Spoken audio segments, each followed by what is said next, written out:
I think we've done it. I think we made it work. I think we made it happen. I'm going to triple, double, super secret check. Are we connected?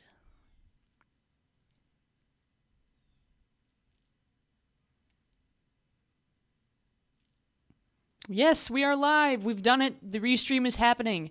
Welcome, everybody. We've finally got going on what may have been the most difficult stream for me to set up in quite some time. Anyway, some of you may recall my previous videos from 2022, my previous casting experience from 2024 when I was working with the wonderful team at the Late Night Event Championship Series online.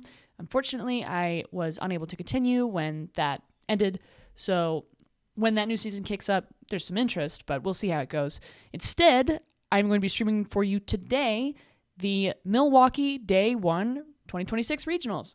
As you can see on stream behind me is the official stream. It is muted, so can't hear what they're talking about. We're going to have a different discussion of our own choice. Currently, they're discussing what decks they feel are most likely to succeed.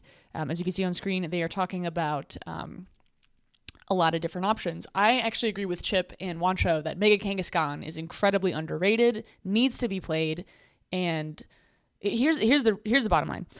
The deck and formats right now, swatch that up. The deck archetypes right now that are going on, we're used to seeing dominance of Gardevoir, we're used to seeing dominance from Dragapult, we're used to seeing a smattering of other decks in there, maybe Golden Go. Some people like Terrabox, some people like Charizard, but Milwaukee is a completely new and fresh format. So that means we could be seeing just about anything. I like a lot of these picks. I think they're good.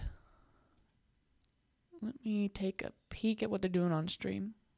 All right, there's a bit of a delay, it looks like, between what I'm able to show on screen and what actually is happening on the live stream. So I'm going to fix that technical difficulty, and we're going to come back when I figure out why it's going slowly. Where's the mute button?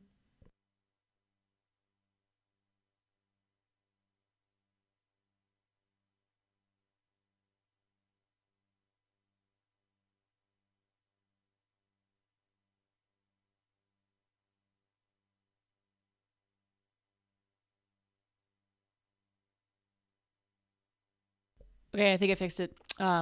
This is definitely an interesting stream here. I'd love if I had a slightly faster internet speed, but we're not quite there yet. Okay. So here's what we're going to be doing for today's stream. We are going to have a call-in show. So if you are curious, you want to give co-casting a try, all you have to do is pop into the chat, type !join call, and Nightbot will drop you a link to the Discord. In that Discord server, there is a channel that we can connect to this stream, and if we do that, you will be able to commentate with me. So we're going to get a pretty good mix of experience. It looks like we are setting up for our first game. There's going to be a little bit of a stinger here where they're showing off, cool looking stuff, and the it looks like they're talking about the prize pool, the 125,000 prize pool. Okay. Regionals have definitely gone up in terms of how much money you're getting, how much bang for your buck for your registration. Regionals cost about $80 now if you're in the Masters division, and if you are trying to win, the goal that you're going for is $10,000, which is quite nice, actually. And if you place in the top 32, you will be able to earn cash prizing. So top 32 gets, I believe, $1,000, and it scales up from there. So top 16 is $2,000. Top 8 is, I think, either $3,000 or $4,000, and then it keeps climbing. So it is a good time to be a Pokemon TCG player. It is a good time to be a competitor, and as you can see from the stream, it is a very exciting game. And I'm looking forward personally to whatever our gameplay is going to be for today. I'm hoping to see Ceruledge with Solrock and Lunatone. I'm hoping to see a match with Goldango with Solrock and Lunatone. I'd like to see a completely rogue deck. Maybe people have talked about a Mega Absol Cornerstone Kangaskhan attacking walls deck. I don't know if the list that was leaked is the one that I would consider the best in the format, But I do like the concept. I'd been playing around with Mega Kangaskhan lists for a while, and I expect we'll see one at least somewhere in day 2 today. And speaking of which, day 2 rules have changed. If you were playing last season, you're familiar with the 9 Swiss rounds, where you need to get a record of 6 wins and then 3 of something else, maybe 2 losses, maybe 2 ties, maybe 3 ties, doesn't matter. You needed to get 18 match points to advance. Now the ruling is different. There are 8 Swiss rounds day 1, followed by a first round for day 2. Kind of an interesting mix, I guess. If you make day 2, you will still play 9 rounds. If you don't make day 2, you will play 8 rounds, and then you can go home early. I don't personally like that. I preferred when it was a 9-round day 1 of Swiss, but I can see why they would make this choice, particularly to clear people out of the hall.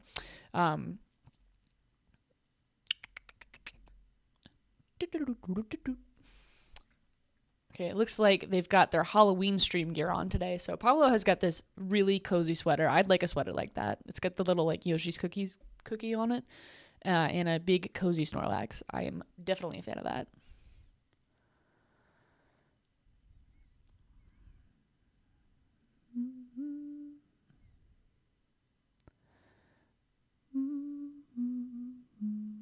All right, I'm still trying to figure out if we can get the stream itself to load properly. Let me see if this speeds us up slightly. I guess it does.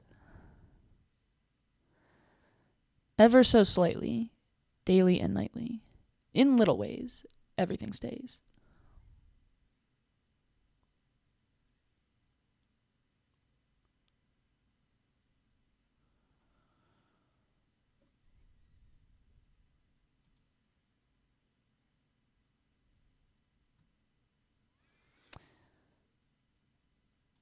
Okay, our first round today is going to be Josh Frink versus John Ang, and we're going to get to see a Terrabox versus Kangaskhan Walls matchup. This is going to be very, very exciting. I'm looking forward to seeing what these 2 players have cooked. I've been playing Terrabox for quite some time. I took a version of it to Pittsburgh, and the Kangaskhan list separately I've seen floating around on Twitter, but haven't personally been able to take to any like limited tournaments. So this is a first showing for what I would consider to be a unusual but definitely discussed matchup.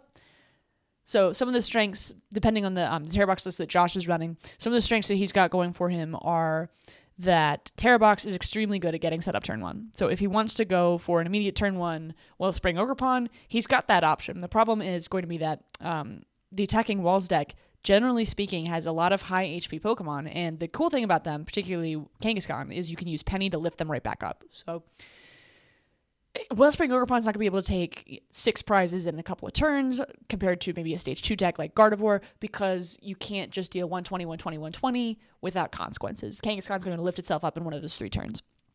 So John, I would guess, is more afraid of things like Pikachu EX, the Terra Pikachu that has 200 HP and is capable of dealing a lot of damage. That with maybe some something like a Max Belt could do a lot of damage, although Max Belt's not a typical play here. The prizes are not great. They're very evenly spread. There's no obvious flaws. Prizing a Latias, generally speaking, is going to make John's game a lot harder. He can't retreat all of his basics, and most of his, in fact, I think all of his Pokemon are most likely going to be basics. Maybe he's got like a rogue something or other in there. Josh, on the other hand, it's fairly even, but he's missing that Ditto, so that could be really important off of Fan Rotom if you don't get a Terra Pokemon turn 1. So what he could be doing is he could play a Rotom Fan and expect, like, off his lone, he could have a Lone Nest Ball. He uses a Lone Nest Ball, he searches his deck. If he doesn't realize Ditto is prized, then he might go for Rotom and then hoot, Noctowl, and then all of a sudden, if he tries to evolve his Noctowl next turn, he cannot draw the cards he needs, and he ends up with a stuck hand. So it's not great to have Ditto prized, but it's not like the worst prize either if you get a decent setup. Okay, Lily's Clefairy and Munkidori. Lily's Clefairy is definitely going to be a threat, considering there's definitely an Area 0 in Josh's deck. He showed it in the prizes. There's likely going to be another one. It's just a good Terra strategy. And an immediate hoot pass. Okay, let's take a look at John's hand. He's shuffling up. There's a Pokegear. He's going for 7 cards. He's hoping to find a supporter. We can see a little bit of his list, and he grabs an Arvin. So that's a very strong start for John. He'll be able to get out the TM that searches for energy. He'll be able to get out the... he'll probably be able to get the Precious Trolley. So I would expect to see Precious Trolley, and then the TM that helps you... There it is. Technical Machine, Turbo Energize.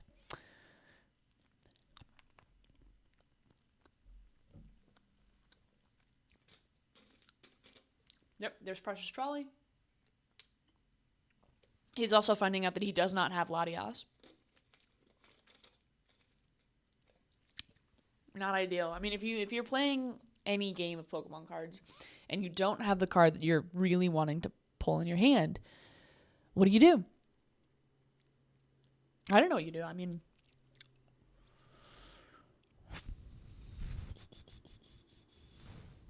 Okay, he's going to probably do his price checking right now, and this is when he figures out his Latias is prized. There's that Precious Trolley right on the top, and Monkey Dory's probably not going to use Mind Bend this turn. Instead, he's probably going to use TM Turbo Energize if he gets an energy in hand. Josh is nodding along. He knows what the plan is. Evoltol, that's being shown on screen, is kind of an interesting tech. Pecharunt EX is not universally included in these lists, but I think it's a good choice. Pecharunt will be a good Latias substitute. So if Latias is the only switch out, not ideal. If Pecharunt is in the deck, then he's got an option to get things going. Okay, it looks like Precious Trolley is being played down to seek out, I would suspect, Pecharunt, the Kangaskhan. I don't know what dark type. Maybe he's just going to use the Yveltal. That helps, I believe, discard energy. Okay, there's 3 basics. Can't see that middle one. I think it's a Kangaskhan. And then the bottom one, let's get a good look here.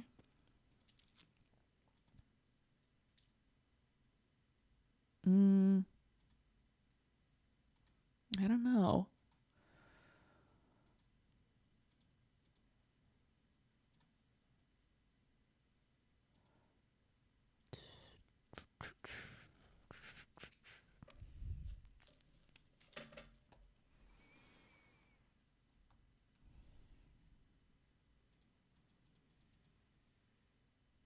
Okay, I'm zooming in to try to find this out. It might be another Monkey Dory. That would be a good choice. This Kangaskhan list, the other cool thing about it is that because it has such high HP and you're not likely to one-hit KO it, energy attached to Monkey Dory is going to let you heal consistently for several turns. So with 2 Monkey Dory on the board, let's say Clefairy hits for 100. Actually, that's 40. Let's say Clefairy hits for 120. Actually, that's 60. And you get to repeat that every turn. So in addition to the turn clock of 3 cards for, Penny in a situation where you're playing the Wellspring Ogerpon, you're going to have to deal with the fact that everything that you do is on an even longer turn clock when Monkey Dory's on the field. So my stream is currently frozen, which is not ideal. Okay, here we are. I'm able to watch the main live stream, so the pacing may be a little uneven here. We're working at the technical difficulties, but it looks like he's searching through his deck.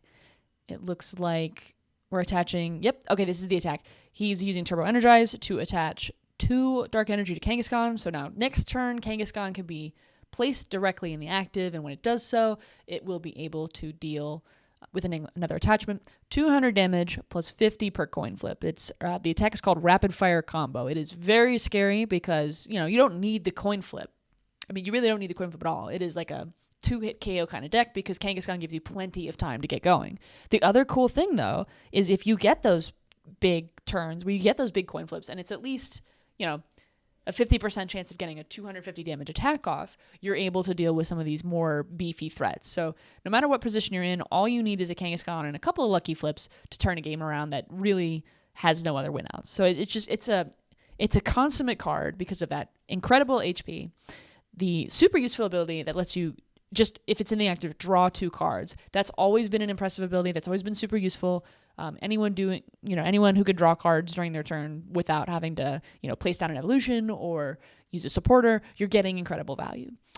Golden Go is notable for being able to use its coin bonus the same way, except you have to evolve that, and it's a little bit frail. Kangaskhan will just keep your hand refreshed, which is unusual for decks that are basic heavy.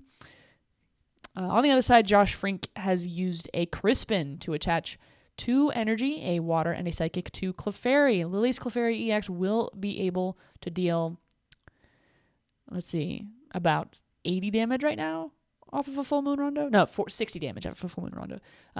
So not enough to do damage to Monkey Dory, and frankly, Monkey Dory was probably going to move that damage straight off anyway.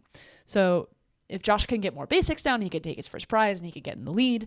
And he's got the Terra Pikachu on the bench, so if he can get a Knockdown, he will be able to get his game going. He'll be able to fill up the board.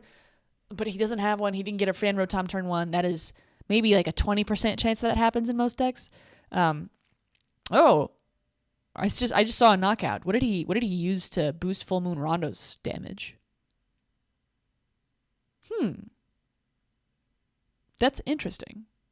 Monkey Dory is not weak to Psychic, so what are they cooking?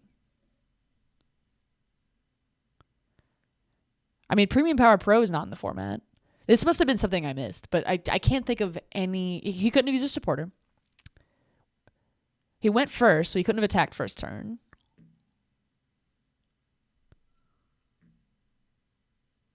That can't have been an illegal KO. Maybe when the stream technical difficulty was happening, maybe that was the second attack. Maybe he attacked turn 1 and did 60, and then this was another 60. That could be it. I gotta do something about this latency speed, like how are you supposed to keep up with the game if it won't load? Let's see, what are my options to speed up this stream? I'm not seeing a lot of bitrate properties.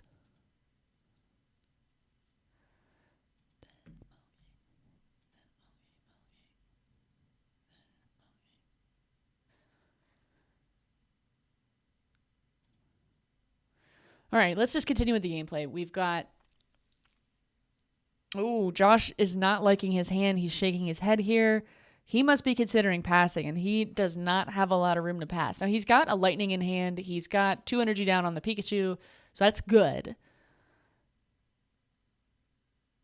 Okay, and he's taking another prize card. He's knocked out Yveltal. Again, what is he doing to boost the damage here? Oh, that's silly of me. I forgot how Full Moon Rondo works. He's literally using his bench and John's bench. That was silly of me. It's been a little while, Chad. Okay.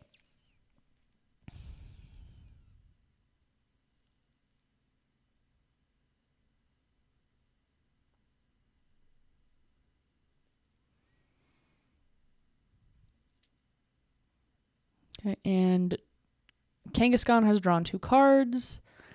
Not much else happened that turn. I don't see an attachment. Is he putting down a Bravery Charm?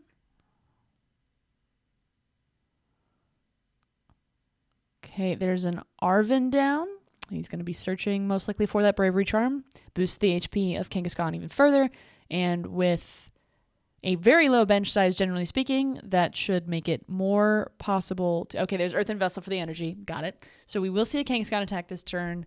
There is a decent... Oh, actually, you know what? Guaranteed 1-hit KO. So John is going to take 2 prizes as soon as the Earthen Vessel discards something and an energy is drawn and attached. Looks like... Is that another Pecharunt? Oh, that's Mega Absol. That's the Mega Absol is being discarded. It is decided that it is not useful this game. Shuffling up.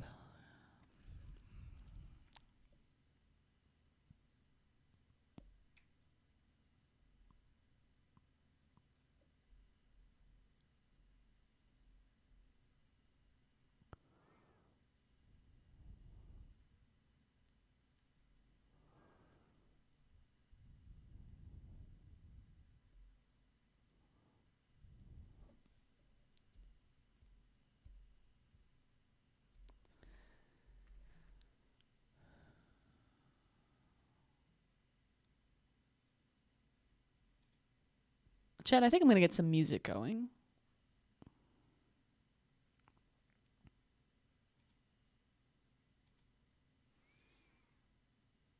What do I have here in the kitchen?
Okay, we finally got the audio situation working. I played a little bit around with the stream settings. Since no one was watching, figured it's, unless you're coming back to rewatch this somehow and did not mind all that dead silence, congratulations. Thank you for doing that. All right, we're going to go back to watching the gameplay. So far... Oh, I can barely see the screen again. There we go. Okay, so we're 4-2 prizes. Josh got a Leafeon out while I wasn't paying attention. And John is heavily damaged, but still in the game. Generally speaking, I think John has a very favorable board state if he does not get KO'd here. I see 2 energy on Leafeon, and there are 4 on John's end of the board. So, depending on how many damage counters are on that Kangaskhan, this may be a knockout. Is that a legacy energy? Because 230 would do it. 230 plus... Well, no, 230 would not do it because Kangaskhan has got 360. It has 120 on it. That means it is... This is 230. Okay, it's got 230 HP left. That's exactly enough for Moss Agate if that is used. That was a Sparkling Crystal, then yep, this is going to be a knockout for Kangaskhan. That means John is going to need to pull another attacker out of nowhere. Yveltal has been benched. You can always use Mind Bend. If Josh can capitalize on that with a boss, as in boss's orders, for Petron EX, Josh can reclaim this game. So the momentum is definitely in Josh's favor if this knockout is taken here. Yep, 230 exactly. That is definitely unfortunate, but John loses the Kangaskhan. And that's the only problem with the TM Turbo Energized X is you need to have another attacker and you need to have Crispin available in order to come back. And really you need Crispin in attachment or a Crispin in like a glass trumpet or a energy switch to move energy off of Monkey Dory. It looks like that's what's going to happen here. Oh, Petron is... Yeah, there you go.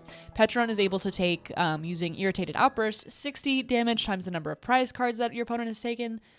So that is enough to knock out the Leafeon. John takes game 1, very last minute. The momentum here, the mid game obviously is the mid game, but the back and forth momentum here very quickly. The games have gotten faster with the release of Mega Evolution, generally speaking, particularly when both players are able to put these massive damage capable Pokemon out with maybe 20 seconds of notice. I mean, it is quite high.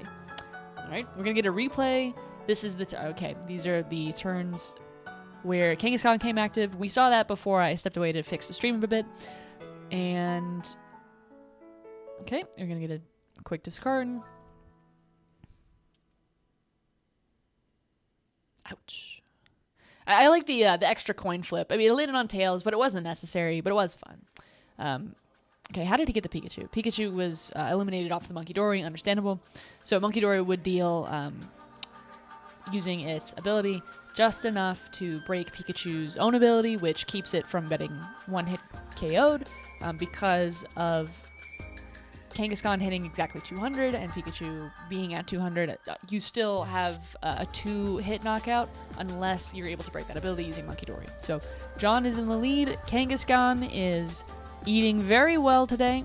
Josh is going to choose to go first or second and is going to have quite a fight to come back. Both players are 3-0.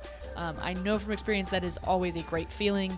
And round 4 is where you start to hit tough opponents like John Nang. He's got so many top 8s. Josh Frink, too, is no slouch. You've definitely seen both of their names in the top before, so they are both familiar with stream pressure, but all that said, Josh is feeling it a little bit worse than John right now. And John is, cool as a cucumber. He knows he's got one more set, maybe 2, so he is not counting his chickens before they start clucking.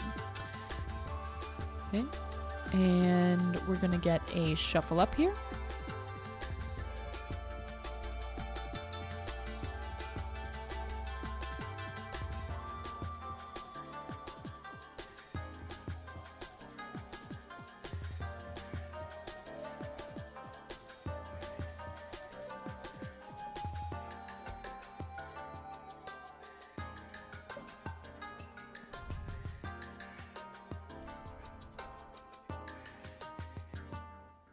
Okay, we're going to have the Wellspring Ogerpon start to the Pheasantipity EX start. Wellspring Ogerpon, capable of using its attack Sovereign Torrential Pump to deal massive damage to the bench or to retreat lock something into the active.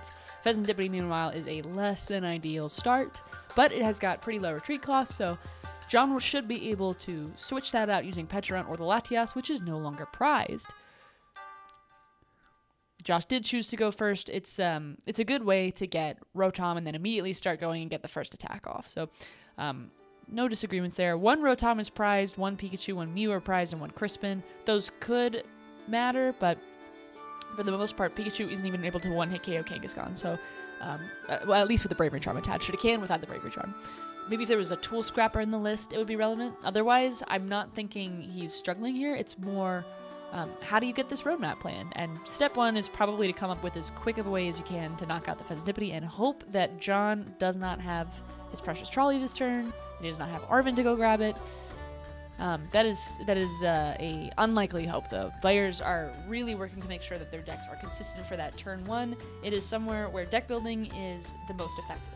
In turn 1, you try to have maybe 20 or so outs on average, just as a general guideline, for basics to get your game going. Okay, Rotom searched out 2 Hoot Hoots and 3 Hoot Hoots. That's unusual. Normally you get a Hoot Hoot and a Noctowl. He must have 1 in hand. John is going through his hand. I see the Ace Spec already. The Precious Trolley is just in hand. So that hope of knocking out the lone Pheasantipity, no. That will not be happening. Instead, John is smiling because Precious Trolley in hand is always a nice blessing. From that, there's no Lily's Clefairy on the field, so there's less concern about protecting your bench space. I think he's going to go for probably another Kangaskhan line. He could try to play the Absol or the Cornerstone Ogerpon, but neither of those are really as effective against Wellspring Mask. Wellspring has 210 HP, so Terminal Period from Absol is not super impressive. You'd rather preserve that for a bigger, beefier HP Pokemon, maybe like a Blood Moon or Saluna, something where you need 2 flips from Kangaskhan to knock it out. And Cornerstone Ogerpon is best against Pokemon with abilities, such as Lily's Clefairy, and Wellspring Mask is not one of them. So we're likely to see a Kangaskhan, a Munkidori, and it looks like an Yveltal. Ooh, we're going to also go for the Pecharunt at the same time. So that should create plenty of opportunities to retreat into Kangaskhan. Interesting choice not to use Latias. Latias has more HP than the Pecharunt, but the Pecharunt is a slightly better attacker. So in the late game, you'd rather have Pecharunt out, even though it's still just as much reliability. The other thing, too, is with Pecharunt's ability, you do need some kind of tool on a Dark-type Pokemon in order to get the free retreat bonus that you're used to with Latias. You could use... Skateboard is out of format. You could use Air Balloon. You could use a Switch card. Doesn't matter. If you're using a Switch card, you probably wouldn't want to use the Pecharunt anyway. But Pecharunt can get Yveltal out, which is, in some cases, a good attacker. For example, if you did not have Crispin and you were manually attaching to Wellspring Ogerpon, you'd be like, oh yeah, I can use Yveltal to discard if I'm not ready to attack yet. But it looks like this turn we've got a bench full of Kangaskhan supporters, so things that make Kangaskhan better. Shuffling up, checking that hand. Okay, what a beautiful bench. I mean, you have to love when you get a bench like that as a player. You have everything you need to get set up and start strong and keep good sustain on that Kangaskhan. It is a extremely frightening Pokemon to be facing down if you are a Terrabox deck. Maybe Josh is running a Mega Absol and Terminal Period with, well, not quite. You'd still need to put 6 damage counters down in order to use it. So I would not be surprised. And there's an Arven. There's an Arven for the TM and a Pokegear. That's pretty good sustain as well. So the Pokegear grabs the Arven. Arven grabs the Pokegear. We're all shaking hands. Okay. I'm going to put those into one the discard, one the hand. And there is a Munkidori switch. There's an attachment.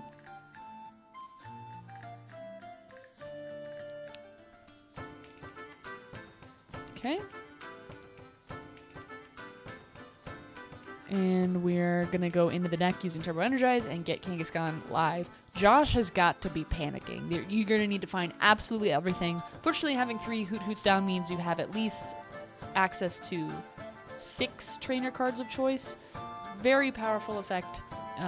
Great for being consistent. It's just, what are you setting up off those cards for this scenario. You need something to either put chip damage onto the Kangaskhan or to one-hit knock it out, which is a difficult task without things like Roaring Moon or different effects, or maybe you could play some kind of status condition, or normally I'd say you make a play like using Sob on Ogrepon if you can't get that up, or maybe you need a boss followed by a status condition play. Something like that would be helpful, but Terror Box doesn't really have access to those tools. It is very much meta dependent. It says if you have this number of HP, I'm going to use Pikachu, or if you have this number of HP, I'm going to use Ursaluna, or if you have this number of HP, I'm going to deal with all your little bench guys. And this is not one of those scenarios. Now, you could use Ogrepon here to deal 100 to the Kangaskhan and then knock out a Monkey Dory. That is a generally speaking strong play here because it creates, 1, the chip damage, and 2, gets rid of the thing that pushes that chip damage back onto you. So Josh could do that if there's no better attacker options. It's just there's not a ton of one-hit knockout choices available. Pikachu being in the prize doesn't help either. And you can't even use genome hacking to maybe flip 4 heads. I mean, not only is that like a 6% odds to do that, so very low, but you immediately get knocked out with your opponent having 0 flips. So it is 94% of the time a bad play. Okay, we're going to get a first Noctowl search, grabbing out, looks like a Poffin and a Terra Orb. Interesting. Okay, so you could use a Cornerstone Mask in order to prevent Kangaskhan from doing damage to you. You won't get the weakness. Cornerstone is a fighting type, and Kangaskhan is a colorless type, which is weak to fighting type attacks. Unfortunately, because of Cornerstone's effect that says it will deal damage regardless of effects, it will not deal the 240 damage for weakness. And instead of searching that out, Josh grabs an Eevee anyway. So Leafeon is a decent choice here. Leafeon will be able to do, I believe it's 60 times the number of energy on board. So maybe a Crispin play and a... Well, I guess you could Crispin Crystal to do 230 of Moss Agate. If there is a Sylveon EX in the deck. I actually don't even know if this is a EV box-centric Terra build or if it's just like a 1 or 2 of line. We don't have access to the stream deck list over here. We didn't get to see more than the Leafeon last game. But Leafeon tends to be, you know, supported by other groups. Like the Leafeon would be really great if Mega Absol came down because you could just 230 with weakness knock it out. And immediately take 3 prizes, which is the new thing that's been added with the Mega Evolution set. You're able to take 3 prizes in a turn now, which means you're able to play 8 prize games again. We haven't seen that since, I think, 2020. And 2020 was not a year where a lot of Pokemon got played, at least not in person. The Players' Cup went on, but physical tournaments like this did not occur in 2020. So a lot of that format was underexplored.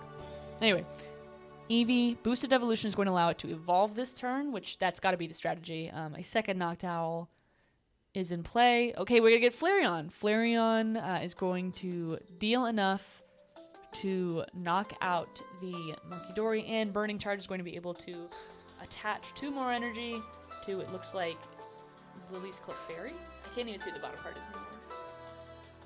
That might be Wellspring. Yeah, I think it's Wellspring.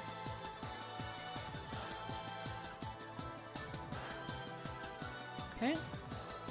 Here we are with Kangaskhan active. So we took out a Monkey Dory last turn, so we're going 5 to 6. What is John going to do? Okay, immediately drawing from Pheasantipodes, Flip the Script, a extremely powerful ability that lets you draw 3 cards if a Pokemon was knocked out on your last turn. Oh, I see a Psyduck in hand. There's been a lot of discussion about that Psyduck card. It is a 60 HP Pokemon with the ability Effect, with the ability Damp, which prevents all effects of your opponent's abilities that knock out themselves. So that means no Dusknoir, that means no Dusclops, that means no Fortress EX if you're playing a strange version of Kangaskhan. No self-knockouts. That will not be relevant this game. But what is relevant is a lot of players have had difficulty acquiring one in advance of this regional because it just came out and there's very high demand for Mega Evolution cards, particularly this promo. So it's good that John got a copy. He is a well-connected player, so I'm not surprised he has one. But I know there's definitely people in that room today in Milwaukee that are going, oh, I wish I'd had time to grab a Psyduck. Here we go. It looks like John is thinking through the move before coin flipping, which would be announcing his attack and ending the turn. I don't think he's drawn off of the Kangaskhan. Oh, nope, there's a roll. Tails, and that will be 200 onto Flareon, which means it has 70 HP remaining. Another knockout will do it. This will give Joshua one turn to deal maybe 280 with Carnelian, or... I don't think there's going to be damage modifiers. I guess I wouldn't expect a Professor Turo to heal here. It just does not make sense. You'd be discarding the Sparkling Crystal. Okay, there we go. Instead, we're going to get a boss to knock out Pheasantipity. This is a good move because, generally speaking, it's going to make it... it's going to take 2 prizes, so try to maybe fix the prize parity that's about to happen. And it's also going to prevent John from drawing 3 cards immediately.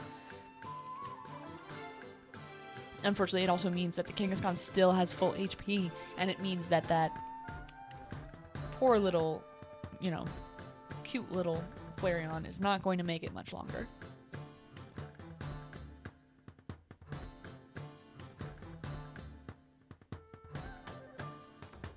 Alright, while we are watching John take his turn, I'm going to check in and make sure the stream is fully set up.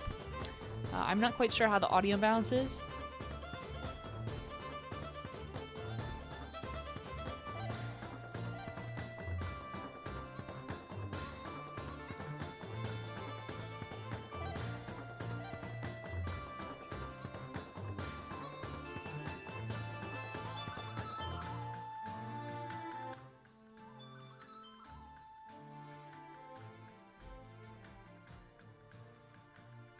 Okay, the audio setup is pretty good, generally speaking. I like it.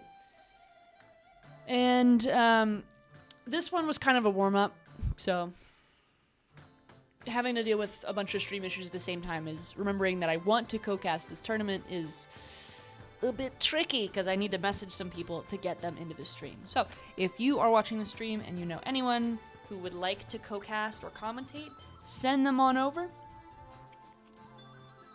Let's watch Milwaukee.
Right, we're going off of mute real quick.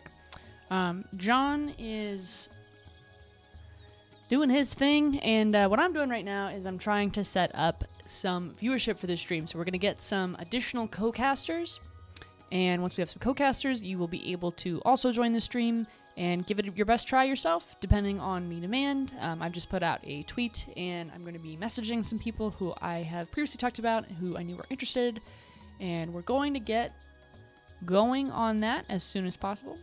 In the meantime, let me see if I can't get the face back on. Okay.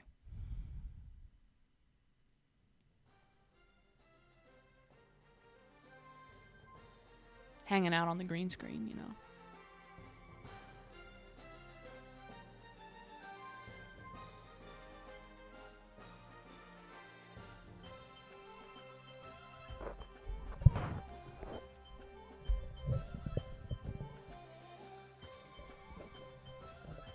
Oh, sweet. We finally got the mic fixed. Okay. The only thing that I don't like about what I got going on this overlay is it's kind of cutting my hair off. I couldn't find my green screen today for whatever reason, so I set up this like elaborate chroma key thing and it delayed me 20 minutes.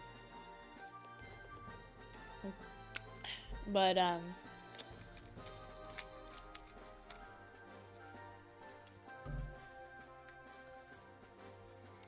we'll see how it goes.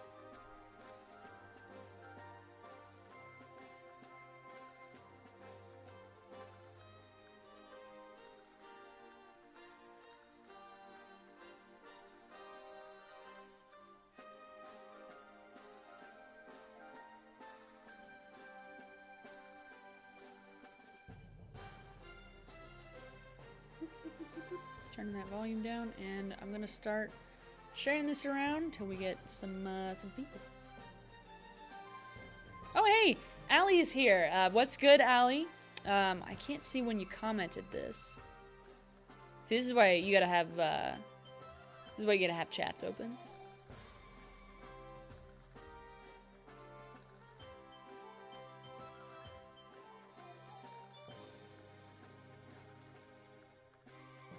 Send.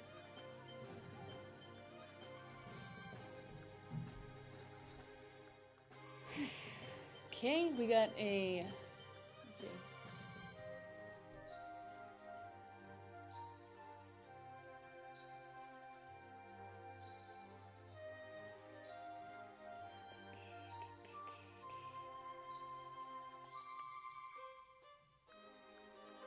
Excellent, there we go. So I'm kind of tweaking with this window so I can actually see the stream while it's going on. I have definitely a lot of technical issues to iron out during this first game, so it's not my ideal, but you know, we persevere. And speaking of persevere, John is so close. Josh has one chance to turn this around. Oh, he's picking it up. He's picking it up. Okay, he's switching in the Ursaluna. He's got very, very slim chances to turn this around. He needs to take this knockout here and hope that John cannot get something set up that could take out this Ursaluna.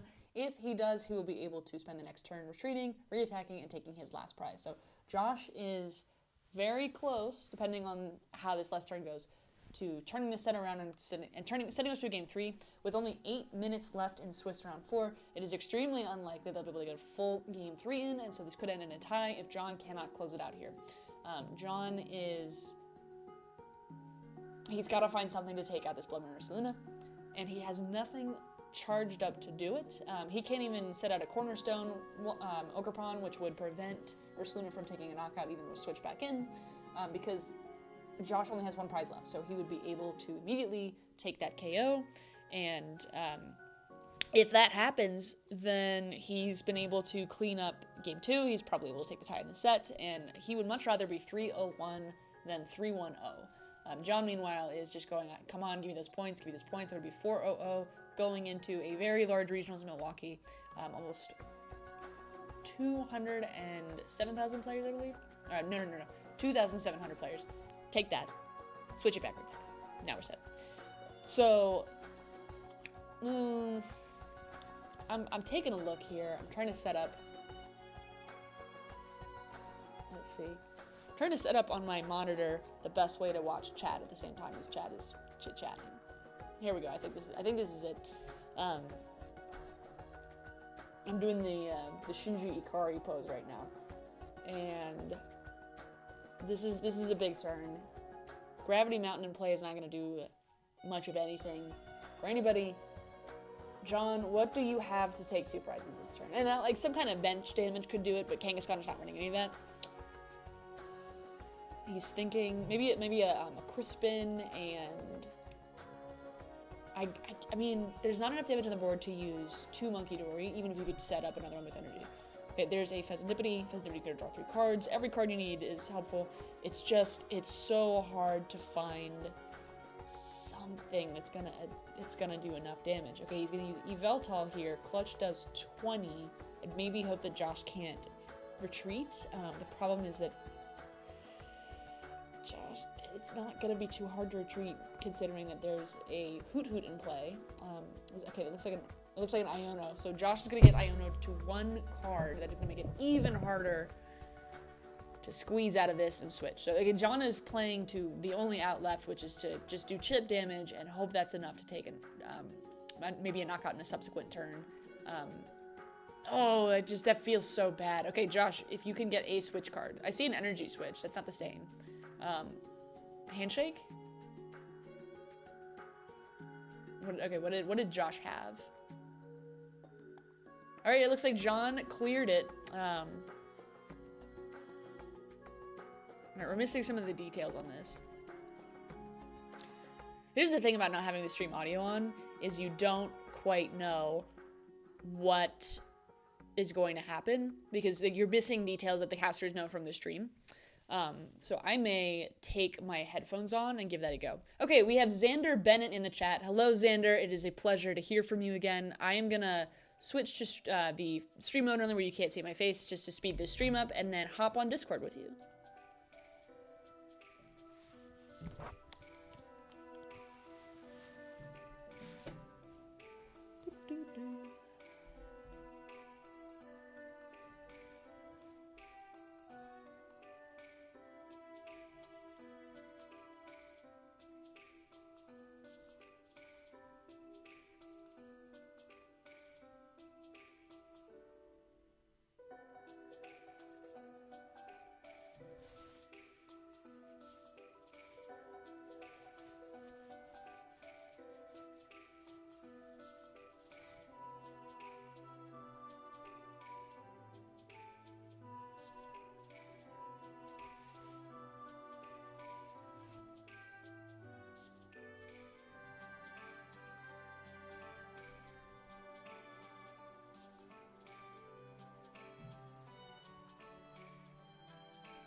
Hey, Xander, how are you doing? All right, we gotta get your, you're the first one to call in, so we gotta get your audio quality all queued up, but I do believe we're gonna be able to have a fun and productive co-stream. How are you doing?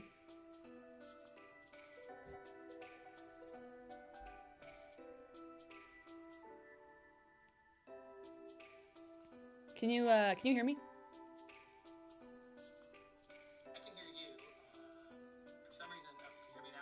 Okay, yeah, I can hear you loud and clear. Okay, great. Now, I do believe stream should be able to hear you, but if not, if you aren't in stream, let us know. Anyway, what are you thinking about the Mega Evolution format? I am excited for it. I was talking to some friends today. I feel like the buffet has added some more dishes, but it's not completely changed out the menu, which is kind of my favorite way that a tournament format can evolve. Is just like, give us a little bit more options, but don't change every single thing of what we know. And I'm excited. I think that we're in for a good tournament. This meta graphic is whack, though. Jeez. All the Raging Bolt players decided to play Cerulette this weekend, so excited to see how that turns out for them. Yeah, I mean, I was looking at the meta earlier, and I was just like, Kangaskhan, Kangaskhan, Kangaskhan, Kangaskhan. So, that's been my bias today.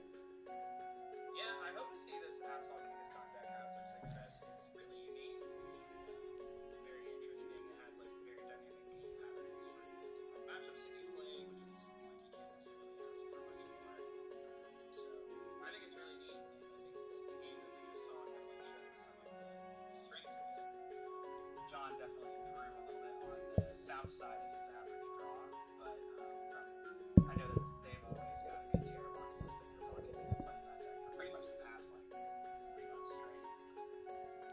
Yeah, and I really liked how they played it. It was a super quick game. John was able to like leverage the 8 prize card trade as much as humanly possible, because I'm just sitting here staring at this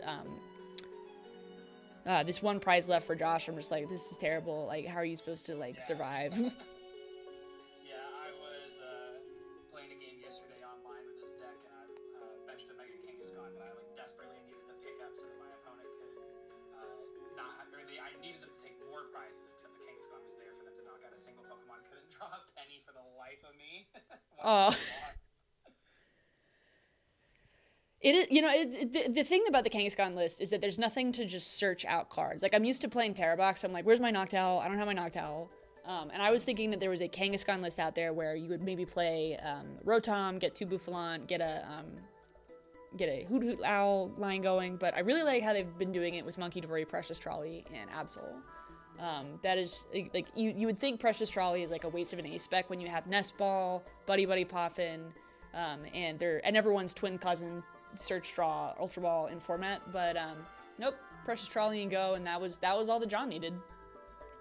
Yeah, it's kind of funny. It's like bad if you attack and bad if you don't attack. The deck really gets you on both axes. I'm not able to see. I don't know if you're screen sharing the stream. If you want me to be able to commentate in real time with you, probably best if we're both looking at the same stream. Fair enough. I have got stream open. But to be honest, I'm trying to make sure my stream still works. There's a weird issue where the stream will like cut in and out.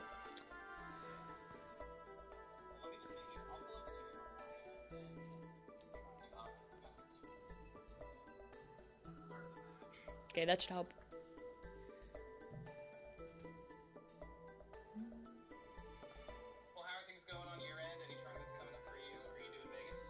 So I tried to make the second wave of Vegas. I did not get in the second wave of Vegas. So no casino time for me. So instead, I will be attending Vegas via Restream. I saw there were like 6 events coming. There's 4 before LAIC, I think, and then 1 right after LAIC. And I go, you know what? If I can't physically be there, surely there's a way. That's a good attitude to have. Exactly. So now I could go to every regionals this season. Provided my computer wants to stream them. Yeah. I did get into Vegas. Autumn is going to be going as well, so that's exciting.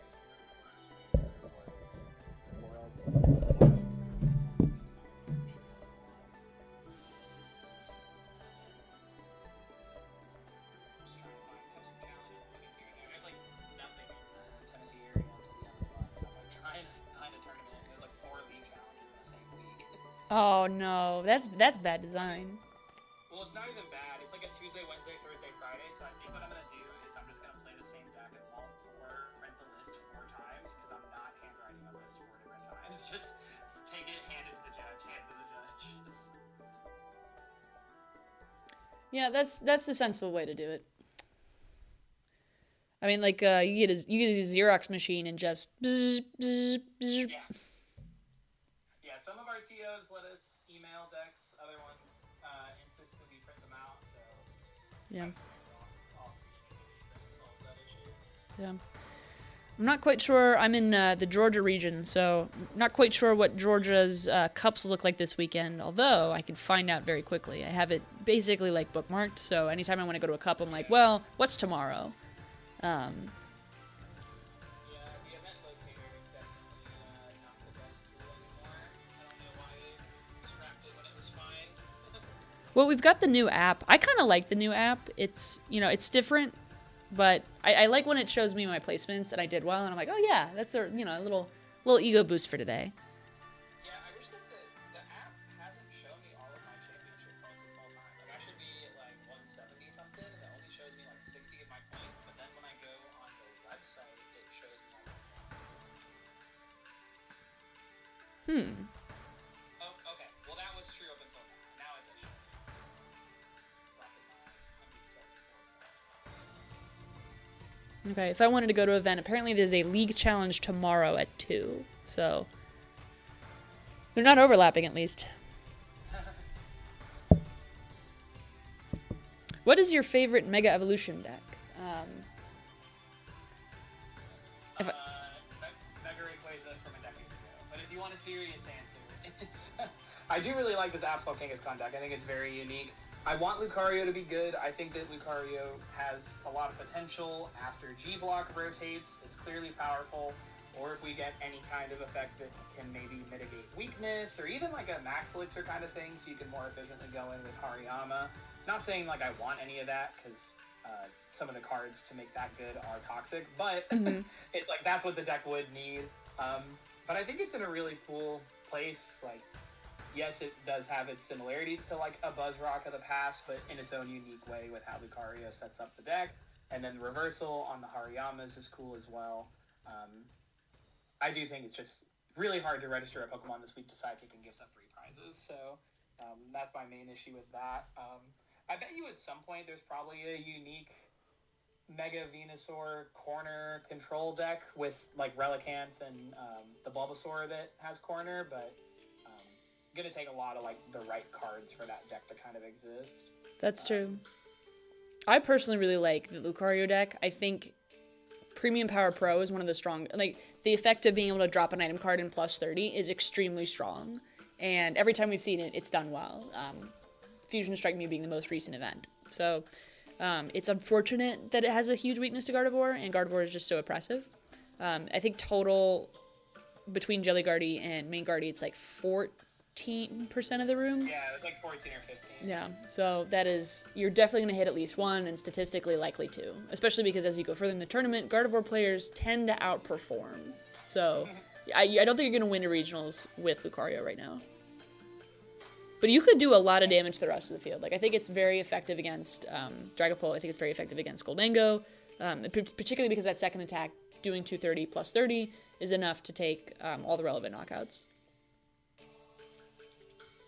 I mean, like, Dragapult is obviously higher than 230, but you could stretch that, and you could deal a lot of damage. Yeah. Two of the tablets. Yeah. It's 270? Mega Brave is 270? Yeah, it's 270. It's crazy. You mean it's more broken? Yeah. My goodness. Although, you know what? The real story right now is that Marnie's Grimmsnarl is back. Like, for Pittsburgh and for Worlds Tournament, people were like, Grimmsnarl is bad. Grimmsnarl is inconsistent. You can't play it. All of a sudden, it's like this top second deck in the room. Yeah, it's definitely a deck that has a lot of potential. The Gardevoir matchup is not as simple as like it being weak to dark, but that definitely helps out. The main difference being Lily's getting you just more draw supporters that actually net you cards. Like, you were pretty happy to play the 4 of Arven Iono research, but Arven getting you specific single cards or 2 cards as opposed to when you need like a Frostlass and an energy and like whatever other series of events it is, made it a little bit harder for that deck to function when you needed to hit multiple cards. Lily is just such a powerful engine for all of these decks, being able to shuffle and draw 8 on those early turns when they need it, and then you still have Itchy Pollen to set yourself up through that early game. I think that Grimmsnarl is definitely in the best spot that it's been with the new supporter, and we'll just have to see if the tournament for it shows up as well as the meta share. I know that Mike did well with it at Frankfurt, and JW and another player had good performances at Pittsburgh, so definitely not done with Grimmsnarl yet. Yeah, it's nice to see, it's nice to see Raging Bolt fall off, personally. I'm a Raging Bolt hater. It's a fun deck. I played it.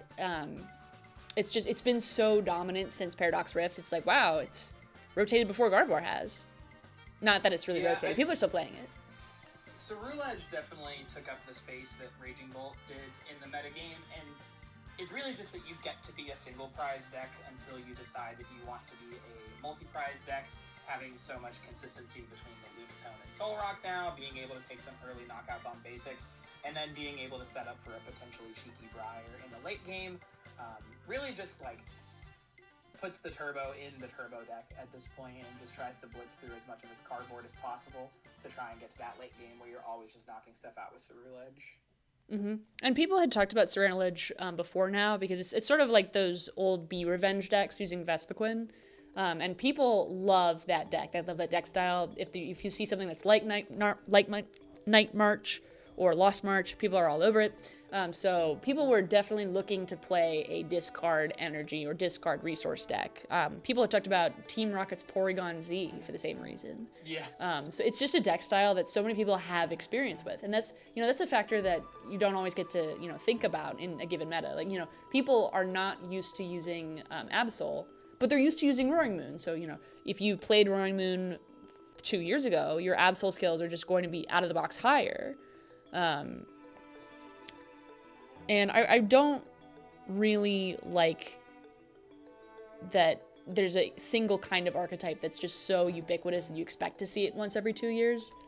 But there's not a ton of ways to shake up this discard resource, use cumulative attack. Like Ancient Box. Ancient Box was a way to do it differently because you had a little bit of damage on the Roaring Moon before you did all the discarding of all of your ancient Pokemon. But Serenolage doesn't really feel removed in the same way. It feels like a direct successor. Yeah, I disagree a little bit because I think that the addition of Solrock changing your early game does mean that you have a little bit of a decision about when you're ready to go in, quote unquote. Night March, you pretty much were just you had to put down your Shamans to play the game and whatnot, no matter what. But this version of the deck, you can very easily set up a single prize board. Even Golden Go has to put down a Genesect to function, but you can still kind of have that single prize board state. And I think that creates some decision making about when you are ready to evolve to set up for those big knockouts. Doing the 70 damage with the Solrock outside of just knocking out a Badoo or a Dreepy or something is still pretty good on these bigger Pokemon because it means that you are able to take a knockout earlier with less energy, and you're getting more energy in the discard in the process. So as long as they're not bossing your Charcadets for 3 turns in a row, I think you're pretty happy just to jam with Solrock. This is true. And then Solrock was also able to take advantage of Premium Power Pro. Not that you're going to do that in a Serenolage deck, because you're already getting your plus 30s for each energy in the discard. But you could consider a build where maybe Solrock is a bigger component of the early game if you find that you're struggling to get set up quickly. So there's a little bit of flexibility too. You're right. Yeah, I was looking at Golden Go lists and playing a Premium Power Pro because with a Vitality Band in the Premium Power Pro, you can knock out their Solrock, and a lot of that mirror match is kind of being the last person with a Solrock can play, because then it means that they have to evolve into their Golden Go first. So being able to turn your Solrock from a potentially 2-hit knockout on their Solrock to a 1-hit knockout, and then they have one less Solrock, and they have to try and dig for even more cards, possibly put a Golden Go EX into play to evolve to dig for their Solrock. You just never want to be the first one to evolve into that 2-prizer in that matchup. So it's a little bit of 2 ships passing in the night about okay, we're going to Solrock each other for 70. I'm going to Solrock you for 70. I'm going to Solrock you for 70.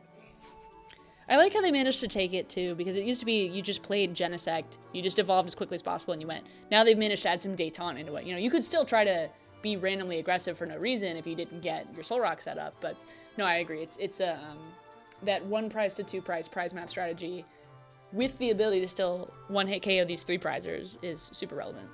And Serenolage doesn't always get that.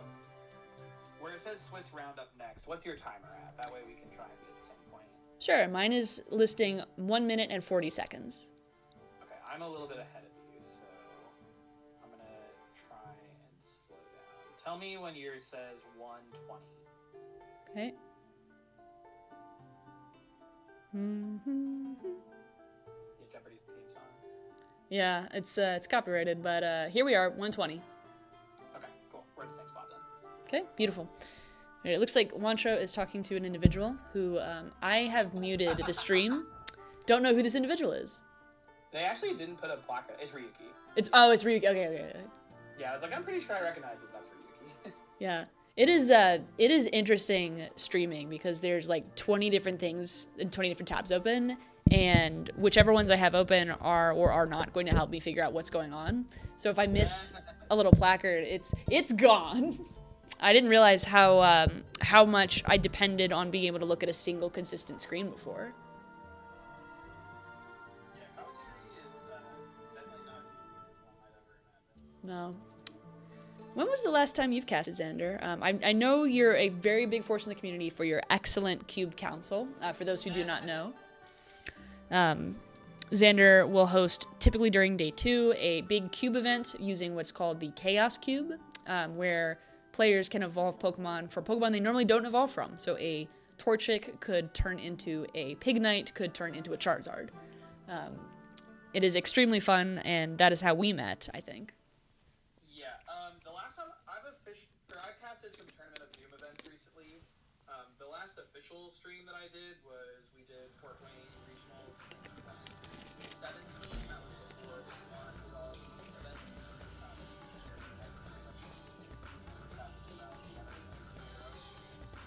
Used to stream a lot of like League Cups and whatnot. But nowadays, mostly just doing online events. I know that Kara has been looking to get me on for some retro events, and the scheduling has just been more on my end for that. Not very well. But yeah, not as much schools. Oh, no. Oh, gentlemen, we're going to have an excellent day. Not like this. Not like this. Those are great sweaters. They are, yeah. If I didn't have too much Pokemon stuff on it, I would definitely be upset. Oh yeah, a nice cozy Pokemon. It's, you know, normally it says sweater's like a Christmas thing, but it's a Halloween sweater. But I can get behind that, particularly with the good designs we've seen. Wancho's is very cozy too. What do you think of the metagame draft? Like, I know that they've got a full list. We talked about it. Mm-hmm. Playing deck that they were almost 9%, but we talked about that a little bit. What do you think about 8% regular Gardevoir? Do you think that that's just people being more comfortable with that over the Jellicent build? Do you think that it is a better play of the Jellicent build? The Jellicent build's problem is that it's slow. If you do not have that Jellicent quickly and you miss the item lock, you are not going to get any benefit out of it later because they're already set up. So I prefer the main one because it's well known, it's well tested, it's worked for 3 years. So people who've been playing just that deck are incredibly practiced with it and don't have to worry about like a risky early game. I say risky as though you can't just like, you know, whip out the Jellicent later when you need it. But you know, the item lock is potent at any stage of the game, but in my opinion, it's the strongest at the entry level. Like when I'm playing Gardevoir, I'm going, I don't have Jellicent out. I don't want to do anything with it right now because it's not gonna get the same bang for the buck as maybe getting out 3 more Monkey Dories and spamming Screamtail. So there's a reason Gardevoir has lasted this long. There's a reason it is more played than Jellicent. Does that make it better? I think someone who has mastered Jellicent quickly could come up with plays that I wouldn't see.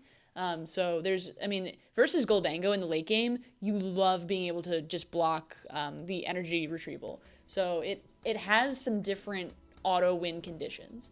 But Goldango is only 6% of the meta. It's only slightly more than Jellicent anyway. Other decks like Dragapult are not really bothered. Other decks like Grimmsnarl are not really bothered. So I don't disagree with choosing to play Gardevoir. I don't disagree with choosing to play Jellicent, but if it were me, and if it were the majority of this room, people would prefer the Classic. Yeah, my experience playing Gardevoir, I played Gardevoir for pretty much the past month or so because I left my Dragapult deck in my friend's car, and so I haven't had that as an option until I see him again, and I've been too lazy to go get it. No. I feel like it's fine. It's one of my locals. He lives in Nashville, and I live 40 minutes away, and I just haven't been to any cups recently because there haven't been any cups in our area. That's true. Regardless, I feel like the Gardevoir build is very committal to the Jellicent plan. If that is in your deck, a lot of your early game revolves around using it. You definitely have some punch you can pull in the late game if you like Iono plus Jellicent. But by then, Screamtail could possibly just be your better attacker, or just throwing up a fresh Guardy with 310 hit points after you double Monkey Heal off of it could work for the most part as well. The Frillish is sometimes better than the Jellicent because if they can boss out of the Jellicent, then they get their items back. So we saw how that played out actually in the Pittsburgh finals where Abon was not wanting to evolve his Frillish into the Genesect. He just kept going into the Oceanic Gloom for the majority of that game before it ended. So I think that there's definitely some skill expression with the Jellicent of knowing how to play your matchups, but also I I felt like the Jellicent is mostly win more. Like, I don't feel like it helps you win matchups that you wouldn't necessarily be winning already. Like, versus Dragapult, it's very potent in the early game, stopping them from being able to get possibly additional Dragapults into play, or Dracloaks with Ultra Balls early. With a Lilius Clefairy, obviously you one-shot them. But, like, all of that is stuff that you could pretty much do with, like, a Screen Tail from stopping them to evolve. So it's just, like, how many cards are you willing to put in your deck to maybe have better matchups? And then in the mirror, it could be good to potentially stop, like, a Candy into a Gardevoir or a weird TM Evo if you go first, but that requires you go first and that they don't TM Evo on their turn. It's just weird. Like, it's not like it's necessarily bad, but I just don't think it helps you in circumstances where those 3 other cards could just be anything else. I agree with that. And the only twist that might make Jellicent better in the Mega Evolution format than it was in the previous format would be this new Lily's Determination card. I know Gardevoir soaks that up like a sponge. That early game is so critical when you need to set out multiple routes and hopefully get your TM Evo.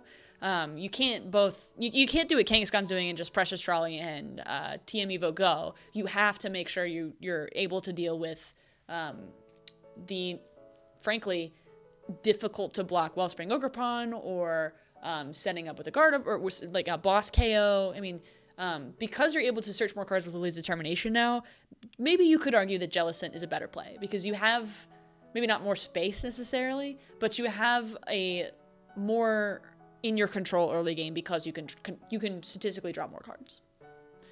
I could hear an argument that it's better in Mega Evolution because you now have that ability. I think that's like a really niche tech. Like I can't give you like a graph and say this is exactly what % more likely you are to win because you're able to draw those cards more. I would think it's maybe like 4 or 5% benchmark, but it's definitely a consideration you could make playing Gardevoir because the deck has been so constant. Yeah, and I think we saw the success of the Jellicent at the regionals in the past, even just as soon as this season, where at times they weren't on Jellicent, and then bam, Jellicent's in on the top list. So really reading the room about when they want that card. I think that a little bit of a counter argument against the Lilies is that definitely Lilies helps your draw support yourself, but Lily being in a lot of the other decks is better for them in the face of Jellicent. Shuffle Draw 8 gets them so many cards that even if some of them are items, they're just getting more chances to get out of that item lock, draw into their evolutions, hit a boss's orders for the following turn.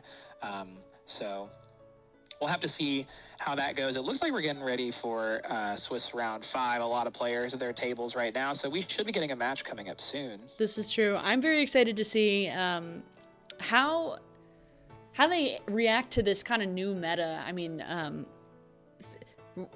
honestly, just going back to the stream itself right now, Chip and Azul have got to be like having the best time of their lives, like fist bumping. Like we made it from Uncommon Energy to a podcast to the main official stream. Like I do want to say something about that because I think that's really great for them. Like that's the goal of a podcast. Personal moment. Yeah. But aside from their commentary specifically, I hope we get to see a Cerulege match this one. I'd like to see a Soul Rock Wars. I mean, like a Soul Rock. Soul Rock Wars are actually really skillful. Like I know it sounds like a joke, but they are really interesting. Like, do you boss their things that are eventually going to evolve? Do you hit into the Soul Rock? Are you willing to take the hit point race and lose it by bossing? It's some of the best games I've seen of this mega format are just Soul Rocks slamming each other in the face. And you may players might laugh at that where it's like, what do you mean? You're just doing 70 damage to each other and knocking out each other's Soul Rocks. But it's kind of more of like what the players are setting up for. Like that bubble has to burst eventually. So all of that Soul Rocks is kind of like moving your pawns in chess. Like, does it seem like it's a really impactful move? No, but 30 turns from now in a chess game, you're going to be glad that your pawns are in a certain piece. And similar to that, you're going to be glad that you did your Soul Rock stuff so that when you decide to do your big moves, you've got all your stuff lined up. So I think that the Soul Rocks, while it may just seem like they're hitting each other for 70, they're way more impactful and interesting than people may give credit for. Mm-hmm. And look at the room today. I mean, did you see any of the commentary from our coordinator Gaming Jen about the attendance this morning? Yeah, I saw how they were wanting players to get there so early. I actually would have been fine with that, but that's because I am a early riser anyway, so it wouldn't have bummed me out. But I don't think it's an unwelcome change. I mean, this is a sidebar. Were you at Pittsburgh? I was at Pittsburgh. I went 5-3. Okay. So what happened in Pittsburgh was that everyone got there at the time we normally get there, which is somewhere between 7:30 and like 8. I mean, I would say that's the standard time for people to show up and be willing to wait in line and then get in and be at their table by 8:30. You know, security lines have gotten longer as the game has gotten bigger. But at Pittsburgh, I get to the line at like 7:30 and I managed to squeak my way in because apparently the line was so long that they couldn't get through everybody. So at like 9:15, I think our final start time was like just after 9:15, but they had to keep delaying the start of Masters Round 1 Swiss because so many people were excited to play. And then Gaming Gen sends out a second tweet about Milwaukee, and people were up in arms furious because they're saying you have to get up at 6:30 a.m. And like, you know, 6:30 a.m. to what, to have a repeat at Pittsburgh? But no, I mean, from the anecdotal commentary I've seen, people were able to get in. It looks like it was just, that was maybe cautious messaging, you know, like, you know, set the expectations low, and then everyone was able to get in anyway, and you're like, oh, okay, it's fine. You know, that's one of the best ways to run a complex media organization is to lower the bar. Lower the bar. If everyone's, you know, yeah. If everyone's expectations are in the ceiling and you fail to meet them, everyone's upset. If everyone's expectations are on the floor and you just barely pass them, no one's upset. They knew what their expectations were. So I do think it was responsible messaging. I know people complained. I know people were upset about the risk, and I did not like looking at the picture of the gate when people were like, "This is the only way in. Are you sure?" But I'm glad at least they told people, because we've definitely have organizers that would have not told people. We would have all showed up at 8, and then no one could play. Okay, the small sidebar from from Twitter, Josh Brink, who was just on stream, tweeted me last night to Alex Shemansky. We definitely don't need Jamming Tower. No one is gonna play Absol. Me today, crying emoji. No. Jamming Tower definitely would have helped in that game versus the huge Absol. Yeah, what a show. Whew. I don't know if you have anyone, and I'm not really looking in your chat right now. I don't know if you have anyone that is looking to jump in. I probably have time for game 1 before I need to bounce, depending on how long that takes. Hey, that's A-okay. It's a pleasure to have you on cast. I plan on leaving it open for the whole day, so in between, as things are going on, I've been messaging people and letting them know that this is available. I talked to a bunch of folks yesterday, so, you know, don't feel bad as you know, hop in and out throughout the day as your needs, you know, go. And I'm glad you came to stop by, frankly. Yeah. Yeah. I was probably just gonna sit and sort retro cards if I wasn't. That's true. I mean,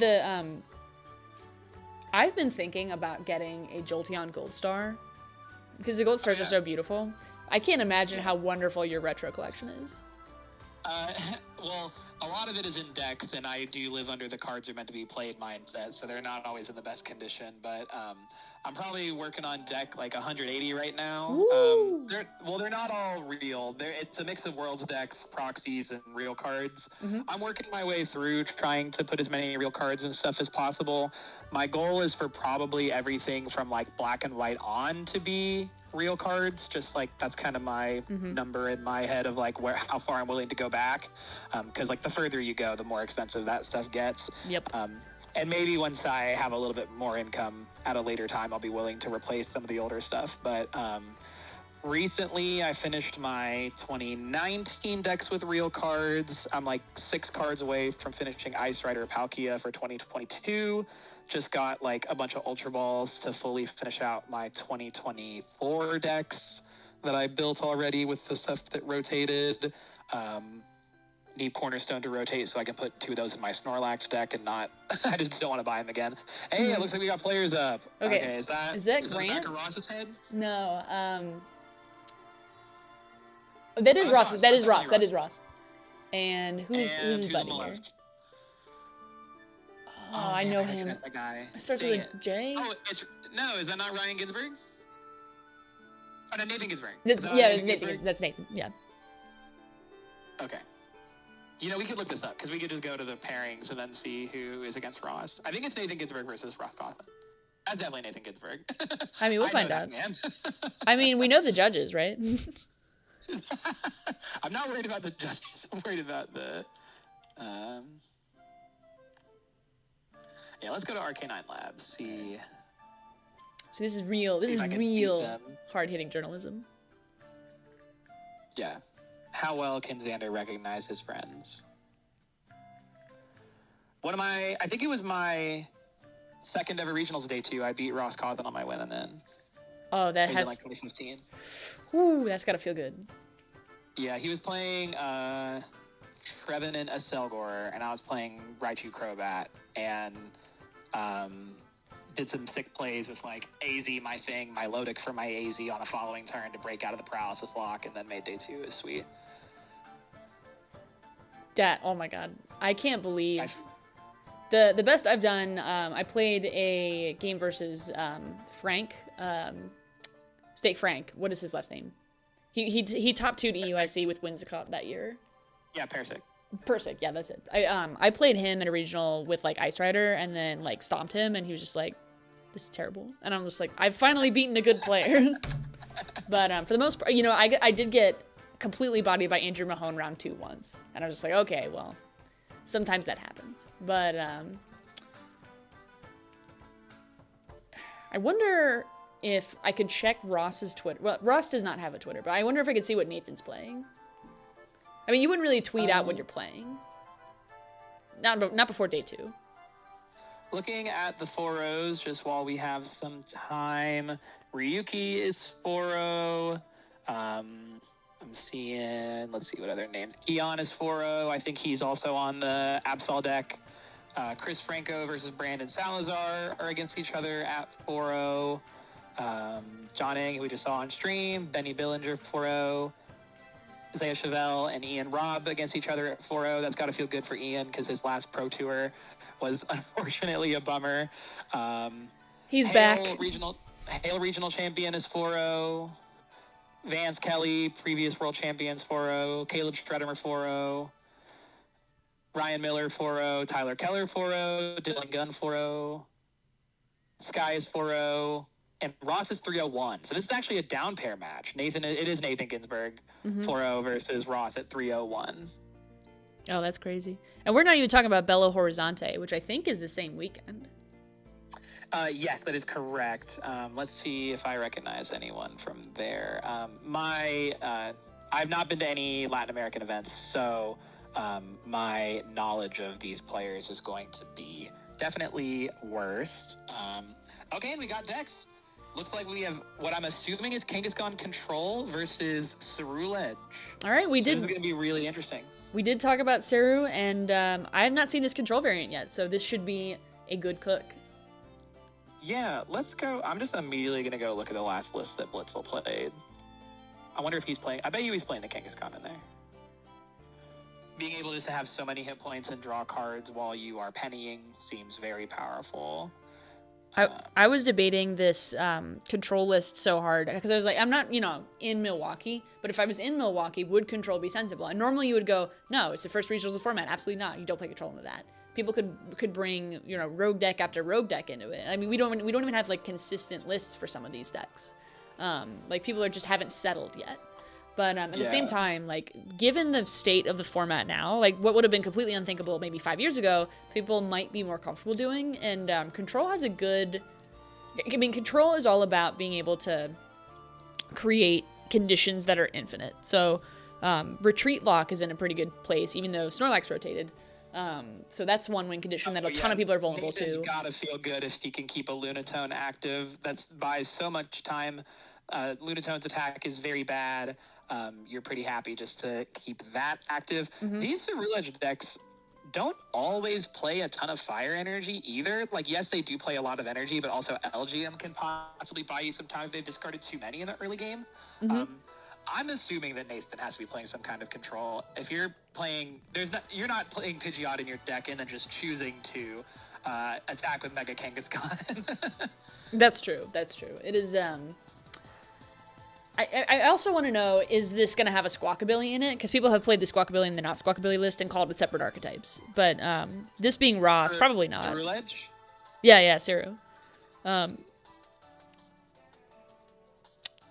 Yeah, Ross most recently known for large innovations to the Roaring Moon deck, a very powerful turbo attacking deck looking to discard a bunch of cards and draw a bunch of cards with Sada. Unsurprising to see him move to Cerule Edge here, a deck that fits a pretty similar play style of just burning through your deck, always being able to get the most options in your hand by just drawing the most cards. And then Nathan, we're definitely going to, I think that we might, I said I can only commentate one game. I bet we're only going to see one game come to fruition unless Ross scoops early. Nathan's going to have his bag of tricks. I wouldn't be surprised to see it be Precious Trolley, could be Grand Tree though, as his ace spec. Really just, we're gonna learn a lot from Nathan's first deck search, is what I am imagining. Oh yeah, I mean this list is like being studied by scientists for the Pokemon deck list master's degree builder. Yeah. But I mean this man is a deck wizard, so. Okay, they are getting ready to play. It looks like they are chuckling warmly. They could be discussing anything under the sun, but my pet theory is that they're currently talking about what they're gonna get for dinner. So they're. Ooh, that's pretty good. Yeah. For us, it's always Korean barbecue. That's our after regionals meal of choice. Yum. I've seen. That's also just because Matt Backness always wants Korean barbecue, so I'm not gonna tell him no. No, never. There is, I will highlight, a sober event happening at a gaming like tavern. Let me see if I can't shout out the name. Good for them. You know, like people have. There was this big survey coming out about what people want to see at regionals for just more social events or things that are great for building community in a different way. And here it is. It's a board game cafe. So, yeah, when the 8 Swiss rounds end and everyone who didn't make day 2 is like, oh, what do I do? There is a place called Beyond the Board Cafe at Brookfield. So it is a 15-minute Uber ride, apparently. And there is a forum on Twitter if you want to go join that group. It's for 24 people. So that is a, if you are listening in Milwaukee, and I know there's a couple of you, head over to that. Okay, I'm kind of got the subtitles on for the stream. Apparently, somewhere in Nathan's deck, there's a Tinglu. A Tinglu? Very good. Yeah, that's what the subtitles were saying. So this is a control deck. Yeah, this has got to be a control. It has to be. I can't believe Tinglu is real. It's got to be the one that does like 30 and then a bunch of bench damage. Like I would actually be. I bet it's the EX. I bet it's put in a Bravery Charm in a lively stadium and play using Monkey Dory to take the damage that they hit into you and put it onto something. If you put like 30 on a Hoot Hoot, for example, you completely turn off their Knock Towel. Oh, that's genius. Also, if you move the damage to their monkey, if you have a Tinglu active, you turn off their monkeys, which could be pretty important versus like a Grimmsnarl versus Frostlass. You could move the damage to the Frostlass, turn that off completely, and then get your Penny Loop set up. Okay, we're gonna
pretty happy to bin the fighting energy with the Absol attack here.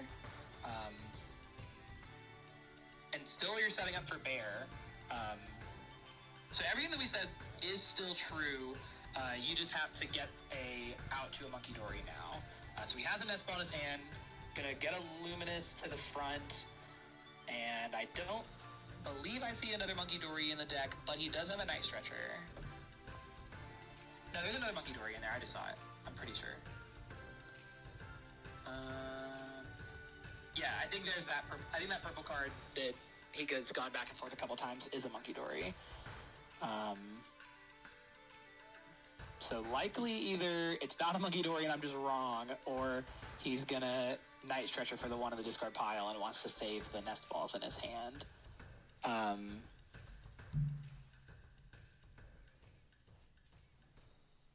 Okay, so there's Luminous to hand, redeemable ticket time.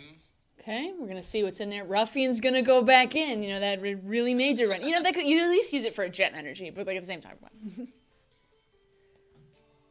I mean, it's the only way to get rid of Mist, except for maybe like an Enhanced Hammer. Which is relevant if you're trying to use like Terminal Period. Otherwise, I'm not really sure when you're trying to discard off the Ruffian. So, I wonder if Nathan is doing all this because he doesn't play Blood Moon, but I would imagine that you have to play Blood Moon under these circumstances. Mm-hmm. Oh, Xerosic and Psyduck in the prizes. Not that those are going to be relevant for this matchup, but The two Pal Pads is, yeah, that's not ideal. I mean, you can, well, no, Okay. that's not a format anymore. Okay, what I'm imagining here as a result of these game actions must mean that Nathan doesn't play Blood Moon. I think is what all of this has to be. I think if he played Blood Moon, he would proceed for the line where he wins in 2 turns. Mm-hmm. Which the commentators probably know that he does or does not. Right. And we just don't. So there is the Script. energy on Sudowoodo. Ooh. And there's a Counter catcher. Do the Squawkabilly. Oh, and the resistance is going to make it so that you don't, you know, keep accumulating the damage. Yep. You're just going to keep it locked forever. That's gotta sting.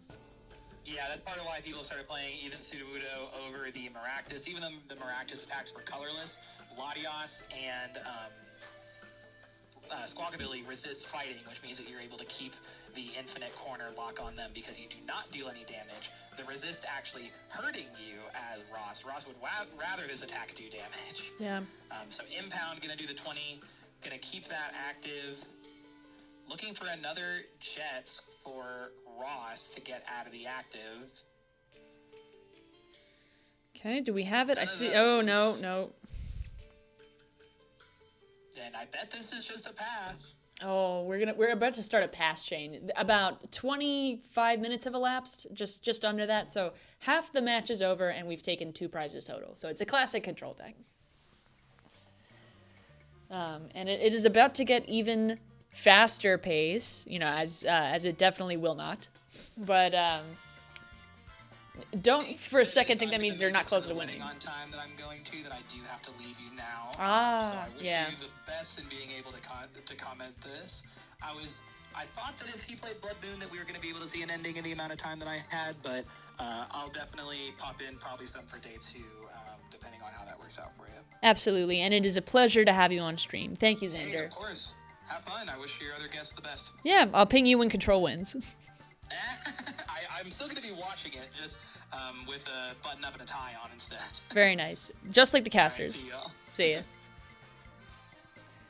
All right, that means we have got room in our voice call. If you are currently watching the stream and would like to become a co-caster yourself, you want to give it a crack, come on in. We got room. We got stuff going on. And we got a control matchup where it looks like there's going to be a Professor's Research to discard and draw 7. Ross might get some kind of switch out of that. I see a Fighting Energy. I think I see a Jet. Yeah, there's the Jet. So the Jet Energy will be able to take a knockout, a very critical knockout on that Monkey Dory. Sorry, not Monkey Dory. On that Ethan Sudowoodo. But which Ceruledge do you promote? They're both at risk of getting knocked out. Absol is still there full of energy. You are definitely looking at a situation where you're on the back foot despite, appearances. What do you do if you're Ross? You pray. That's what you definitely do. You jet energy, you attack, and you pray, and you hope you can get those last 3 prizes as quick as you can, preferably on that Absol, because that is a 3-prize card Pokemon with the least amount of energy. It's already damaged, and it's already a threat, so there's pressure to put it in the active. Ross could sneak this out if there's a way to avoid getting slammed by the double Monkey Dory turn that we had proposed a little bit earlier in the stream. And I also think, generally speaking, Nathan is in a strong position because of the ability to access all the cards he wants, but I don't think he's going to be able to keep the same pressure on if Absol is not taking those triple prize turns, because you need the Pheasantipity, you need the Ceruledge, and you need the second Ceruledge at the same time. Or maybe you could get the Squawk ability instead of the second Ceruledge, but either way, you're going to want a Monkey Dory for all of these plans, or, as was mentioned, a Blood Nurse Luna. And I haven't seen one. There's a Nest Ball. We could get something. I think we're going to get that Monkey Dory. There it is. So there's going to be at least one damage move this turn, probably off the Absol, because that's Ross's win condition, is to get more energy down and to close out Absol, which is, at least off of that research, there's enough tools to be able to do it. You could also manually retreat the Ceruledge to discard another energy and then just switch to the other Ceruledge. I guess that's one of the good things about having the extra attachment on it. LGM isn't super advisable here, so I think it's just going to be, I'd like to see a checkmate this turn, but I don't think there's the tools to do it. I think Ross is going to have one more turn to squiggle out, and by squiggle out, I mean knock out the Absol.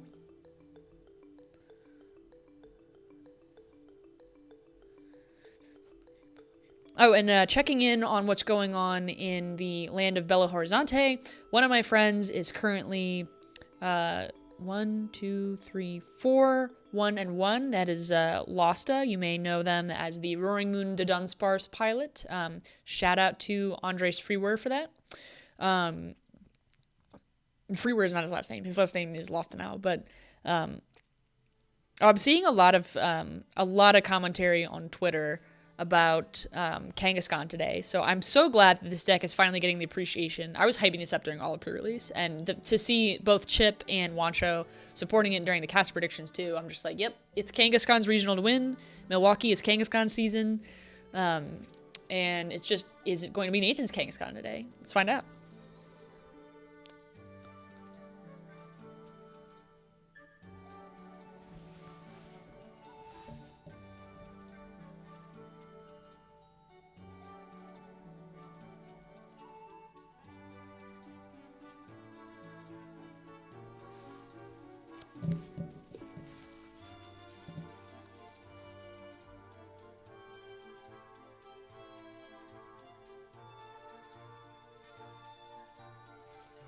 Okay.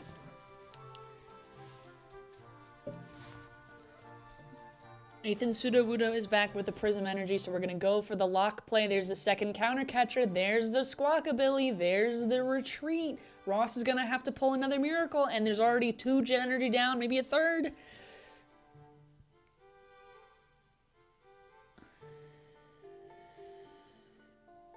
All right, Handheld Fan is also going to do some pretty good work too. Probably what's going to happen is both Ceruledge have A Fire, so and it's not an expensive attack. So the next one that comes out, you're going to be able to just put another fire on or switch the other one. So we're probably going to promote the one with the Jet Energy and then discard the Jet Energy if there's a switch option. Okay, there's a Fighting Energy off of the Fighting Gong. And that'll enable you to use the Lunatone for 3 more. Tinglu is not going to really get to come into play, sadly. I miss seeing Tinglu. The other cool thing, though, about this deck that Nathan's running is that Tinglu can actually attack. Tinglu has it has the ability to use Prism Energy, so if you get 3 on the Tinglu, you'd be able to use its attack. But that's obviously not what's going on here. Let's get back to the actual gameplay. Ross checking his hand, Nest Ball, Actually, you can't use the nest ball there. Oh no, that was a discard. That was a discard. That was the previous nest ball. Unless. No, what is going on with this nest ball? In my defense, I'm looking at a tiny version of the screen, like basically a thumbnail. So we're fighting for our life out here on the Optimal 60 stream. Although it looks like we have a viewer right now. Hello, viewer. I hope you're doing fun. I hope you're having a good time.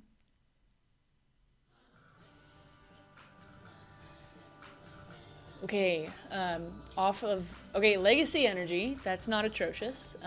It's not ideal. It's not atrocious. You could, you can't even use Squawkabilly's attack to attach energy to itself, because what is that going to get you? It only attaches to the bench. You could maybe use these turns to weaken Cerulege a little bit and set up a more resilient board, but why would you do that when you want the Cerulege to be able to hit for a ton of damage? So, probably not. I'm sitting here trying to guess what Roscoffin is doing, because without a switch card, what else do you do? I mean, you have too many things you need to lift up, no Turo, no Palpad, your deck is getting dangerously thin. I mean, dangerously thin. A Legacy onto the bird. You can at least start dealing damage onto the Sudowoodo, but the Legacy Energy is going to get moved off by the handheld fan anyway. So you don't even get to pick where you place it, so you're not going to be able to like put it on the Pheasantipity. I don't blame Ross here for trying to at least get some damage on board. Or, you know what, no. Maybe the play, because I don't see that there was an attack. So maybe the play is that you can't just take 6 prizes, because the Squawkabilly is not going to be your 6th prize. You'll have to gust. That's the play. Which is, oh, that's rough. Ross just does not have a lot of options, and Nathan is collecting them like candy at Halloween, and then Monkey Dory, as soon as it gets energy on it, is just going to keep compounding that. I love that discard, though. That discard is so beautifully laid out, and it's so gold, and it's so pretty.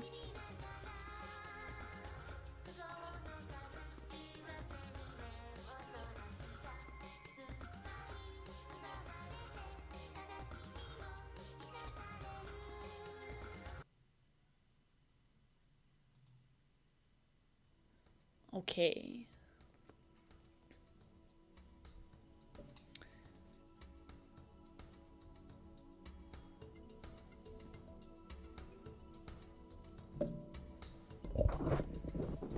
We're getting a slow and steady lift up here.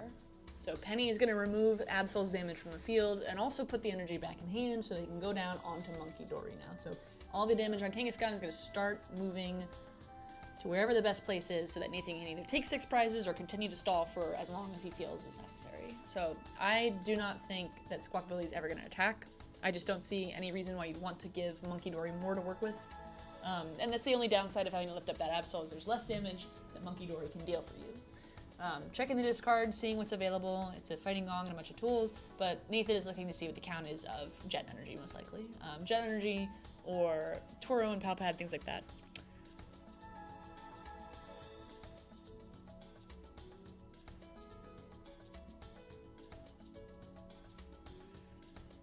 Okay, and what are we looking at? What are we looking at? I think because we're no longer on the voice call, I'm going to put my face back in. Hello. If you're tuning into stream, we are watching Nathan Ginsburg playing a control matchup versus Ross Coffin playing a Cerulege Soul Rock matchup. And unfortunately, he is getting clobbered. He's gotten 3 prizes already, which you might think is an advantage. However, okay, Monkey Dory just knocked out the Pheasantipity. Me and Xander had talked about if that was going to be a late game play, like the last thing you do is get rid of the Pheasantipity. Turns out not. Nathan is going for it and going to keep leaving Squawkabilly trapped active. Ross needs to do something. Counter Gain and Counter Catcher are both still live for Nathan. There was enough room to do this because of the previous Sudowoodo knockout, even though it was lifted back up. Ross needs something. Ross needs something, anything. And preferably that anything that doesn't leave him in an extremely vulnerable position for his 2 Ceruleges to get removed at the same time, or a Cerulege and a Squawkabilly.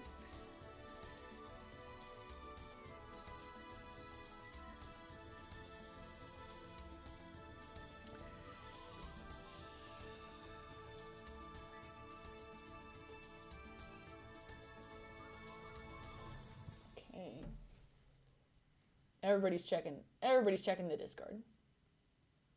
I have to say, the stream is doing an incredible job making all this information very visible and aware.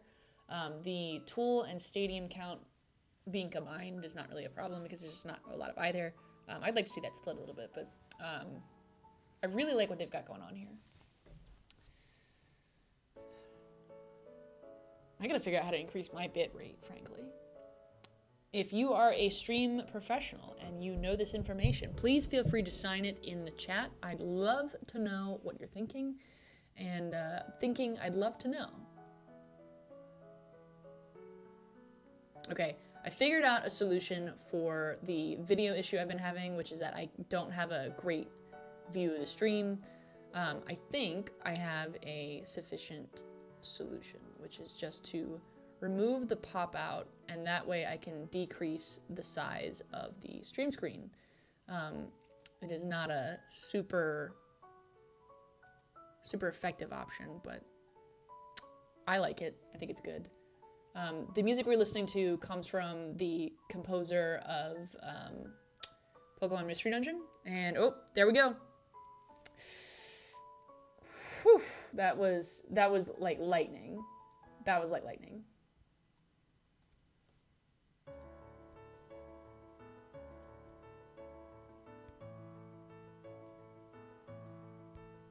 Nathan has got to be like flying after that.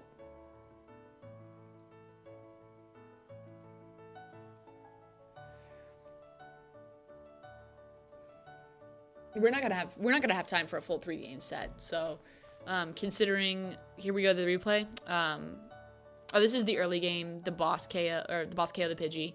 That early game was very rough. You gotta be glad for Nathan to have crawled out of that. And the top deck, that's right. This was a pretty good stream game. There were a lot of different flip the script moments besides the Pheasantipity getting KO'd, and Mega Absol and Mega Kangaskhan being the sleeper hits of the set is so validating. I'm getting some messages, so I'm gonna respond to these individuals.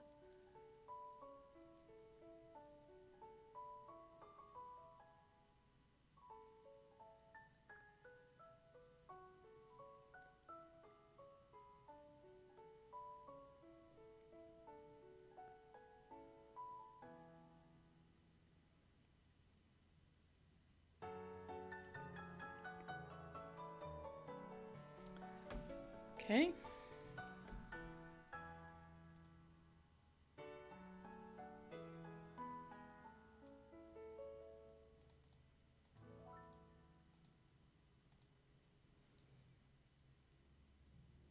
All right, I think I fixed my stream issue. Now I can see the cards very clearly. You know, it has been an exercise in learning this today, and I'm glad everyone has decided to come and take a peek at the stream.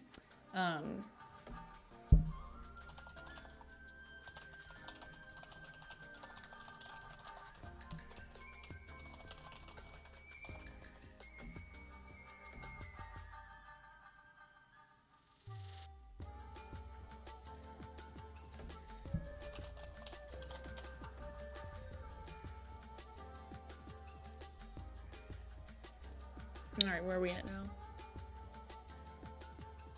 Here we go. Ross is most likely going to take game 2 as well, but you still want to make sure you play out the full 11 minutes. You know, it's possible to get donked, and if you get donked, you need to go as quickly as you can. So, obviously, take your time if you're Ross here, because Nathan's only out is to get a donk, because there's no way in another 10 minutes you can play another 40-minute game. It doesn't work like that. So,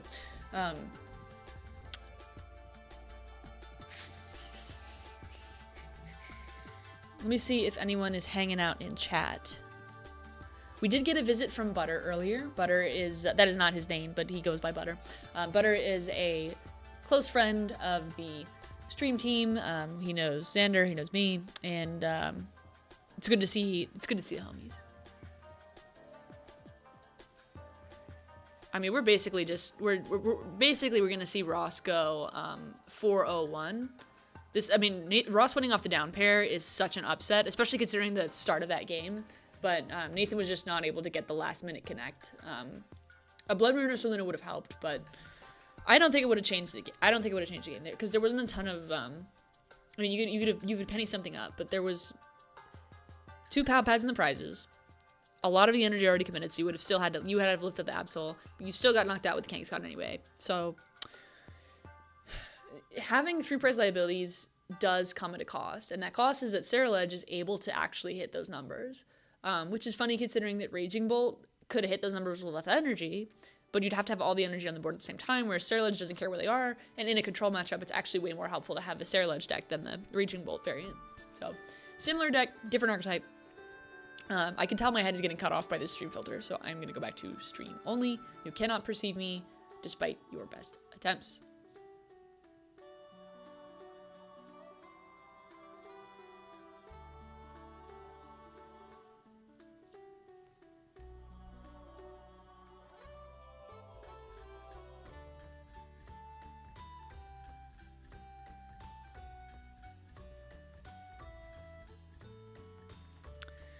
All right, we are going to go try to add some more people to the stream. If you are listening and you would like to join as a co-commentator, all you have to do is hit the command !join call. Once you join the call, you will be able to commentate on stream just as though you were a full caster yourself. So if you are interested in streaming, if you are interested in giving it a try, this is a great platform so you don't have to do the work to set it up. All you have to do is just spend a little bit of time hanging out. So feel free, come on in, see if you like it.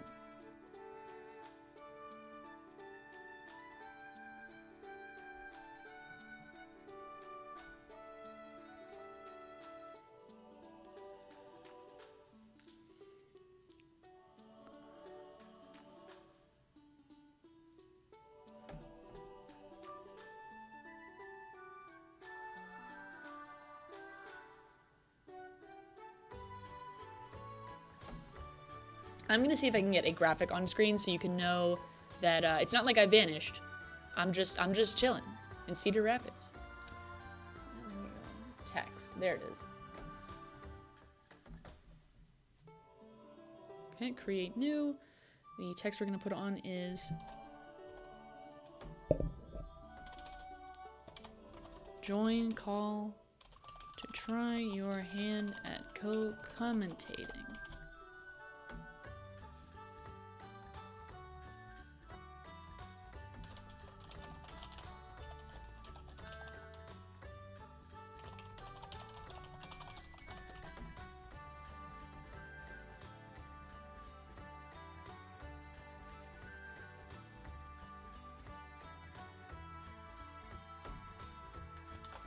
There we go. Didn't mean to move the stream. Just trying to move this text element. Here we are. Shrink that down a little bit. We're gonna scoot this over. We're really a pro stream environment here. We're professionals. Professionals have standards.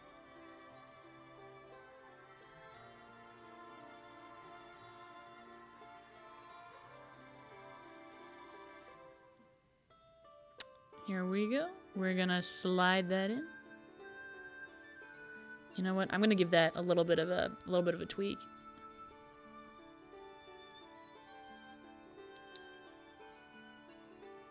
We don't have a size option.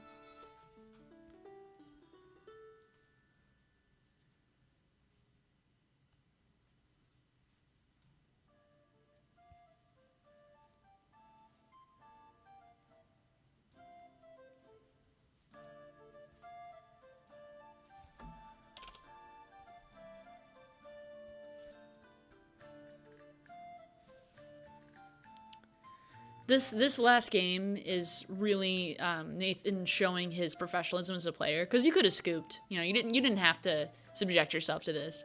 2 attachments from Ross onto the Sarah Ledge is a good move in case of a handheld fan. However, it's not going to matter. Ross is going to win this set. But Ross is at least trying to win the set, you know, classic and just take all the knockouts quickly. That's nice. You don't have to do that, but you know, you choose to do that. Here we go. We're going to change the color of the text, so now you can read it. Nope, now you can't read it at all. I lied. We're gonna fix that again.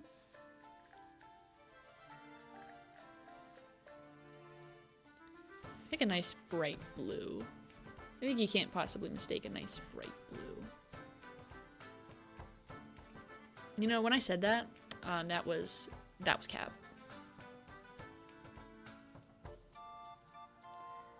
A nice green would stand out. A nice green.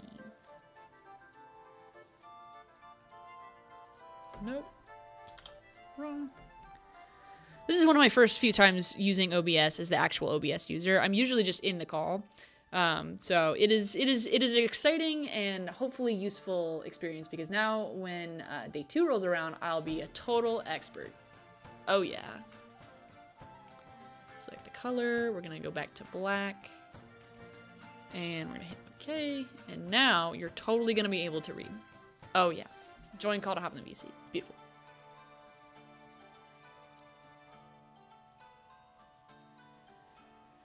There's really not much time left in this match. I'm enjoying these decks, frankly. I think what Nathan has cooked is really good. It's unfortunate he had that last 3 prize knockout. You know, he wasn't able to play the full like 6 or 7 prize game, but he got really close. Like just a little tweak here or there, and he would have had it over Ross. So this is a good learning experience, and he's 4-0, so he didn't lose at like 3-0. He'll be able to come back. He'll be able to probably make day 2 at this rate. He just needs to win 2 more games, so he's got 3 more chances to do it. And I would say if I were Nathan Ginsburg, loss on stream is not ideal, but he got really close. And look at him smiling. Like, you know, that's the heart of a competitor. He managed to take a knock on the Sarah Ledge. He's not down for the count. This isn't a waste of time either. This is good practice for any other Sarah Ledge that comes out around. So, who knows? I mean, if you're quick enough, maybe you take 2 more quick prizes off of some good coin flips. It's definitely not like impossible to go for a tie. It's just not going to be a win. I mean, I cannot conceive of a world where this is a win. So, and Ross too. Slow play is not something that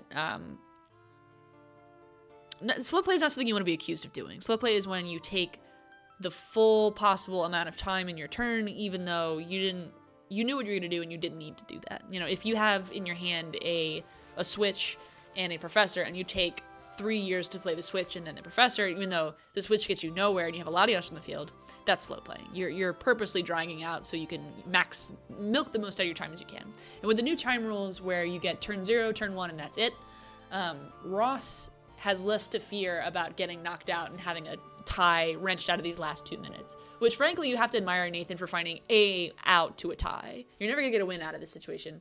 10 minutes left to play a control deck, but you can totally pull out a tie, and so Nathan is going for it. I had like just tuned out thinking it couldn't be done. Wrong. Lies. Instead, we're gonna get a legacy energy play. That's really smart. That's gonna make it so that Nathan has to quick search a boss. There's a handshake. Oh, Nathan's scooping. Minute and 41 left. Nathan's scooping. Ross takes the set. So 4-0-1 for Ross. 4-1-0 for Nathan. Generally a good outcome. And if I'm Nathan in this scenario, I'm just going, yes, I almost did it. If you're Ross in the scenario, you're going, yep, 4 more rounds.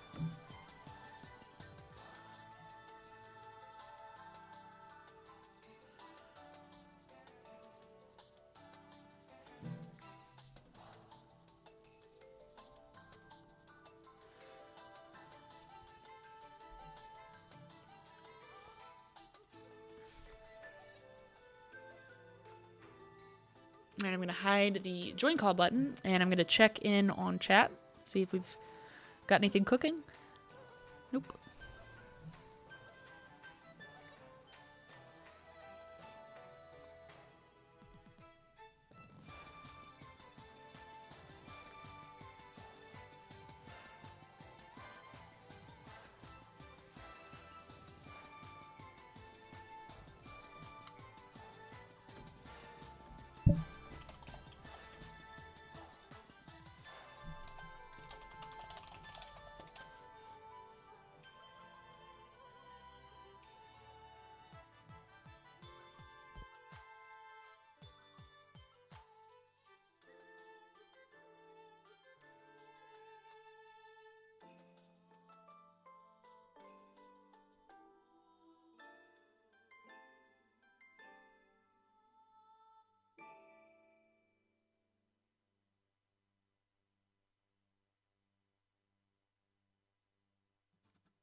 Okay, we are back. I don't quite know what's happened to the stream here. It looks like it has frozen very briefly. So at the same time, I'm going to just pause our music and investigate why we cannot see what's going on with Mr. Juancho Saldana. It could be anything, but this is definitely straining the extent of my internet capability here. So I think in the future I will try to either get a faster internet plan or figure out what else to do with latency to speed the stream up. It's definitely not a good pace that I'm accustomed to. It makes it a little bit hard to commentate. So let's see what we can and can't do to get this stream operating just as it is before the 2 minutes elapses. And let me listen in on what's going on with Mr. Saldana. What is he talking about here? Solar Rock Moonstone got really strong. Yeah, and I think I'm gonna expect to see a lot of that this weekend. Yeah. Oh yeah, I feel like this Solar Rock Lunatone, not only is it a good draw, it's a good basic attacker now for a lot of decks. All right. So they're talking about Solar Rock Lunatone. Good stuff. Now that didn't. That tweaked the stream. That literally tweaked the stream. I have to say, streaming is a lot tougher when you don't have a team built for it. It's just like VGC where you build a team, or it's just like building a deck. It is all about making sure you have a holistic experience built. So we've had a couple of rough streams before in the late night series, but this is a solo endeavor. And so we're missing some of the usual things that make that easy. For one thing, the computer is fighting for its life. It's lip syncing for its life. Hopefully we'll be able to get it before the next match.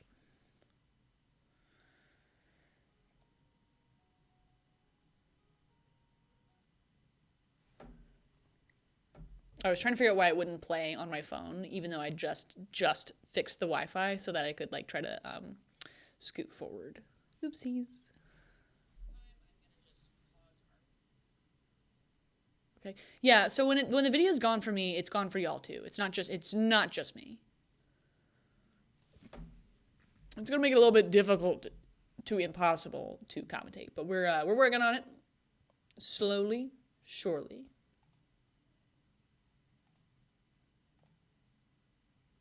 Dang, even me. That's crazy, dog. Dog, that's crazy. Okay. I'm scooting around now to figure out why it is like this.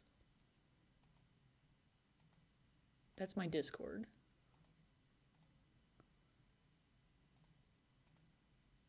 Okay, so something happened to the tab that it doesn't want to stream the tab. I find the lack of faith disturbing.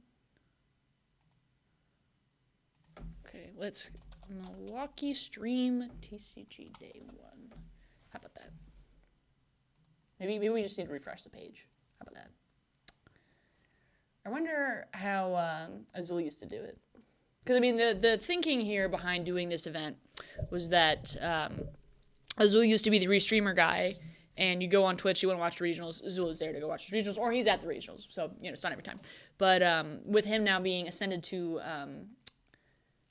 Chip's co-caster, then I figured there was a need to have a restream, and I figured there's a lot of people who wish that the casting team had different voices on it. So you might, if you are a junior, want to cast, or if you are a older person, you might want to cast, or if you are new to the competitive scene and trying to build up a casting repertoire, you might want to cast. So the point is that if you want to cast, you can come on this stream and do it. And unfortunately for me, that means the stream also needs to operate. I'm gonna hopefully get it going. Hopefully it's not gonna keep misbehaving. Here we are. Maybe. Okay, we're back. We did it. Chip and Azul are having a chit chat with their wonderful little Halloween sweaters. That is about the cutest thing ever. And I'm just gonna put on my suit, my official co-caster suit. There are also going to be some surprises as this weekend goes on. Today is really more about learning how to do this so that I can do day 2 well. And okay, we finally got some players to watch now. So let's see who is doing well after Swiss round 5. Ryan Schultz, that's interesting. Nicholas Germain is in the top spot, although that's by resistance. There are plenty of 5 and O's to deal with. John Ang, we saw him in the first stream. He has won again. Good for him. He is running the Kangaskhan Walls list. It is very nice. George Burden, Matt Partiger, Ryuki Okada was on stream earlier. Hale Obernote, you can recognize that name. Some of these folks are new to me. That doesn't mean they're new to the top tables. Ryan Schultz, I think, is related to Philip Schultz, the former World Championship winner and the Limitless TCG guy, but I don't know if that's the same one. That could be a totally different Ryan Schultz. Stream match is going to be Ian Robb versus Alex Rager. I don't know Alex, but we do know Ian. Ian is just fresh off of a Magic the Gathering tournament, so he's back here. Vance Kelly, the former World Championship winner, who beat Tord Rucklev with a Fusion Strike Mew deck. Congratulations to Vance for that. He's back, and he is playing very notably. So let's see how he wins. Matthew Pottinger, we just saw, was in the top, I think, 16 for being 5-0. So good matchup. John Ang versus Ryan Schultz. We talked about that. Ryuki versus Cody. Both of them are... Chris Franco versus... we're not going to see it, but Chris Franco versus Jesper Eriksson. That's an interesting matchup. And here we are, Ian Robb. I'm blocking it, but it's Alex Rager. I'm blocking it even worse now. Sorry, Alex. It is a Guardy Jellicent versus Golden Go matchup. We had talked about that a little bit earlier on the stream, in that Golden Go is a card that sort of struggles against Jellicent. Jellicent is able to block both items and tools. So the tools that Golden Go uses are the air balloon to switch around. It does not be playing any Latios or anything, because Golden Go is not a basic, so it can't retreat off of that. And also the Jellicent is going to prevent the use of superior energy retrieval, which in the late game is extremely important for Golden Go because they've discarded all their energy, or they are out of energy search pro to go search them out. So not only that, but in the early game, it's going to make setting up with items much tougher. So you get Frillished and then you can't play a Nest Ball, or you get Frillished and you can't use a Buddy Buddy Poffin. So either way, the Frillish is going to block your setup, the Jellicent is going to block your setup, and the rest of the Gardevoir engine is going to clear house if you let it. So if you're Alex here, your move is to set up as quickly as possible with the Golden Go, and then be conservative and take cheap KOs that are going to prevent and add pressure. If you're Ian, you're thinking, all right, I have tools for the early game, I have tools for the late game, and I have Gardevoir and Monkey Dory for everything else. So I would say Ian is in a slightly more favorable position, but that's going to depend on what we get out of this deck. So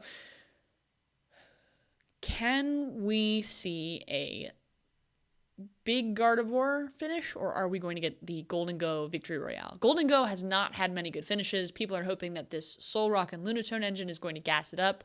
And without a one-on-one return Soul Rock war, Soul Rock is finally going to come into play. It's not going to be the, 70 damage, do nothing show. It's going to be the, I'm going to keep taking one price knockouts until you set up, and you better set up quickly. And Fighting Resistance is not on all of those Psychic cards. There's plenty of cards that can get knocked out because of the damage spread that's being put on by Monkey Dory or by Psychic Embrace. So there are a lot of cheeky options during this attacking game. Here we got prizes. A Premier Pro, I talked about that too, and 2 Fighting Energy, not ideal. You already don't play a ton of energy in the first place that are the same type, but this is survivable. Frillish in the prizes is survivable. A Curly in the prizes is debatable. You'd rather have that, but generally speaking, I don't think if you're Ian, you're panicking. I think you're looking at those prizes and going, there's a lot of good stuff across the board, but I can survive. As long as none of those are one-ofs, which Monkey Dory is definitely not a one-of. If it's a two-of, like Curlia, then you're hoping you have a rare candy or something. But this is still a Jellicent list. You'll be able to slow down your opponent as long as you've got more than one. And I would think you would have more than one if you were going for Darty Jelly. But look at that big smile. Alex is definitely looking a little more nervous, but that doesn't mean he's not well capable of winning this. He's just not a name I've seen on streams before. So good for him. He's kicking it. He's kicking it. He's having a little beverage. We have our 2 lady judges on screen, and here we go. I love that transition. It's so pretty. Starting with a Frillish and a Iron Bundle. People have talked about that Iron Bundle. Xander Bennett, who came on the stream earlier with a quick little phone call, let us know about that Iron Bundle tech. Is that Precious? Oh, immediate from hand Precious Trolley. That is fantastic for Alex. That is the ideal setup. You're going first. You're not item locked yet. You get down the precious trolley. That's got to feel very good. And Ian's just like, what's the point of item lock? He's already got his basics out. And that's all of the basics. That's the Soul Rock, that's the Lunatone, that's maybe two Gimme Ghoul. And I don't know if you want to put out a Pheasant Dippity early. I wouldn't. 3 Gimme Ghoul. Okay. You could save a spot, but considering all you have to do is retreat and then Iron Bundle to put another spot on your bench, 3 Gimme Ghoul makes a ton of sense. All right, Alex shuffling the deck back up. The sleeves matching the both the sweater and the regionals wristband is very cute. I don't think you planned that. You don't know that bands are going to be red until the next morning, or if you register that morning, then. But lo and behold. Okay, there's a smile from Alex. Now we're playing a game. I am also, while we were commentating here, I'm going to be messaging some people to get more friends on stream. Because it's plenty of fun, but it's even more fun with friends.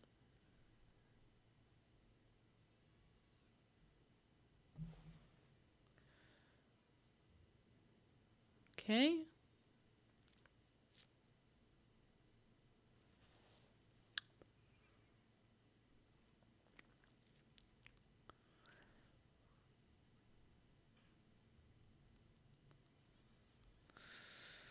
All right.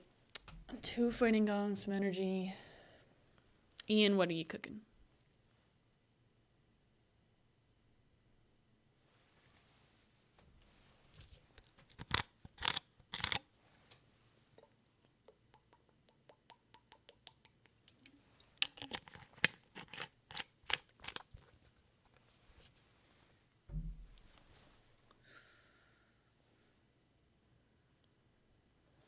Okay, we're getting some lag, so I'm going to go back to the stream only view real quick.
Okay, we are back. I tried to do what I could about the stream latency. Unfortunately, it looks like it's going to be like this. So probably going to do some more in-depth research before day 2. Let's take a look back in on how our player's doing. It is not quite changed. No one has taken any prize cards yet, but Alex has gotten his Golden Go side of the field developed, and that means, there it is, it's the first knockout, knocking out the lone Ralts, taking a fighting energy off the prizes. And here we go. Ian is going to be able to Oceanic Gloom again to continue to keep the game from escalating too far. However, it's not looking super great because there are no Ralts in play, so there's no Gardevoir in play, and so Monkey Dory can't really do anything. And also, Golden Goes are so set up right now. Like, there is enough there that Alex could just steal the game away by taking knockout after knockout after knockout and using coin bonus and Soul Rock Lunatone to ensure a steady boss supply. Now, Ian still has access to Lily's Determination, which is the supporter he's used. Because he has 6 prizes remaining, he will get 8 cards, rather than if he had fewer than 6, he would only get 6 cards. So off these 8 cards, hopefully Ian has got access to enough Ralts or Buddy Buddy Poffin or Nest Ball in order to get a sufficient setup going. We're going to see a Earthen Vessel. Can't see what it's discarding. Neither can Alex. It looks like it's a Psychic type EX. And let me see if I can zoom in just a tad to figure out. I only get the corner of it. It looks like it's a Mew and an Ultra Ball. So it's going to be a Vessel for 2 Psychic and then a 2 Psychic for an Ultra Ball. Searching the deck for a Ralts. Ralts has the attacks Collect and Headbutt. It is a new Ralts from Mega Evolution. It is, generally speaking, a little bit better than the previous one because it can now draw a card if it's trapped in the active. It also still hits for 10. So previously it did 10 and switched itself out. Now it's 10 and just, you could also choose to draw a card instead. Never underestimated that one lone card draw. Okay, coin bonus. That was definitely a disappointing turn for Ian, but a disappointing turn for Ian means a great turn for Alex because the item lock is live, but that has not stopped Alex thus far. We don't even need to see a Genesect to have all the Golden Go on the field. Like, that is just incredible. First the Precious Trolley in the hand, now the Golden Go on the field, and we're going to draw off of, it looks like the other coin bonus. The hand is at least 20 cards deep. If you're Alex, you're thinking, yep, just need a boss. And you have enough tries to go get it. So we're probably going to see a Gust of some kind this turn. We could use Bundle and go for the Pheasantipity, the Monkey, the Ralts, but the target is definitely that Ralts, because the more turns you get with Ralts not even in play to evolve, the more turns you get to just sideline Gardevoir. And looks like there's an Arven coming down, so that is going to grab, it could be anything really. It'll probably be a Air Balloon, and I don't know what item you're really craving for here. You have plenty of setup. That's a superior energy. Okay, makes sense. You just want to have it in your hand. You didn't have one. No tool. There's plenty of time to, hold it in your hand. I mean, it's not like he doesn't have a thick handful of cards. So, shuffle the deck. Pass to opponent.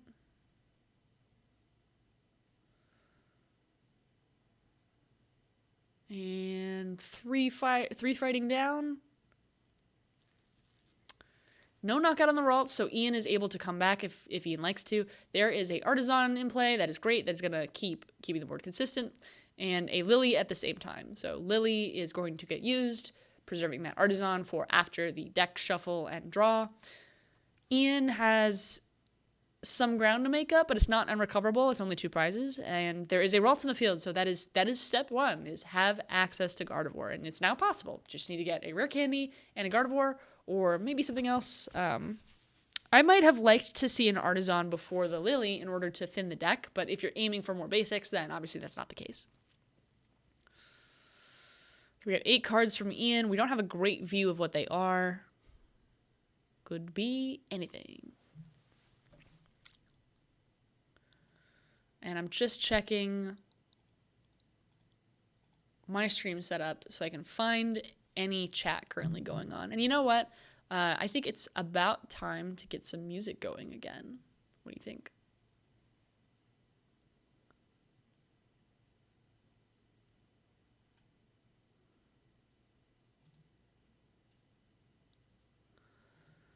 Ooh. Okay. Another Monkey Dory. Hopefully you don't lose it to another person's deck. Sorry, Cal Connor's not in this one. Neither is a Bond. Check in the hand. Vessel for a Psychic down and 2 more Psychics. Maybe a Psychic in a Dark, but yeah, there is a Psychic in a Dark for the other Monkey Dory. We have enough to use Mind Bend with the active Monkey Dory, which I don't see an air balloon attached, so it's gonna bait an air balloon attachment, but that's if the Monkey Dory is the attack that's chosen. I wouldn't hate to see a Screamtail play here, but it's not really helping you. You're really trying to take some knockouts on these Golden Goes because that's your quickest route to not losing the game. There's a Gardevoir in hand. I see a Stretcher. I don't see a Candy. So Ian is just going, where's my candy? I'm thirsty. I'm hungry. I want sugar. Like, please, everything. But, okay, there is a Night Stretcher play for the Pheasantipity. Pheasantipity is going to flip the script. That is a Frillish down. There was a little bit of hesitation there. Frillish is a pretty good inclusion at any stage of this game because of the ability to prevent superior energy retrieval. There's the Ultra Ball. Ultra Ball is going to grab. Drum roll, please. Okay, it was a weird glitch. Going to grab a Curlia. So no rare candy play here. And we still have Artisan as an option. So you could Artisan out another Ralts, and that'll give you a little bit more security for next turn, because if that Curlia gets knocked out, I don't know what you do.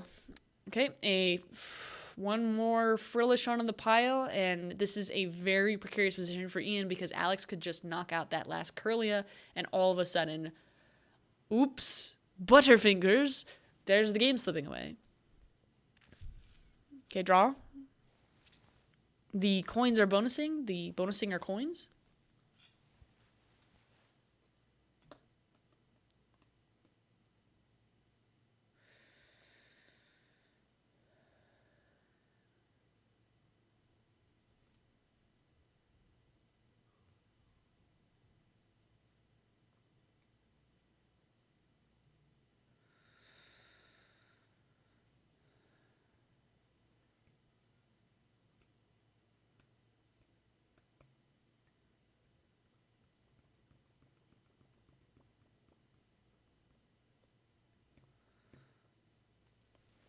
And this is Swiss round 6, so there are 2 Swiss rounds remaining after this one.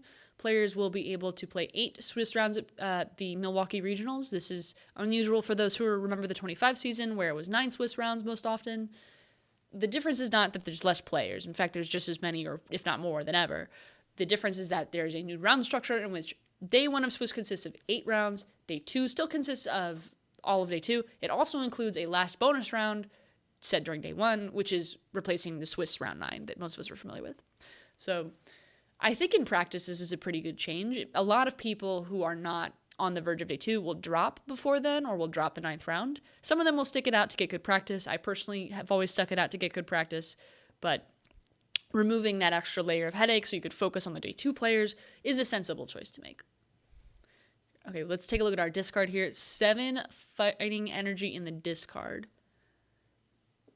We don't have any more prizes on Alex's side yet. It looks like we didn't get a knockout last turn. That's interesting. That's very helpful for Ian. Okay, and an attachment onto the Frillish. That's going to be helpful if there is a...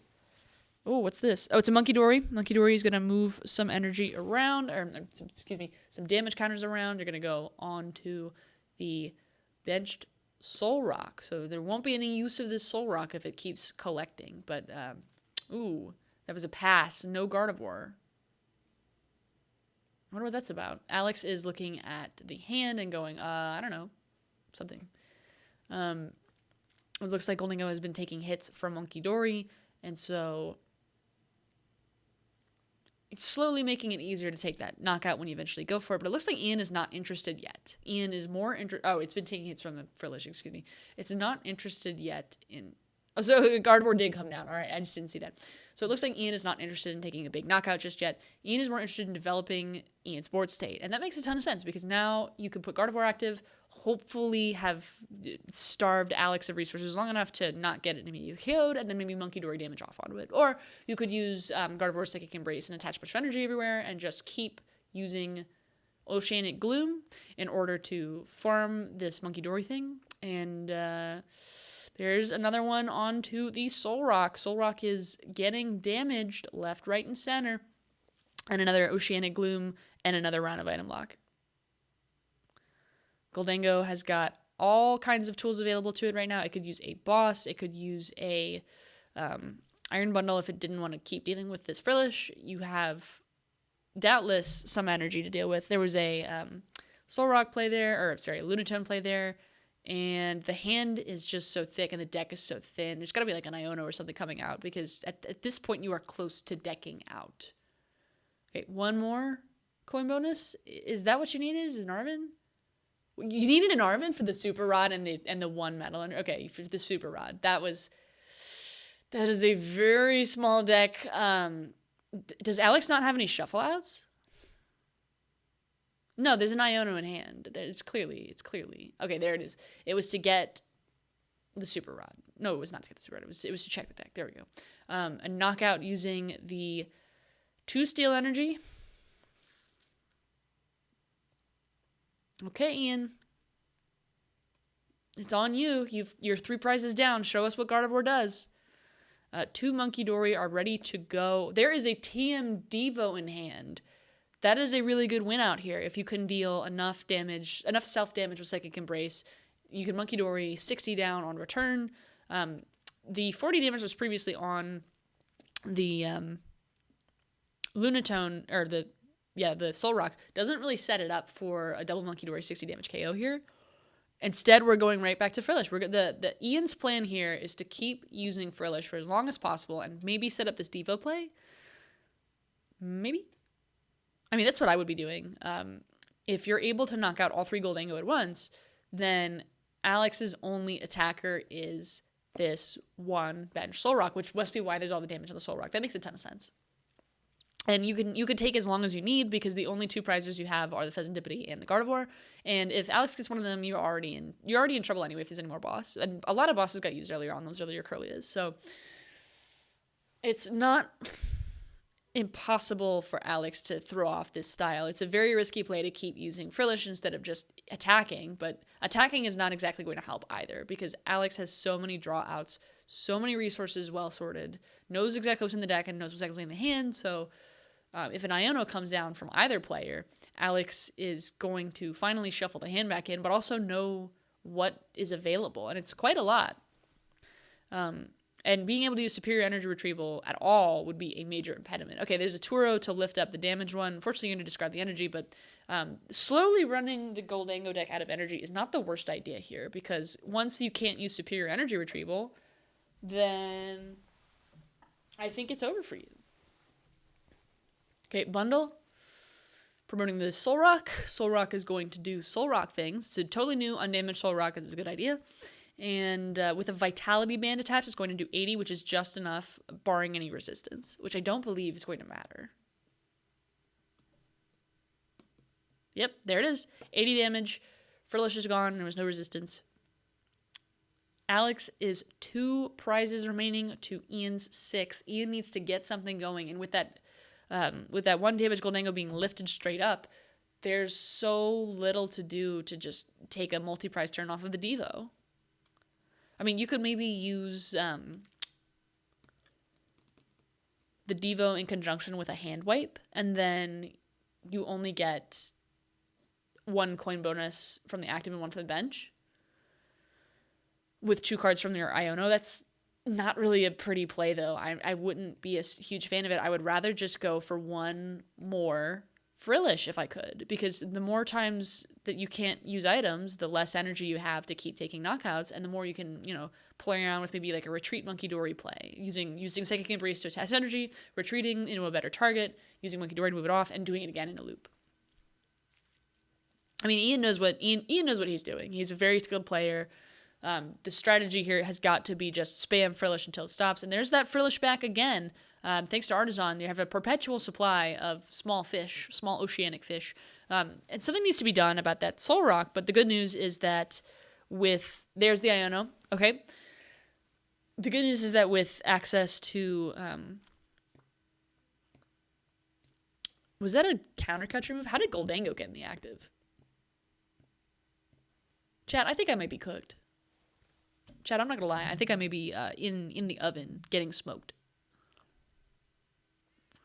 Hello, Justin Bean. How are you doing? I see you're in chat. Hi.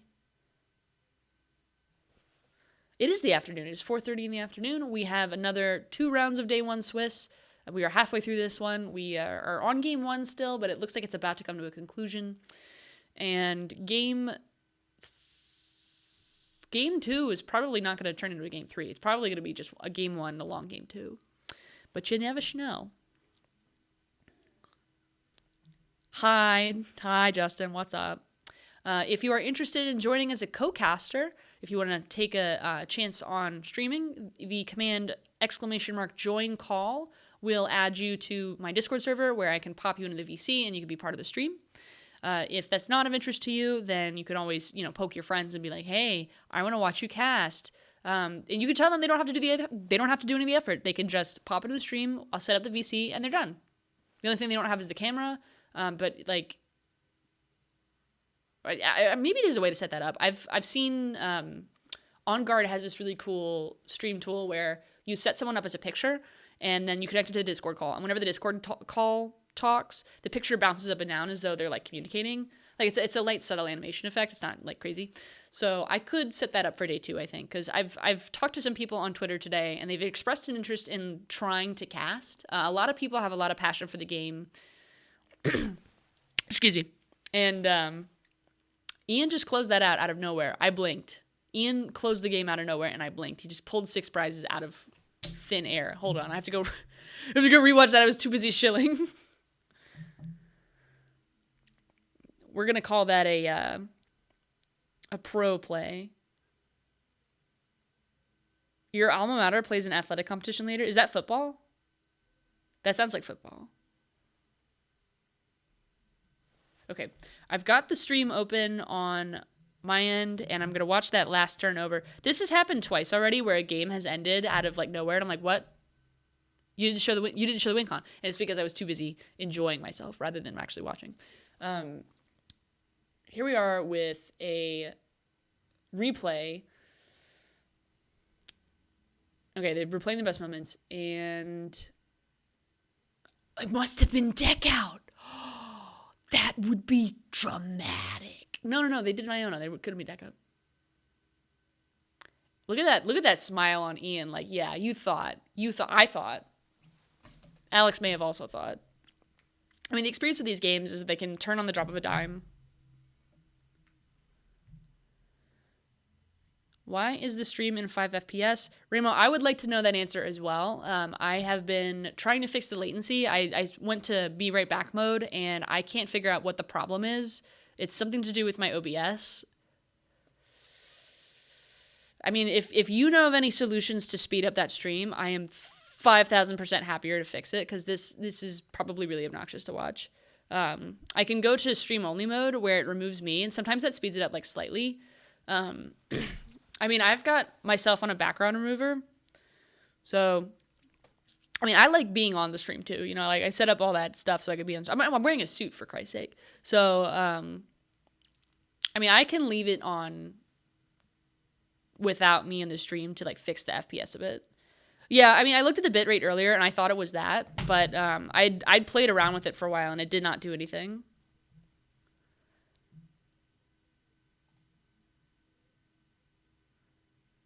Although, I wonder.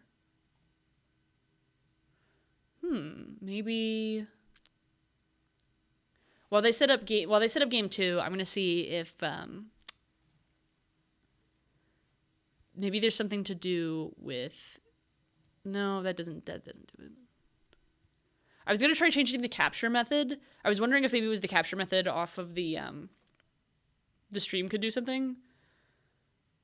but that does not look any better. Nope, that's still just as bad. We tried. Game 2 has set up now. Ian Robb is getting, I don't know, he's got 20 minutes to not lose game 2. Those are pretty good odds if you're a Gardevoir player. Most of these Gardevoir games take the full amount of time and then still go to ties. So, I mean, you want to be careful of Alex taking quick prizes, which is something that Alex definitely did early in the game. But having the Jellicent package is extremely strong into this matchup. I would not be feeling good if I were Alex just going into the matchup. And you could see when Ian was smiling and Alex wasn't right at the very beginning of the game. But bitrate should be at 6,000, I think. I wonder if there's a way I can I could probably go into the, what is it called? I could go into the stream and swap the screen so you can see like my direct laptop, so I can show you like the bitrate settings. I'll probably do that after this game concludes, so people could be like, yeah, that's why it's like that. But for the most part, I'm gonna keep it. Yeah, I'm just gonna keep it as it is, and then once the game is not active, go through it. Also, one of the weird things about Alex's deck, and I talked about this earlier in the stream about like different Golden Go lists doing this, is that they're playing Premier Pro or not. And I was like, this is a really good play. Like, you can play 2 of them and knock out a Monkey Dory. And then a buddy of mine was like, no, absolutely not. Why would you do that? And then, generally speaking, I like his opinions. It's Xander Bennett. He was on stream commentating for a bit. He had to go to a wedding. But if you are interested in commentating at all, which I'm sure will do tons of favors to this stream's bitrate, hit !join, join call, and you can hop in the VC and be part of the stream. So if you wanted to try co-casting a regional, but had never done it before, and you didn't want to like learn how to set it up or anything like that, I figured I'll just set it up, and if folks want to co-cast, they can co-cast. Anyway, I'm also thinking about adding some different commands to like do different things to the stream, so that like it's not just like, it's not just like a talking heads thing. You could Pumpkin Amy has that thing where you have Pokemon crawling across the bottom of the screen for each stream viewer or follower. I thought that was really cool, but I didn't want to do too many things on my first stream. This is not my first stream ever. This is just the first one where I'm also in charge of all the tech.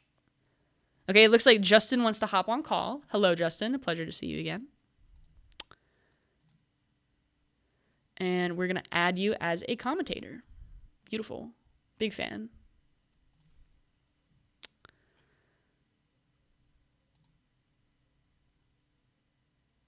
Okay, I am in the live co-stream room, so if you would like to be a caster, just pick any of the chats, and there you go. You're in. There is a size limit, so that if there's more than one person. Let me get my headphones on, and I can hear you right after that.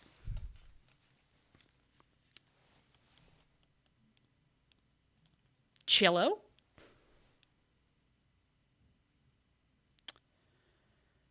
right, it looks like you're in the chat, and the stream is not able to hear you. It looks like Discord is not lighting up your icon green.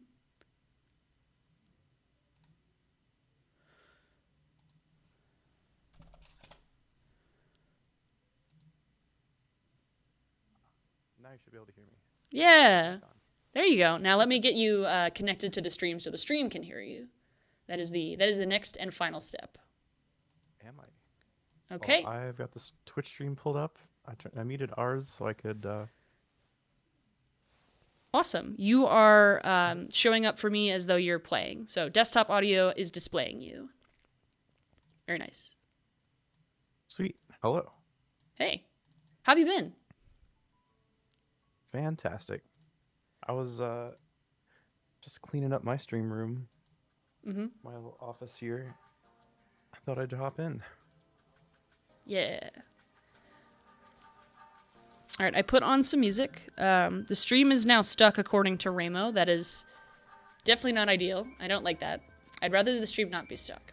So let me see what I can. Stream is not playing. No. Yeah.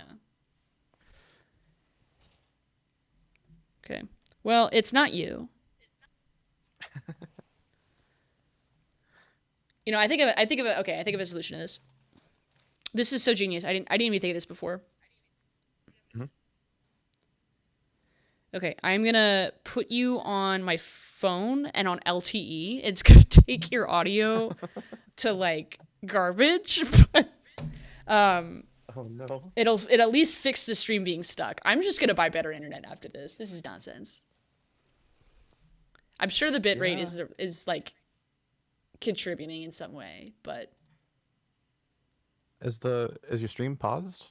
no, the stream's not Yeah. paused. It is literally The just restream? it is the worst stream of all time. Like I am putting on something. Okay, it's moving again. Beautiful. Oh. Modern problems require modern solutions.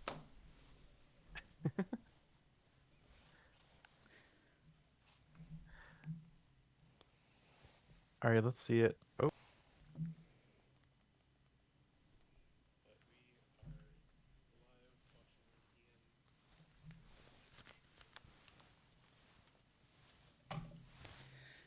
Okay, I think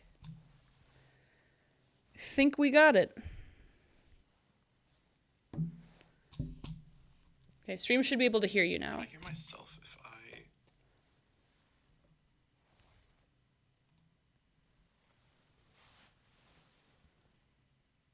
Give it a test 1, 2, 3. I'm just gonna watch from the Twitch stream side. Here it is. Yep. All right, give it a test 1, 2, 3. Test 1, 2, and 3. Beautiful. All 3 of those tests worked. A+. All right. Now, so I'm watching your stream. I'll be on hella delay. Yeah. we So just watch the Twitch. If we both watch the Twitch stream, it'll be together. that should fix it. That's what Xander and I did. Is that we did it before rounds. So then while the Twitch stream was counting down, we were like, oh, it's 120. Oh, it's 140. So. Okay, cool. I'm at Swiss round 13 minutes and 50 seconds. So. Twitch is at 13:40. Okay, so you're a bit ahead of me. Alright, so I can pull up the YouTube stream and back it up. Sick. Also, it's a pleasure to see you again. We sometimes get to hang out at regionals, but like we've never like gotten to sat down and have like a good dinner or something. We should. That's true. We should. Mm-hmm. Alright, so what time do you have on screen? 13:22. I'm trying to match. 13:22. Alright, just about live. Sweet. Beautiful. All right, where we left off, Ian Robb managed to like secure the bag out of nowhere from like a 6-2 deficit. It was beautiful. Yeah, Gardevoir does that. Yeah, it's nasty. I happen to know he was between Jellison and not Jellison leading into the tournament. Mm-hmm. But it looks like he decided on the jellies, probably at least considering this matchup. Oh, absolutely. Absolutely. And he just spammed Frillish. It was great. Yeah, Gledingo and Ceruledge, these turbo decks are quite popular. Mm-hmm. One thing I found interesting is that Alex has not played a Genesect that I've seen. So I'm used to seeing Golden Go go, oh, you know, Genesect, attach, attack, like, pretty classic. And now with the addition of Solrock and Lunatone, Solrock was able to provide that one prizer that it just did not have before. And Lunatone draw is just ridiculous. I think everyone agrees it's just ridiculous. So Golden Go is eating very well. It's just unfortunate that it has such a bad matchup to anything with a Jellison in it, particularly with the Frillish in it as well. Yeah, and something that can improve your matchup here into the item lock is a Cypher Maniac in your list, which I heard from stream before I joined yours that he does not play any of those. Oh, rip. So once he's item locked, he's just taking whatever comes off the top of the deck. Mm-hmm. Rip. It looks like our other chatter, Remo, is going to pop off and go back to the official, but thank you for coming by, and hopefully we get this bitrate thing fixed. All right, anyway, back to your commentary, Justin. Do you think Alex has any chance of playing for anything other than a complete L? As long as Ian can keep recovering Jellison, it's going to be rough. He takes his early prizes, his Lunatones put more energy in discard, and as long as Ian can just like keep him from recovering those energies, then it doesn't look great. No, it does not. If I were Alex, I'd be sitting there going like, it'll take a miracle just to get a tie. And that's just the magic of Ian Robb. He's just kind of built different. True, and magic of building this deck in a way that beats one of its bad matchups. This is true. At least in theory, bad matchups. The day one meta came out on Twitter, and I was just looking at it, and I'm like, this is so cool, because you'd think, based on that graph, that Sarah Ledge was somehow the best deck in the format, but there were just enough Gardevoir between the two variants that Gardevoir would have been the top deck. So, but even then, it would have had like a 15% meta share. Like, everyone is just scrambling and cannot figure out what the best Mega Evolution deck is. It's quite fascinating. We don't always get mixed environments like this. Yeah, the really cool new Mega decks. Like, you've already seen them on stream, or the Kangaskhan Absol deck that John was playing. That Oh, I love that. Tord build. Mm-hmm. Oh, Tord saw it online from Japan and brought it over. Mm-hmm. I was interested to see the Mega Kangaskhan in Control. That was kind of funny. That was so great. I feel bad that he lost. Yeah, Ross turns out is still very good at Pokemon 25 years later. Yep. I think he's one of the very few people to have a consecutive streak of world invites. I don't know if he's been invited to all of them, but I think it's all of them. Yeah, it's pretty much just him, and Tablemon's not far off. This is true. And then he's also casting. So like for every event that he doesn't top, he's casting. He's just one of the game's greats. Absolutely. Okay, across the field, what we have, there's not a ton happening for Alex other than trying to shuffle something together, but without access to the Energy Search Pro that's just sitting in his hand, he's stuck flipping the script for energy. You never want to be in that position as a Goldango player. Yeah, I think he's used the ESP on the last turn, and he's got a new set of cards, so I think those all got Iono to the bottom. Ugh. No, I thought that was the ESP at the bottom because of the angle. Did he? Oh, I think he used one last turn. He had energies in hand, I thought, and now he doesn't. Yeah, so there's Iono on top of Ian's deck. So there are energies at the bottom of the deck. Arvin's shuffling in. Oof. Good catch, though. I'm glad you were paying attention. I love being able to recreate a board state. This is true. But yeah, it looks like we're not just a pass. With those energies shuffled into deck. Mm-hmm. Now, the good news is at least he's set up. This would be a whole lot worse if this was item lock, no setup, which Goldango doesn't have too hard of a time setting up these days, but you still have to do it. It's not like you could skip it. True. Ian already has Gardevoir. I wonder what Ian's win condition is here. I assume it's just Devo, a couple of Goldangos. He's definitely got Devo TM. That's on his mind, I'm guessing. If I were Ian and I'm trying to figure out, what to do other than to hopefully make sure 7 minutes passes without too many prizes being taken, I think his plan is just still going to be frillish. I mean, it's so good. I have to agree. Yeah. I mean, the frillish until you finally get your energy and then Iono them all away again is just, there's so little counterplay available. I mean, you could maybe play more supporter lines, you could play more Vessel, but yeah, I mean, I take it back. You can't even play more Vessel. It's not like you could do something like Ethan's Journey to like draw 3 fire energy because you're a fighting energy deck. You can't use Fighting Gong, you can't use Earthen Vessel, you can't use Superior. Just you're so dependent on items as a Goldango deck, and frankly, I don't know what Alex ever could have done against this strategy. Yep, and I see Ian put an energy on the active frillish just to move it across the board. So he's trying to set up for the Devo already. What's extremely funny? What's in the deck? Ooh. There's another Jimmy in the deck. There's three energies, which is not much. There's a Super Rod. Not that you could use a Super Rod right now. Yeah. You can pull it, though. Mm-hmm. And there's a reason that Ian doesn't evolve into Jellicent, for anyone who doesn't know. It's that the Jellicent can be gusted out of the active. So a boss's orders, and now you can use items again. So Frillish is the only one that you can't just get out of. There's no way to escape Frillish except to knock it out. And then Ian can just pick it back up and do it again. I was curious about that. Why he doesn't just make the Frillish bigger? Because more HP, but also it's less resilient as an effect. He could do it if he felt like he was in a strong commanding position and it was better to take a knockout. Yeah. But generally speaking, he prefers to leave that one lone Frillish because you can't switch it out to get rid of the item lock. You can't boss out of it. Mm-hmm. You're right. Yep. Okay. Because Goldango is definitely going to draw a boss. I mean, they're going to draw maybe on a bad turn 4 cards off of Goldango and coin bonus, and then another 3 off of the Lunatone. So whatever's common to get you out of it, you're hoping that it's like a 1 of count at most and that they never get it. But the odds are that they'll get it. So you play Frillish and you never have to worry about it.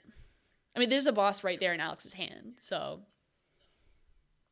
Yeah, he probably plays 4. And you just keep him item locked. You can't play that picnic basket to clean up the game a little bit. No, not even. We're just sitting here. Picnic Basket is such a strange choice, but then you look at the meta share and like the second most popular deck is Grimmsnarl, which people had been writing off for quite some time. They were like, Grimmsnarl is not the way. Grimmsnarl is not capable of this. And meanwhile, it's the second most played deck. There must be some secret.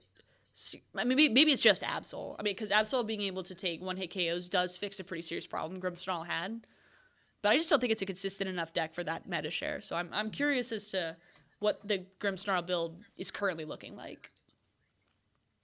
Still probably heavy Devo, right? With everyone thinking that Lilies helps out these slower evolving stage 2 decks to set up. Trying to play Grimmsnarl to take advantage of that essentially being very popular. That's true. And that's what the City League deck lists are showing too, because before the stream I was just like, I wonder what the most common Grimmsnarl is. And I'm browsing through there and I'm like, okay, I just don't see anything I understand here because I'm just not a Grimmsnarl girly. Yeah, I played, I casted the Doom tournament once, and there was a lot of Grimmsnarl happening in our meta recently online. People are just sick of Gardevoir, you know? People are sick of Gardevoir. It will rotate out eventually. Well, we got probably another couple months, so we'll make the most of it. Yeah. Oh, saw the jelly got knocked out, and we're right back into another one. Yep, that's the power. You get 2 energy, fantastic. And you go, yep, do it again. One night stretcher. Saving the Bravery Charm to commit to the Frillish is very, very smart. Mm-hmm. Goldango did play Tool Scrapper for a while, but that's another item that you can't use. Play. Can't use that. Items are now banned. Items are now illegal. Okay. It looks like the stream has paused again in a most spectacular fashion for me. So I'm going to see what I can do about that by spamming refresh for 20 minutes. Oh, no. I got to say, this is great practice for the second day tomorrow. I really hope this does not persist. Absolutely. I'm still watching the YouTube stream. Alex has just turroed his Soul Rock up. There's 2 minutes left on the clock for Alex to take 4 prizes, and I don't think that's happening. Nope. I'm not seeing it. I think he only has 2 energy in hand. I can see the last 2 energy in the deck that hasn't been knocked out. Just a pass back to Ian. I don't think there's any way. I don't think there's any way other than to just hope that Ian decides to quit having fun. I wonder if Ian tries to pull off a Fire Friends turn or just is content to let time run out, which he has every right to do. Yep, that's the way the game works. But I will say this: Ian is a good sport of a player, so Ian might try to give us something for stream rather than just make us feel sad. You know what I mean? Like, Ian is Absolutely. Ian's not going to jeopardize the game, of course, but there's a minute left. Like, it's not like Ian can't do something fun when there's only 4 prizes left on the field and Alex has absolutely nothing to work with. I mean, I don't think that's happening, but... Oh, Alex found energy. Oh, it takes a prize. So he might be forcing Ian to go for the triple Devo this turn, which I think he can do. No, he'd be 1 monkey short, right? Yeah, 8 on the You'd be active, close, but not enough. 7 on the bench, and 4. I guess we can do it. Oh, I didn't see the other 3. Right? Yep. It could be done. 4, 5, 6, 7, and 4. And the So, Iono. yeah, it's just, Ooh. he's got a spare monkey. Owning the energies Alex did have. Right back to the bottom. But he won't be item locked. But he won't have any golden goes. And we're in overtime.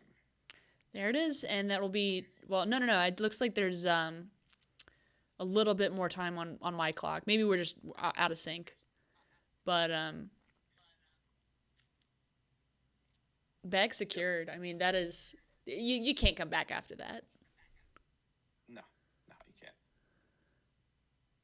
Is that a frillish attack instead of the Devo? Oh, that's dastardly. Okay, there's a handshake. Yeah, like that is a game. Rip. Rip. 2-0 for Ian Robb. That punches his ticket into day 2 officially. He is 6-0. What an accomplishment. It is. I love seeing Ian doing well. It's fun to watch. He's been doing well on Magic streams, so I've watched just a little bit of Magic that he's been playing. The first event he went to, he top 8'd. The second one, he top 8'd and ended up in finals. He's one of the greats to do it. Yeah, and this last one recently, they played a different format, or just like basically it's called Modern, which is basically their expanded format. And he did finally scrub that one. Just too many cards. Oof. All right, now we're getting the replay. So while the replay is going, I'm going to Google how speed up OBS. Please, quick, help. Yeah, if your internet's struggling, I'm not sure there's much to help that. That's what's killing me. Is like I'm pretty sure this is fast enough internet. So I think it's just the fact that I have the stream open, that I'm streaming, and frankly that I also had Discord open. You know, it's not a winning combo. That's fine. We can turn down the resolution of the stream. All right. Try to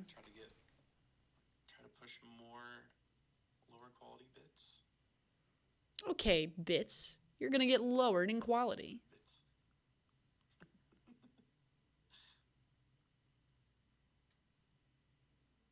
I am just guessing though. I have streamed, but I do have quite good fiber internet here, so I'm not worried about it.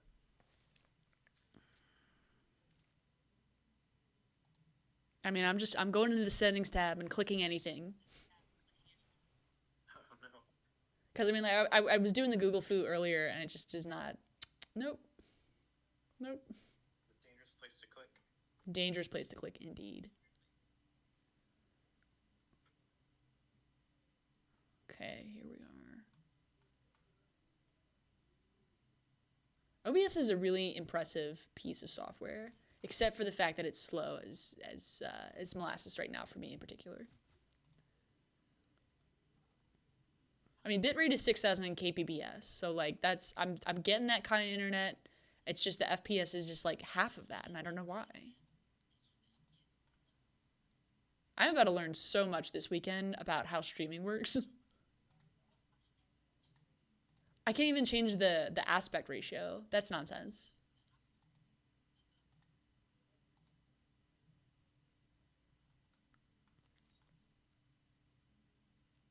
Okay, what about...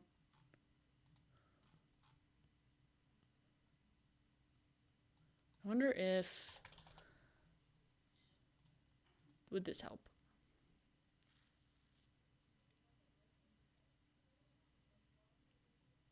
Well, the FPS slightly went up, but the screen is not moving, so I would not consider that a big dub. Are you able to see the stream? Yeah, but it is frozen again. Yep, that's what I thought.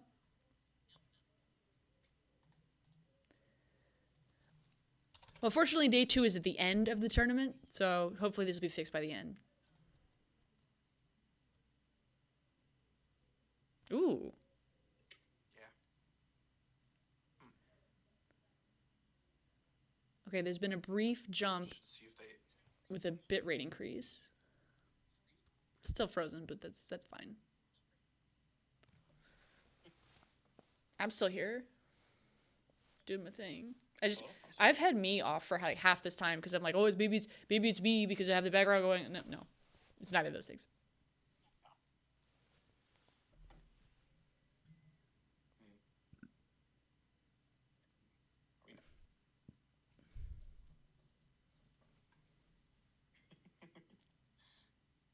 I definitely know some people I can ask. And we got some good advice earlier from others, and others who were in the call, and others who were in the stream. So thank you to everyone who has attempted to help. And frankly, thank you for co-casting. Sure. I don't know how hard it is to just sit there all by your lonesome. Wah, wah.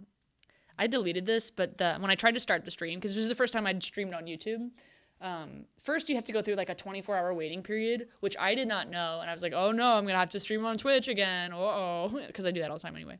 And then it goes, oh yeah, it loads faster than that. I'm like, okay, great. And then I had to like re-delete and start the stream 3 times because it wouldn't connect to OBS's video, and I was just like, what am I supposed to do? Huh? Oh no. Like, Could it be an issue with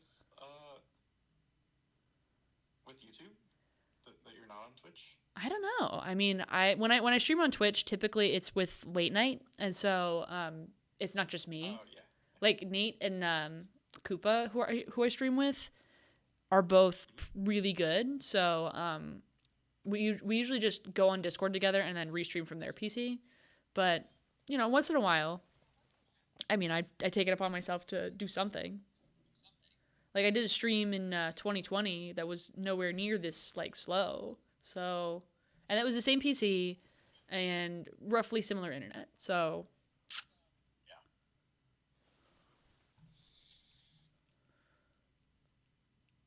Oh well. okay, it looks like it's playing now. Not much better, but it's playing somewhat. Yep, it's playing, and I see you moving around. Yeah. You can also see my head get cut off if I move too far to the left. It's fine. Just don't do that. Just don't move. It's so simple. Just don't move. I like this Gardevoir list. 2/2 Jellicent line is... You'd think it wouldn't be that big of a resource commitment, but Gardevoir is so like it's so focus group tested. It's hard to jam in. Mystery Garden inclusion is good. People talked about, oh, you're not going to put Mystery Garden in Gardevoir. You're just going to use Artisan. No, you're totally going to use Mystery Garden. It draws cards, and it's not a supporter. Yes, you are going to use Mystery Garden. I think this is pretty close to the list Ian was playing. I was thinking at Artisans. What's interesting is the Latios. I don't know if you even noticed that in the wall of Psychic up there.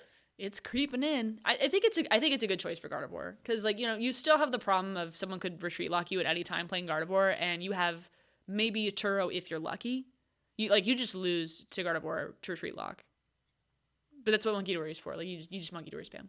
But Yeah, so I think it's more to get into. It's for Frillish. Immediately. Mm-hmm. Because unlike Badoo, it needs a Psychic. That's right. Meow. That's right. The 3/8 energy line. I've seen people cycle between 7 and 8, and I think for Jellicent you have to settle on 8. And I'm not quite sure what the statistics work out to, but I think it's obviously because you want to get it for the Frillish. If I remember correctly, trying to get 8 cards off of a 59 card deck with a 6 card hand, I guess 7 if you include the top deck. I think that's around 40%. We could run the math on that again, but the hypergeometric probability is like a coin flip.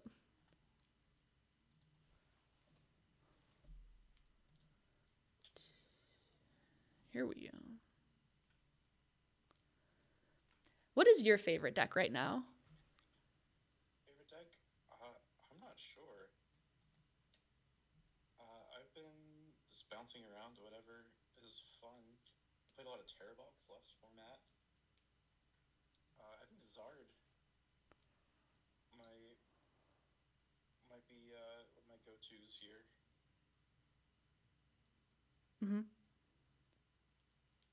And I'm trying to put a little time into Guardy as well, just because it is so good. But I don't have a fun off-color deck at the moment.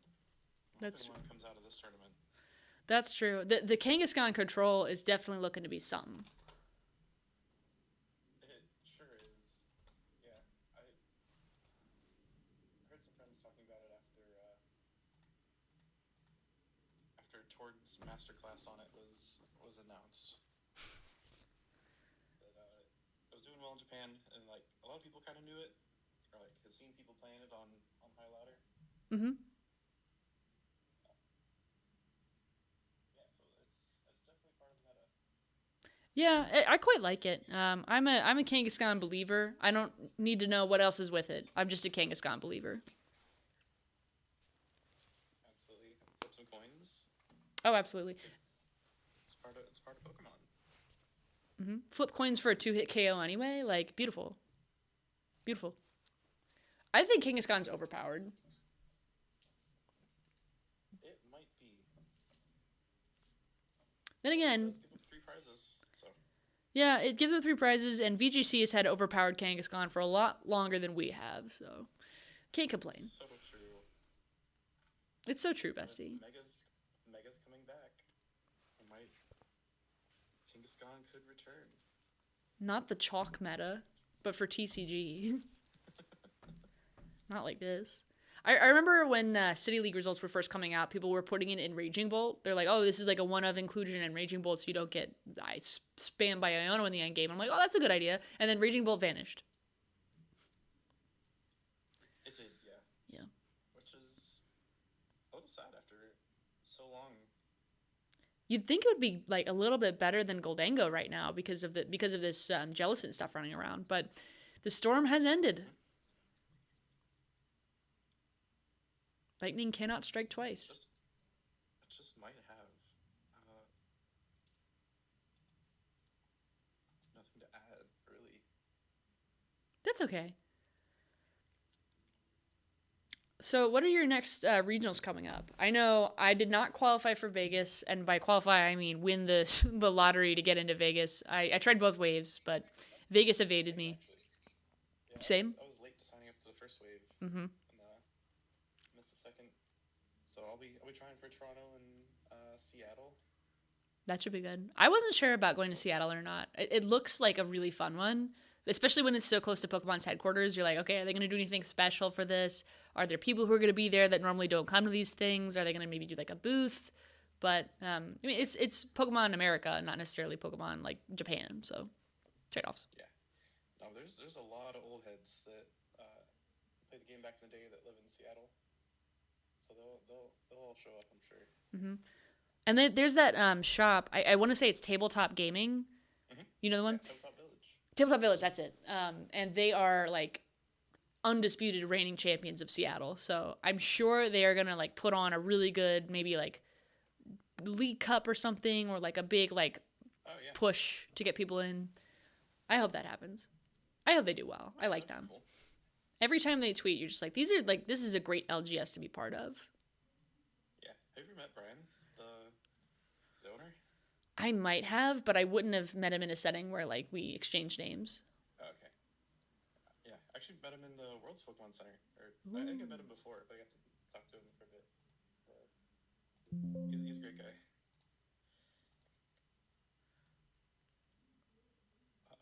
Okay, I just switched the setting to blank to see if I could change the resolution, because you're not supposed to be able to do that while it's like going. That's not good. Steam just have a frozen Ian Robb. He's paralyzed. The active stream. He's paralyzed. He's just making a face. I'm staring at him like this is the real Ian Robb. The real Ian Robb. A little bit of Ian. I'm just gonna refresh my stream. I'm just gonna do that. Okay, it looks like Wancho is talking to Alex Shemansky on stream right now. So this Ian Robb screenshot that we have here, don't know what that's about, but we're gonna be watching Ian Robb today. Okay, there it is. It's a little bit better. I gotta love that. Go ahead. No, go ahead. No, it is. No, you. Stream is moving. Yeah, it's moving.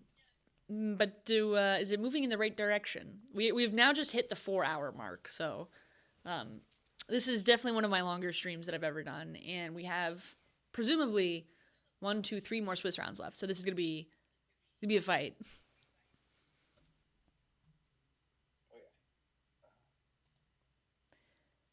I'm tempted to like go off, fix resolution, and come back on because like when I was like playing with the bitrate, I wasn't really thinking about the resolution being locked in. That's probably the problem. It's something could change. Yeah. Okay, so Yeah, for sure. I could pop off. I wish there was a way to just like tweak it, like close the video, tweak it, and then like open the thing without having to like cancel the stream and restart it because that's a pain. And I did it wrong 3 times. There's surely a way. I'm going to Google. Fix resolution in OBS without closing stream. Chat's going to learn about streaming today. You could adjust the canvas size in your settings. You could adjust the canvas size in the settings. You could adjust the canvas size in the settings. What does that mean? You can adjust the canvas size in your settings. But what does that mean? So in your OBS, in the scene or in the source, maybe? You'll need rescaling. There's so many options. I pulled up my own OBS just to follow along. And there's so many buttons. Recording at full resolution looks fine. Consider making the screen bigger. No.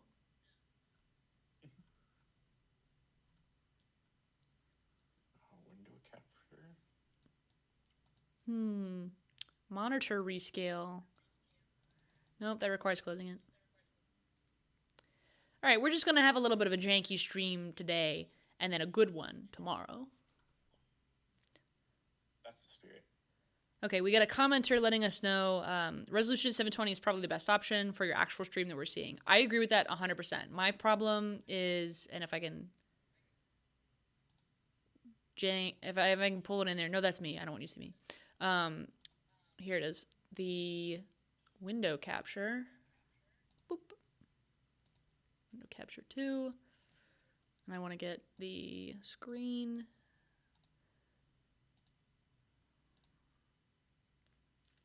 Display capture. Here we go. Okay. Here we are. You can now see something, I think. Nope. Never mind. You're not allowed to have eyeballs.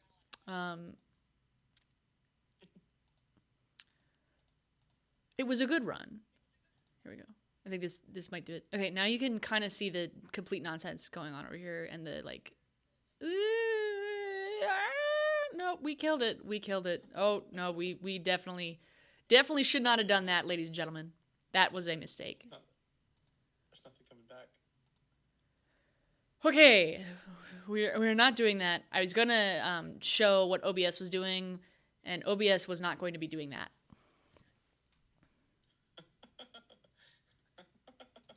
The stream caught up to what you were saying to me live. It's beautiful. What a gem. What a gem.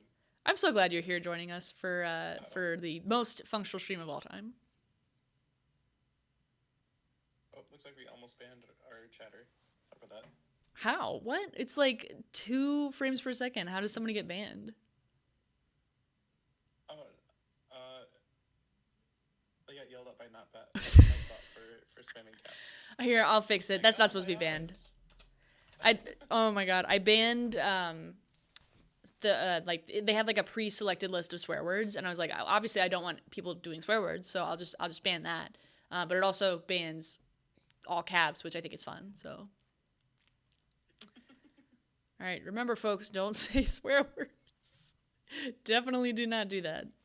That'd be not ideal. Oh, I can do filters.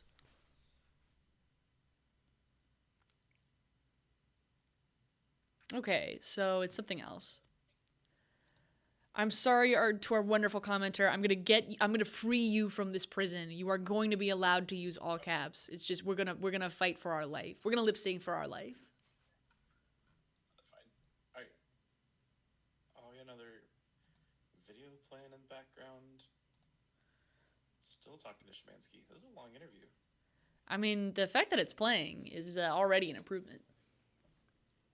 Here it is, chat moderation. Blacklist words and phrases. Okay, excess caps is now allowed. I've just clicked disabled, and excess emotes is now allowed. And excess symbols. Let's go. Okay, so you could do everything except slurs. Got it. I think that's a good deal. Couple of caps, but not his eyeballs. Here, I'll test it so that you're not the only one. Bam, all caps.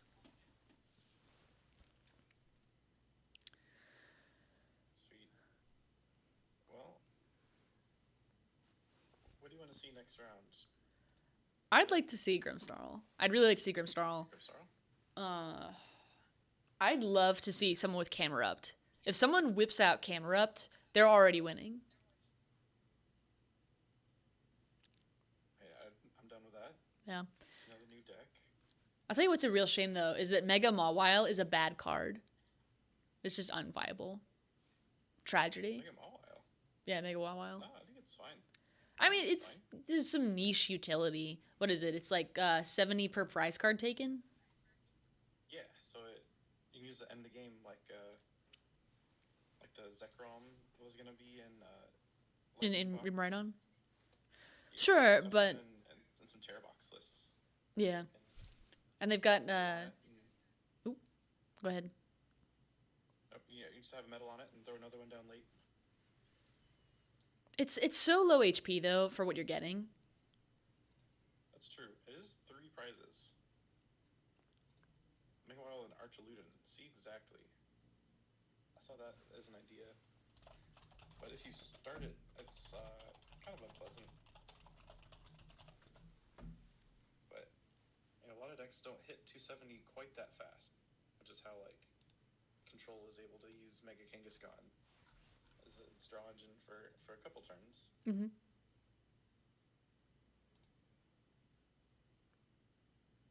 Okay, let's see. Archaludon, you little turbo deck. Okay. All right. How about our lovely chatter? What is your favorite deck currently that you're cooking for Mega Evolution right now? I've said all stream I'm a Kangaskhan believer. I'll always believe in Kangaskhan, but that is an opinion question you get to decide.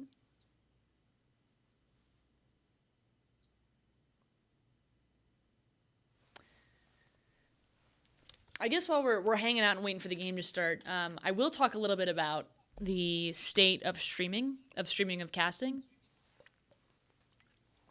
Because from what I've seen, the official stream has just completely killed it today. Like they are really nailing it on the head.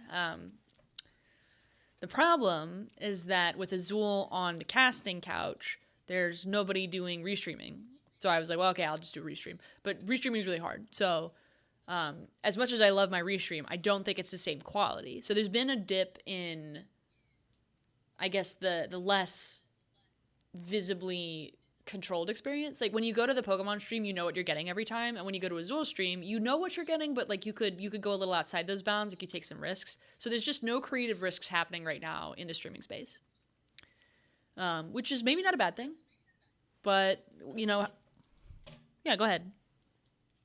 I think there are a few people attempting. I saw Ursi was live. I think she was watching TCG. Oh, that's good. I've seen her just really like nail Pocket. Oh yeah. That's good. I don't mean to disparage people who are getting things done. Most likely, what's happening is I'm just not seeing them.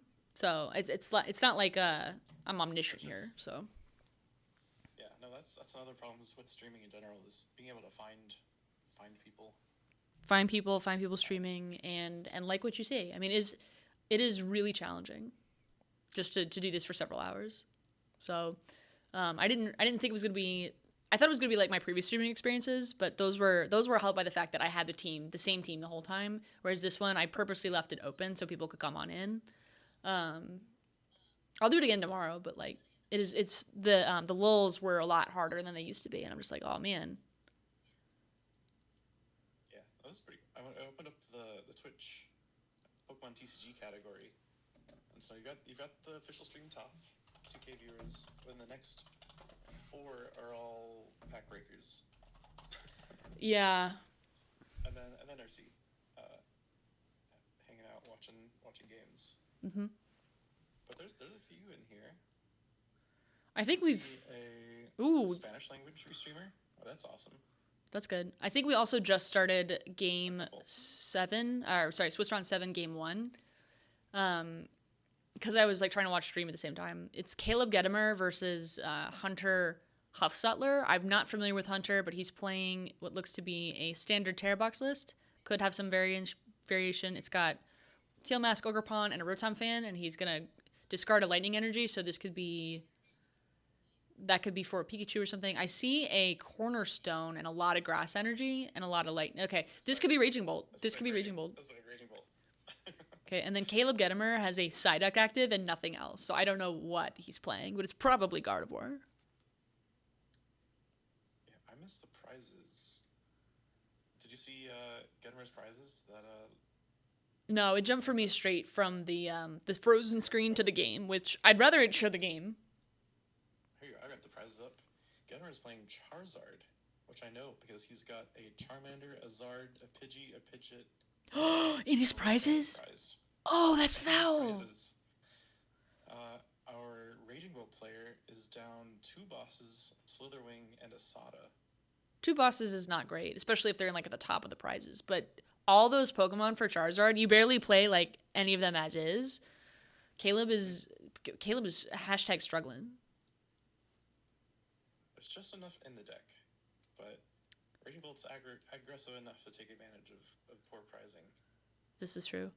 And I see a Ditto in the discard, so we were able to get a Baby Bolt off of that, which is going to be enough to knock out the Ditto next turn if there's a Sada, and then there's the attachment. So next turn could be completely dire if Caleb has no basics, but I think I see a Nest Ball in hand already. Yeah, that is the best Raging Bolt start. Yeah. I want a cup with Raging Bolt, and Little Bolt is the best card in the deck. He is your friend. I have most of the cards to build Bolt, but the problem is I could never get a Baby Bolt. I opened a whole like booster box of Stellar Crown, and I was just like, "Where's Baby Bolt?" So then I never bought one, and then I never played it. I'm just like, that was silly. Like I played it, but like on live. Okay, Caleb. Got a dark. Ooh. Okay. Oh, that is his hand. Okay. I mean, he's got a Mist Energy in there too. That's good because of all this Absol nonsense running around. But he's going for something off of an Arven, probably a TM Evo, and then maybe like a Poffin, depending on his list. I really like the Charizard variant that has Ogerpon in it. I think that's the best one. I can understand not taking it to this particular event because of all the Mega running around. I think it's just really good versus Gardevoir and Dragapult. And Dragapult is nowhere to be seen today. Yeah, you can see him kind of eyeing up whether he wants to do TM Evo or this the Cape. Ooh, Cape. That's an interesting choice. Which as he's noticing all his little basics are in prizes. Mm-hmm. And Baby Bolt's going to take out whichever one it wants to, unless he's able to Cape him up. Miss to the Psyduck? Okay, he's going for the TM Evo. There's the new Charmeleon that has 110 HP. That would be helpful. But caped up Mander, and there it is. 2 Charmeleon. He's using the older Charmeleon. He's using the Paldean Fates and the other one. So none of them are the 110 HP one. Actually, I take that back. The 110 HP Charmeleon is coming out in the next set, Mega Inferno X in Japan. So I have the set. I have the sets backwards. Excuse me. He's using the 2 correct Charmeleon. 2 different ones, but yeah. now there's nothing this Baby Bolt can knock out except the Psyduck, or it does 110 with its second attack, but you wouldn't be able. So you'd have to make it like an E-switch and a boss play. Yeah. Which, with 2 bosses prized, I don't think he's doing that. Nope. Low odds. Can't even like use Hisui and Heavy Ball. 1, because that doesn't grab supporters, and 2, because it's out of format. But in your mind. Someday we'll get a card that pulls a supporter out of prizes. That'd be kind of funny. That would be a good card, actually. I would like to see that. Anything that interacts with prizes is fun. I agree. We played only in control decks. That would be no more redeemable ticket. We have a new captain now. Redeemable ticket just opens up so many funny things to happen. That's what the designers are going for. Mm-hmm. It's like, yes, we'll let you get all your stuff out of prizes, but you're gonna put something dumb in there, and it's gonna be funny for everybody involved. Okay. Hey, we have Emerald coming on in. You may know them as a excellent Sylveon player, and glad to see you. Hello. And Caleb is, of course, playing Zard. Yes. Sorry, I didn't see some of these chat messages, and I'm just catching up on them. I gotta find a way to keep chat like visually open at the same time, but there's just not a lot of screen space for this. It is difficult. Yeah. Yeah, but if anyone else wants to hop in, I'll sub out.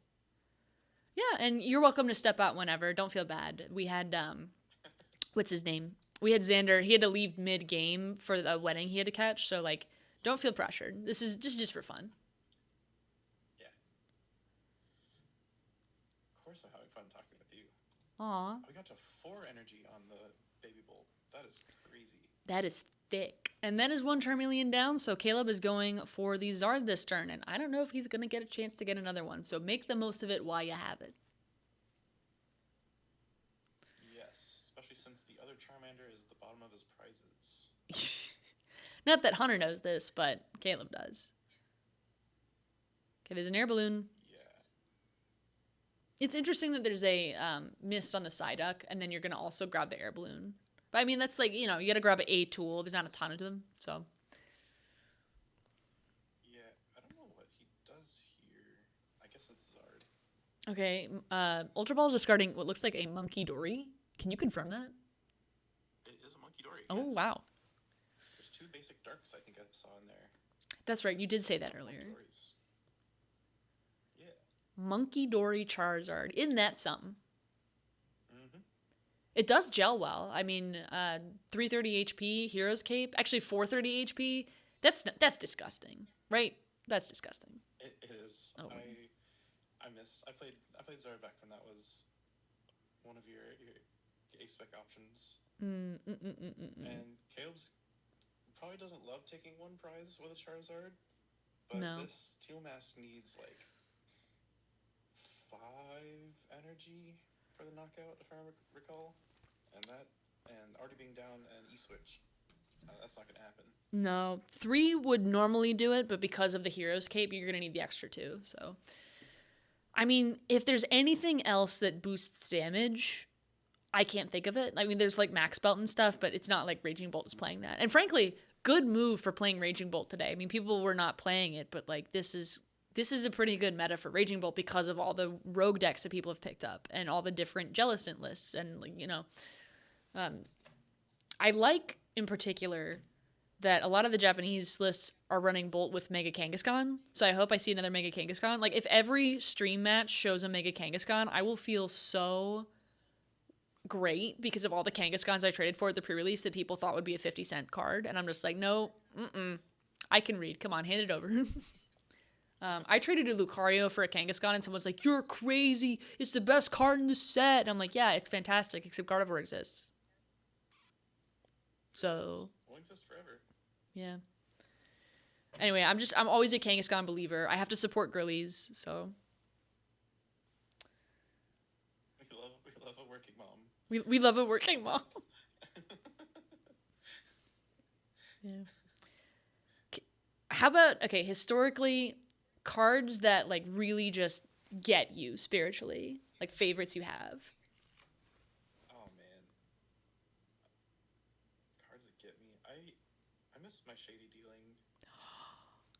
Inteleon. He gets me.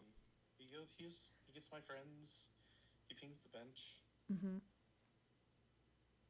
Preach, brother, preach. Okay, taking a look at our... Yeah. Would you like to do the honors? Oh, I don't know what honors I'm doing here. Go ahead. Okay. They're using the another addition to the stream is they've like pointed and circled things, which I think is fantastic. That's a very good change because now you can like point to what you're talking about. But they just pointed the deck. I don't know what that was about. Anyway, Noctowl went and searched for some stuff, and now we've got Pheasantipity drawing cards. Now we've got Teal Dance. Now we've got a big Raging Bolt. So if the Ogerpon can't take the KO, perhaps Raging Bolt can. Okay, there's Crisp it. So that'll get you 2 energy.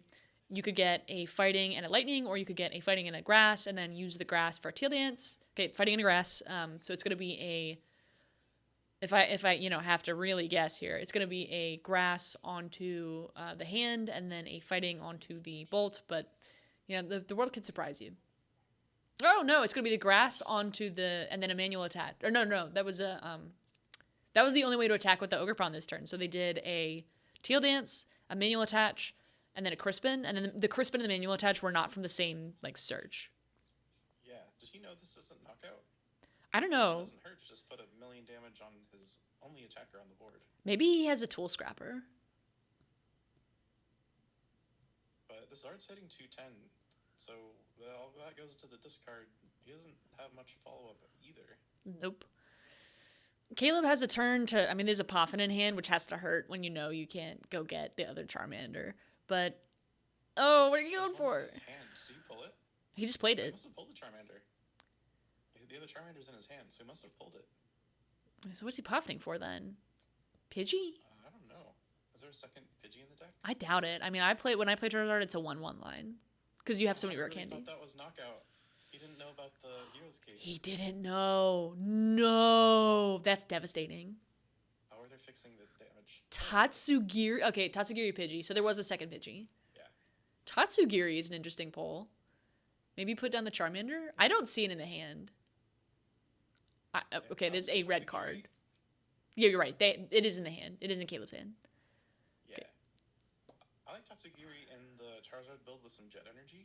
Mm-hmm. So you can get it active and get it back out. I don't really understand it in just in this list without all the Jets to move things around. Maybe it's a frillish answer.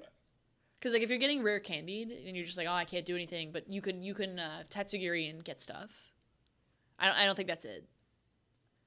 Like, Caleb is such a... Yeah.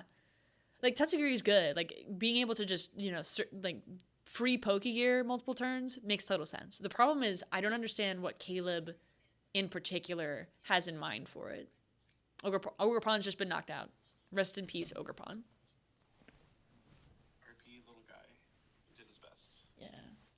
Going down 3 to 5, Hunter has... a chance to rebuild a board. There's a Raging Bolt, there's an Ogerpon. I don't think it's incredibly difficult to take this knockout here. The problem is not getting that return KO, and even taking this knockout here is dangerous because now you've just charged up another Charizard. So if I were Hunter, I might consider using Baby Bolt and knocking out the bench Charmander, or maybe the Pidgey. Something to just even up the prize race. Nope, not happening. We're probably going to see a Sada and then double attach and then KO. Based on the choice to nest ball out another Raging Bolt, but I don't think Hunter's doing good. No. Jamming Tower? They're showing us a Jamming Tower? Are they gonna Jamming Tower? Jamming Tower would be pretty sick if you take a mid-turn knockout here. I don't think I see one in deck, but it's kind of hard to tell. Neither do I. Discard. Yeah, that was Sada. Oh, that's so Jamming Tower. That's Jamming Tower. Okay, I mean... and then they're going to take the... Oh, all right. Hunter flipped it. Charizard is down. Hero's Cape is out. A gust on that Charmander, and all of a sudden Caleb's game that just looked so good is missing. I like the choice to promote Psyduck here. I know you still have to fight to retreat it because it doesn't have the air balloon on it, but I mean, if you promote the Tatsugiri and it just gets knocked out, and that's your only, search out, then of course you can't promote it. So maybe holding the air balloon would have been better. But I can't say I disagree with it. Having it pre-attached is probably fine. Yeah. Because you expected the Charizard to go down, just not between turns. Mm-hmm. I'm curious. So, the interesting thing here is he could Prime Catcher the Charmander, but he's already sodded and attached to the Big Bolt. There's no room for Latios on the bench. Nope. So, it's not really a play you can make. And you also can't put down a stadium right now either because you just did Jamming Tower, so... Mm-hmm. Yeah, so he's stuck just attacking with this Big Bolt. I mean, considering you just got rid of the Charizard, that's not the worst play you could make. No, and Caleb had a very small hand. Yeah. Or you could attack with the Rotom right now. I mean, you'd have to switch out anyway. So like Prime Catcher, Charmander, Rotom, and then Knockout, as long as you have something to attach.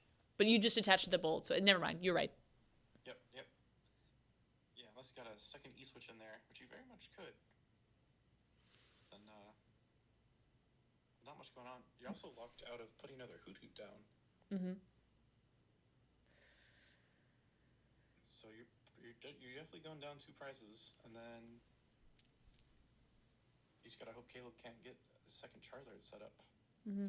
Another interesting quirk of this matchup is that Caleb is 6-0-0, while Hunter is 5-0-1. So Caleb is already confirmed for day 2. Hunter is not. If Hunter does not win this, there is one more chance to make day 2 or to just tie again. But you don't really want to enter day 2 with 5-0-3 as a record. So Hunter really needs to win this. Meanwhile, Caleb is just like, this is the closest I can get to top cut. This is the closest I can get to top cut. Give me top cut.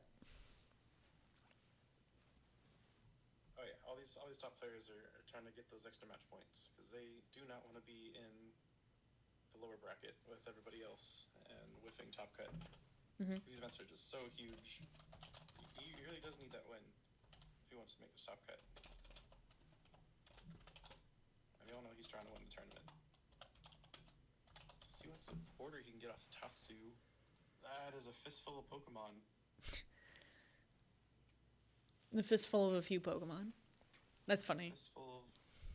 Like a fistful of dollars, but it's a fistful of Pokemon. That was a good joke. You get me. Mm-hmm. Scene. Mm-hmm. Oh, dropped rare candy. Nope. Can't get that off of another vessel. Sure can't. We can candy the Charizard. Yeah, that's pretty good. Just a little secret play to warm you up and let you know what's coming. Charizard will be able to take this knockout, and that will leave Hunter in not the worst position because there's no return. Yeah, so there's no other Charmander going on, and there's an energy on your Ogerpon. So as long as you can get 2 grass somehow, whether that's by crispening or whether that's by tail dancing, whatever metric you're going to use, if you can just get some energy down, you will have the momentum. And Caleb, unless he runs Blood Moon or Saluna, is probably going to lose. There's no Pidgeot. 350 is 5 energy for Hunter to just take game here with Big Bolt. Wait a minute. I think there was a misplay on stream. How did Tatsugiri retreat? Jamming Tower's live. Zard, he put an energy on it with the Zard. Oh, good. I only saw him put 2 down, so I was like, oh no, where to go? But good catch. Yeah, no. Yeah. My first thought is, call a misplay. It's totally a misplay. It's totally not a misplay. That's what I'm misplay. Alright. We can widen up your board. I don't know what's left in deck here for you. Cornerstone and Latios. The energy retrieval's got to be the target. I mean, that ends the game for you. Yeah, how can we get to 5? So we need to recover the Big Bolt if we can. Sada gets 2 off Sada is 4, and plus 1 attaches 5. I mean, you've got Pheasantipity, you've got a Teal Dance, and you have to get out the Latias. That thins your deck. I think the deck is maybe like 12 cards right now. That's a ballpark number, but I think you have maybe a 50% chance. Okay, Ultra Ball, good call. For a Hoot Hoot. It would be great to have a Hoot Hoot in play, except you just can't right now.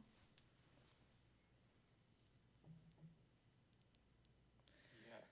I don't know what's in hand. Do we have a Hoot Did we hoot. get to 5 anymore? Or we're searching for the... I think we're searching for the energy retrieval. Going for 1, 2, 3. I don't see anything. I see an area 0, it looks like. There's a prime catcher. That's not terrible. Yeah, so we have the area 0. So we can rebench another ancient Pokemon, but I don't think we have a stretcher to get one out of the bin. I don't think another ancient Pokemon down really fixes it. I mean, you've got 4 energy. You would need a 5th.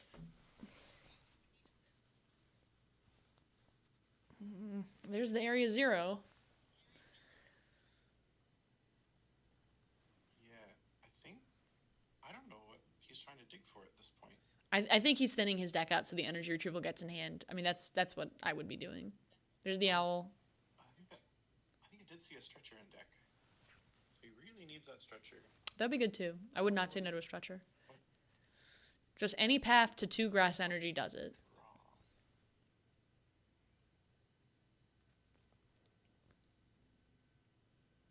Do we have any draw left besides that? Come on, Hunter, you can do it. Sada? I don't think so. So there's Sada 1.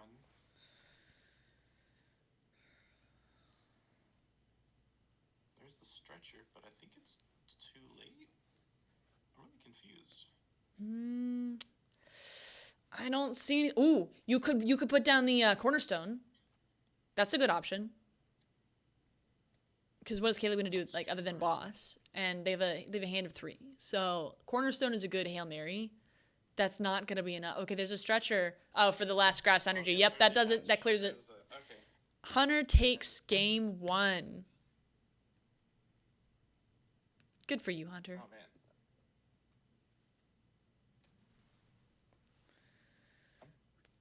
I don't know how I didn't see that either. But you saw the Night Stretcher play. I was thinking it was all about the energy retrieval, but no, Night Stretcher was an option. That had to feel good, thinning out that deck and going, yep, there we go. Yeah, absolutely. Yeah, Caleb is so focused on the match. It's just like, all right, game 2, let's go. And that was a quick game 1, so I don't think they're gonna struggle too hard here. Relatively, I didn't see the time on the clock. Oh, 28 minutes left. Okay, yeah. 20-minute game 1. Brief. Yeah, you can get in a good game 2 if both players are quick. You can get a good game 2 and a sufficient chunk of a game 3. If you're both set up quickly, you could get maybe 2 games in, but it's probably going to be 1 game and then a chunk of a last game. Or it will be if Hunter is playing to his best possible outs. Okay, they're circling the Raging Bolt in the stream replay while they're still setting up, so you can see that, yep, here it was. That was the first one, got knocked out. Second one is just on the bench waiting, and bam. You could have seen this at any regional maybe a year ago. It's nice to see that even with all the cool stuff in Mega Evolution, the classics remain classic. Absolutely. I played that matchup Which, a year ago at LAIC. were you the Bolt? I was the Bolt side, getting absolutely smashed by Zard. You were bolting? I was bolting. I flew to another country to play Bolt. It was a choice I made.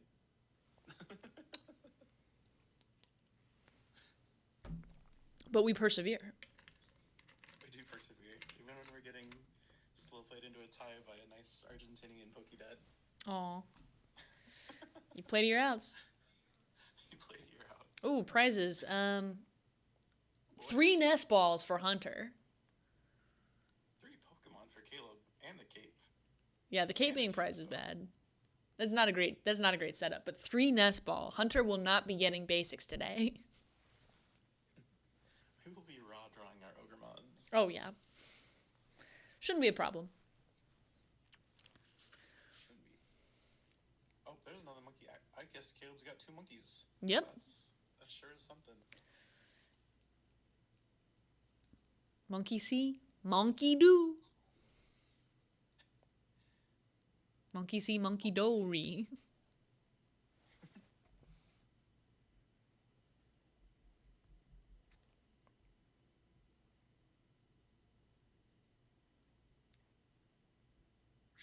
We're shuffling. Is Caleb trying to win game 2? Like, come on, man. You gotta quit shuffling eventually. Yeah, but it's game 2. He's the one with no win next to his name. He's well, you know, force of habit. He's 6-0. True. Alright, let's pass over to Hunter. What do we got? We got a deck search. I love the Pokemon trading card game and our deck searches. We gotta find everything, you know?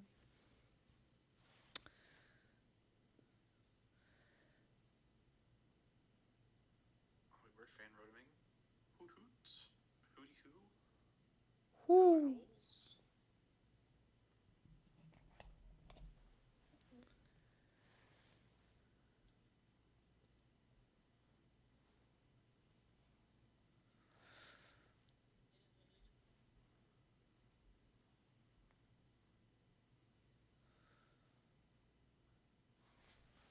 Okay. I'm gonna pop very quickly my camera off. I have to move a door. I'll tell you this story very shortly. But if there's anything you'd like to tell chat, now is the time. Nope.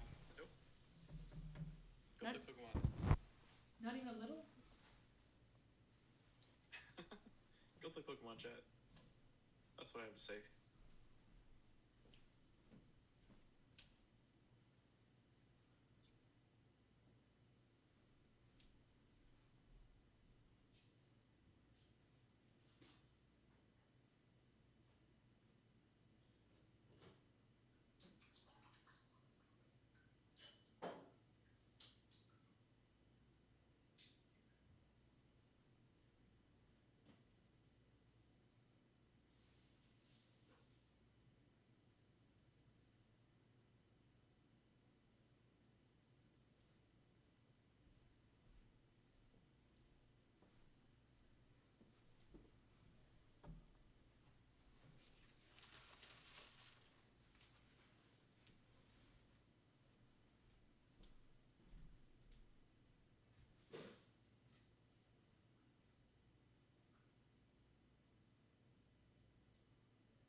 Okay, I'm back. So basically, I've got a couple friends coming over later. They're not familiar with how the Pokemon card game works, so I'm going to maybe teach them a little bit. But at the same time, they're going to come in while I'm behind the stream camera, which is very far from the door. And I'd rather them be able to just, like, get in, so I had to unlock it so they could, like, just stumble in. So we're going to have, like, a Mizkif moment where the door just opens midstream. Is that a Ho-Oh? Shining Blaze Ho-Oh in my establishment? Is that like a Goldango tech? That sure is a picture of a Ho, and it sure is in his deck. Whew. So you tear up on your bench does 200, which is more than the 140 that Chiyu does. This is true. This is true. So it's good for Goldango. It's good for anything with less than 210. You know what? I think it takes out an Ogerpon because of weakness. So yeah. It does knock up the cornerstone, which would be nice. Yeah, I mean, I guess you can Monkey Dory for the last bit. Damage counters with Monkey Dory. Yeah, you got it. You got it. But Raging Bolt's not really looking to leave damage on your board. No. Okay, Caleb resets the board state, and we then continue. Hunter is in such a good position, regardless of whatever else happens here. I mean, if I were Hunter, I'd be enjoying this a little bit. I'd be like, yeah, I'm on stream. Like, you know, I'd be stunting and posing and stuff, and that's why I'm not on stream.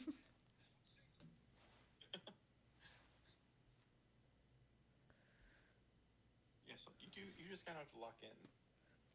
You just need to lock in. Try to finish this with a 2-0.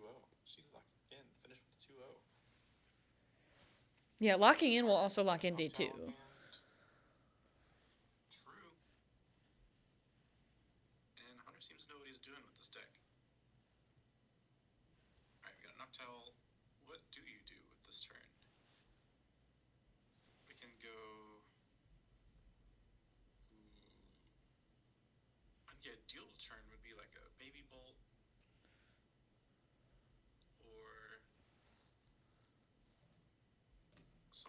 boss KO the Pidgeot, but I'm not sure we can do either. Maybe knocking a Charmander with the Stone Ogerpon.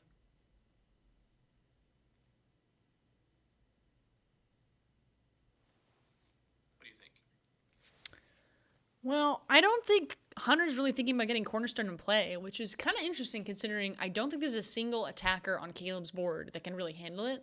The problem is Caleb could just put a Monkey Dory down, and 2 Monkey Dories down, and all of a sudden it's like 60-60, and you're going to get outpaced. So that's probably why Cornerstone's not coming into play. I think that's a good stopgap measure if you have no attacker and you need something.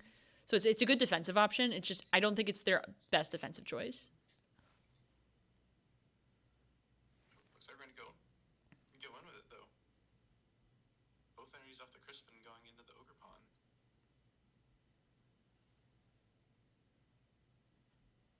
Retreat, take out the Psyduck, and see what Caleb can do. We have opened up Countercatcher on the Ogerpon to give us a turn to play around the Cornerstone.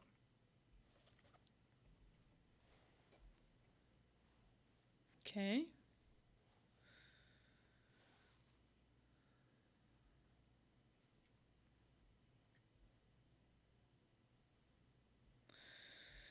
And Mention of the Pokemon. nope. I mean, they're gonna go for it, so might as well. I mean, you have 20 minutes left to Swiss, and if you win or at least tie this matchup, you win. So like, yeah, Cornerstone's a good idea. It's just the problem is it's not gonna be able to. I mean, you could just if you could Turo everything up and leave it there and force them to just use Charmeleon, you win. But you have to Turo everything up, and there's not that many Turo. And Hunter didn't see the Ho-Oh round 1. I was a little surprised to not see that come out. I think we might, but not yet. Looks like he's still deciding off the Pidgeot. I'm getting some news. Getting boss. There is an Alakazam at 701 at Belo Horizonte right now. Alakazam. Let's go. You heard that right.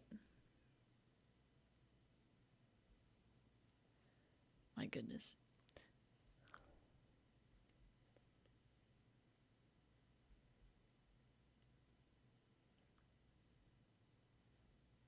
Alright, yep, so CC.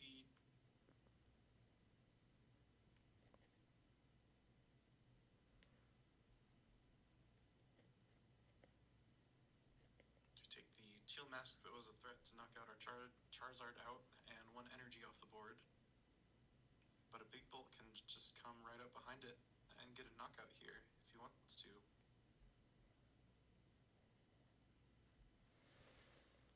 All right.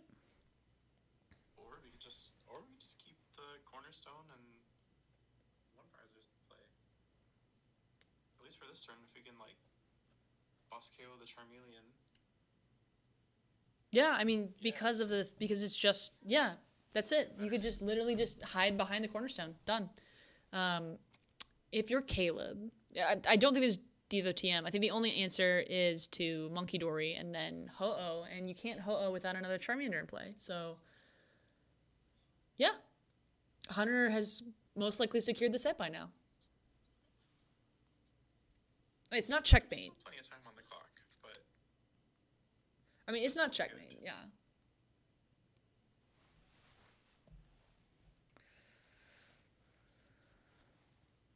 Super Odd recover all the fellas. Gotta support the fellas. Sure do. Okay, another gust. And here's the owl. Come on, Caleb. You have to have a plan. I guess the plan is to get some damage on the Charizard so that you can Monkey Dory. Because if Ogerpon never attacks, Ogerpon cannot be KO'd. Now, Hunter does not completely know. I mean, I guess you could put 2 fire on a Charizard or a Charmander. You could do that. Right. I hadn't thought about that. Yeah, if he puts damage on the Charizard, then but there's no Charmander down to power up the Ho-Oh. I mean, I guess the Charmander. Oh my god, you would need 2 Charmander. Ugh. Down the monkey. That's interesting.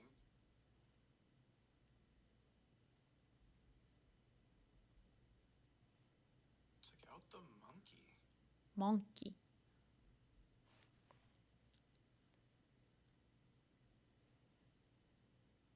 Huh.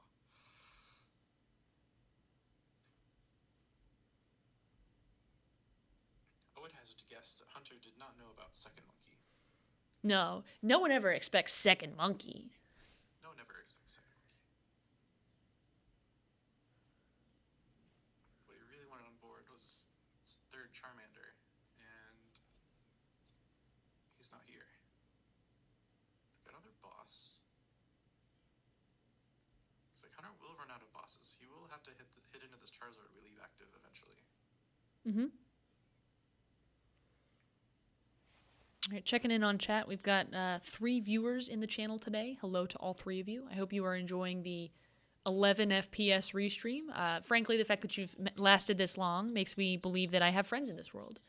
Besides the lovely Mr. Bean, who is our co-caster today, if you've not been introduced. If you are also interested in co-casting, please use !join call. Again, that's !join call. You'll find it in the title of the video. And hop on over to Discord, and we'll get you in the VC. Otherwise, I will go back to casting with the lovely Mr. Bean. Yes, please take my job. Bro, not like this. Bro, not like this. Bro. Actually, I've been. Hang out with me. Go ahead. Just joking. Saying I'm being forced to hang out with Michaela.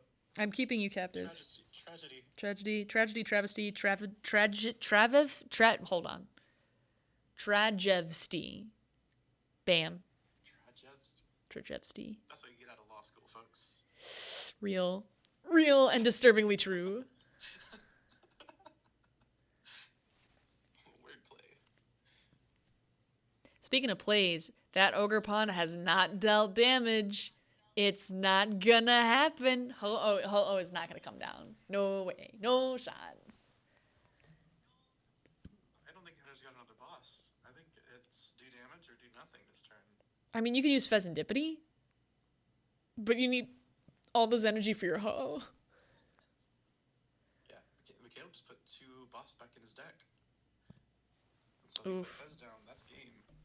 Oof. I mean, Fez is down, but it's not weakness. You can't get hit by the weakness. Alright, we to watch Caleb make the funny play. Oh, no, you can't do that. Now Monkey Dory.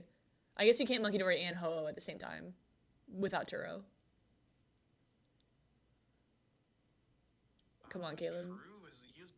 Nope, he's got Air Zero down.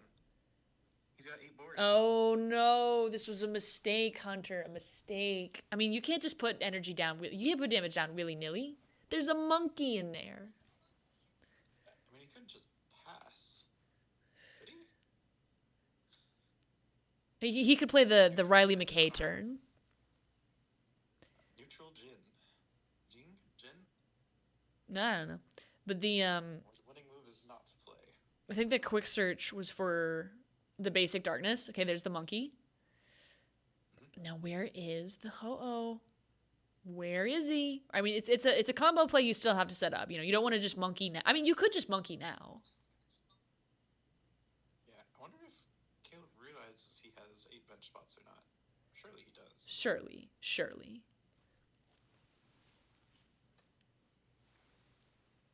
I don't know. The problem that Hunter has is if he takes a KO, then all of a sudden there's Pheasantipity online, there's all these other options, maybe another couple prizes, and it's like a counter catcher. I mean, maybe Hunter's just intimidated by the stream, or otherwise, oh my god, the monkey! Or otherwise, maybe has Turo and is like, yeah, I could just Turo it up, promote the Rotom, put the thing back down, it won't matter. But then you shouldn't have attacked anyway, because now you could just monkey again. Right. And Caleb might be betting he has another turn to go quick search for the last piece he needs. Yeah, and Caleb could always like try some like kind of mind bend thing, but you know, first of all, it won't do damage, and second of all, there's no psychic energy in the deck. So, I mean, Caleb's playing the only out, which is Ho-Oh.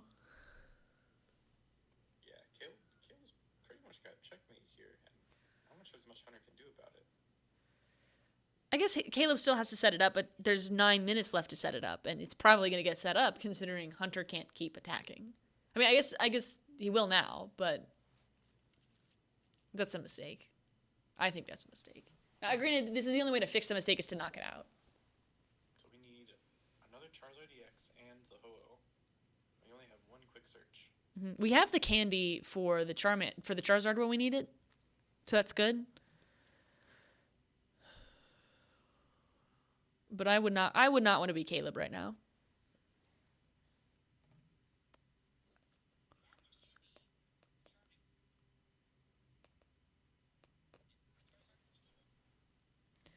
Okay. Our Ho right now, we can win. Yeah, we're seeing the quick search. Quick search. Ooh, is that Turo? So we got a Turo, but I still need a way to get the Ho-Oh. Okay. So let's say nest ball for Ho-Oh. That's Turo. I mean, okay. Are you Turing up the Charmander? Okay. You could Turo up the Charizard. Now you've got your access to your energy. That makes sense. I didn't see a nest ball, although this isn't the player who had the 3 nest balls prized. Shout out to Hunter for finding a win condition with 3 nest balls prized. It's not like terrible, but like it's not good either.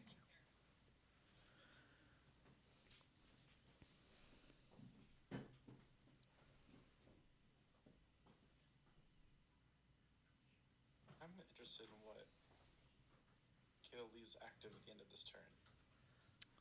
Probably not the monkey, because if something goes wrong with the Ho-Oh play, you want to keep the monkey. I would guess the Pidgeot, because it can at least take multiple hits, and there's 3 prizes left. But, I mean, you're not exactly dying out here. Yeah, I think Caleb's won, and it's just gonna take a few turns to get there. At least one more after this. Okay. There are very few rounds after this to get into day 2 of Swiss. So Hunter is just counting those seconds and preying on that one cornerstone. Yeah, but let's see, 502, 15, 16, 17 points. Yeah, so he'll want to win that last round. Or tie for a 503. Mm-hmm.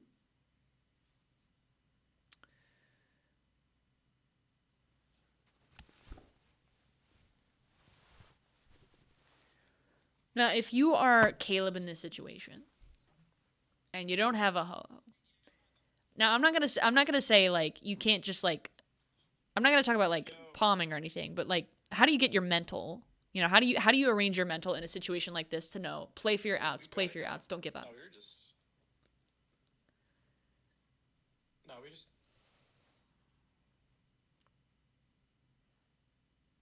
so out of boss, out of ways to do whatever he wants for game. We're gonna do 200 for game. Caleb's reading the card to him, and that's game. Yep. Awesome. Bam.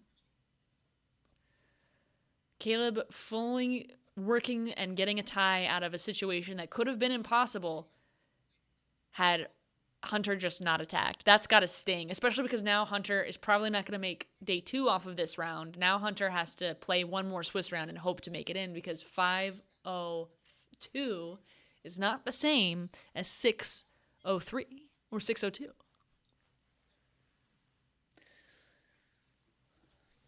There's a little bit left. You know, maybe there's a donk, but odds are low.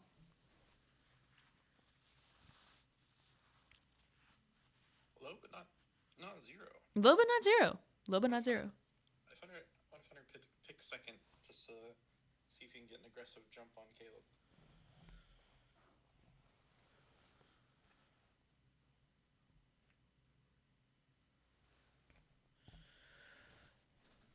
Okay.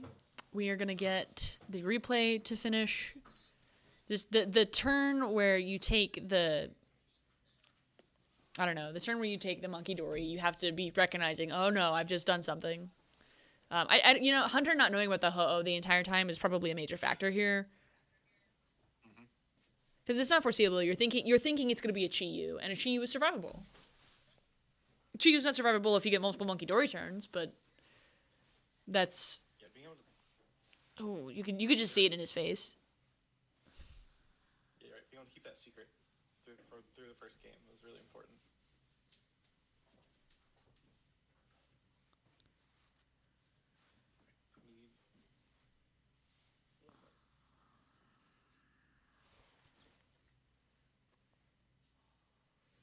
Oh, we have an alert. There it is. Another Psyduck start. That's promising for Hunter's hopes for a donk. There's an Ultra Ball. He's choosing what to discard.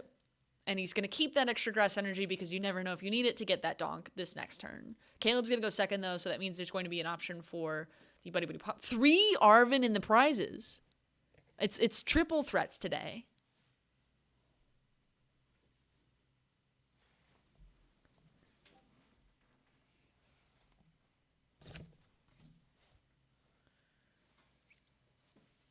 Oh, it looks like our co-caster is currently muted, so I was like, where'd he go? There he is, he's back. Sorry, I left my coffee in the other room. Oh, that's plenty sensible. You're not under any obligation here. I was just like, he's been suspiciously quiet. I was. Looks like Hunter chose to go second. Okay. That is a board full of dudes. Or is this a replay from last round? No, this is the new round because there's 3 minutes left on the clock. So that means This is deja vu because he has exactly the same board. yeah. Is that a Buddy popping off the top deck? No donks. It's gonna be a tie for Hunter. An ID next round could still get Hunter into day 2, but a 602 equivalent. Actually, I don't even know if that does it. That's not 18 match points. That's only 17 match points. Right? No, it would be 503. 503 is 18. 503 is sufficient. Okay, so Hunter could still ID. Yeah. It's not ideal. You don't want to just be IDing. You'd rather win. And the problem is if you ID, you can't play it out. Like Hunter might be tempted to play it out. Absolutely. Or the opponent may not do it. Okay, the best ID story of all time. One of my friends was playing in. It was still round 9 of Swiss back then, but was playing against a Japanese player, and I think it was NAIC. And so they offer the ID so they could both get into day 2, and the player goes no. And they don't speak a ton of English, so they're like, well, they try to explain it again. They call a judge over, and the player goes no in English, dishonorable. And so after that, our entire friend circle, anytime there's an ID, is just like, ID? No, dishonorable. Anyway, the Japanese player won, and I'm like, incredible choice. But Absolutely. dishonorable is probably the best, like, just MLG call out you could have done for that scenario. Like, if you only know, like, a couple of English words, you made the most of them. Dishonor on you, dishonor on your cow, dishonor on your deck. Oof. Deck before dishonor. Okay, here we are with a TM Evo to really just nail it in there. Oh, no, it's a Crispin. The TM Evo was last turn. Excuse me. So the Crispin is going to grab a grass and a fighting. That means there's going to be an Ogre Pawn attack this turn. And the Psyduck will be Psyducked. We're playing it exactly the same we did last game. Right into the Cornerstone Ogre Pawn. Okay, I don't know what they're doing now. Psyduck. Because instead they attach the grass to Raging Bolt to then discard the grass from the Raging Bolt. That's interesting. Oh, no, that's a Cornerstone. We're just repeating the process again. We're doing exactly the same thing. Hunter, how are you going to win in 30 seconds with a Cornerstone active? I think even if they played this out, I think it ends the same way Game 2 did. Gentlemen, just shake hands. Just shake hands, gentlemen. Yeah, well, they don't know there's only 15 seconds left. That's true. Got to watch on. Yeah. I can't remember who it was, but there was a tweet after Pittsburgh where, like, mid-round, someone was like, can someone just, like, sell me a watch? And I'm just sitting there going, like, yeah, makes sense. Because there were a lot of good clocks. They just were not in player viewable radius. I mean, I know you can always bring a watch to these events, but it's just one of those things that you can easily forget. Because you can't bring, like, a smartwatch. So people who are used to that in their regular life are like, yeah, I have to go buy an analog watch now. Not the same.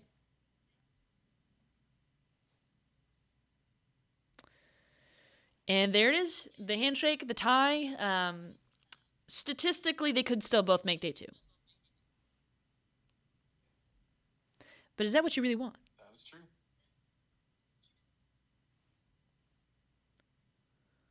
I mean, that's a pretty good outcome if you were the Bolt player, because, I mean, I know the cornerstone does change it. Like, if you have a cornerstone and you lose to Zard, you're like, that's not ideal.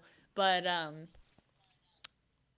otherwise, Bolt has a terrible Zard matchup. It's just a one-card hard tech flip. Like, this was a really well-built deck by both players. Like, I really like their lists. I really like their cooks. My concern is that the two of them weren't really playing the same game. Yeah, that Ho just kind of decided it for sure. Mm-hmm. And Hunter didn't see it coming.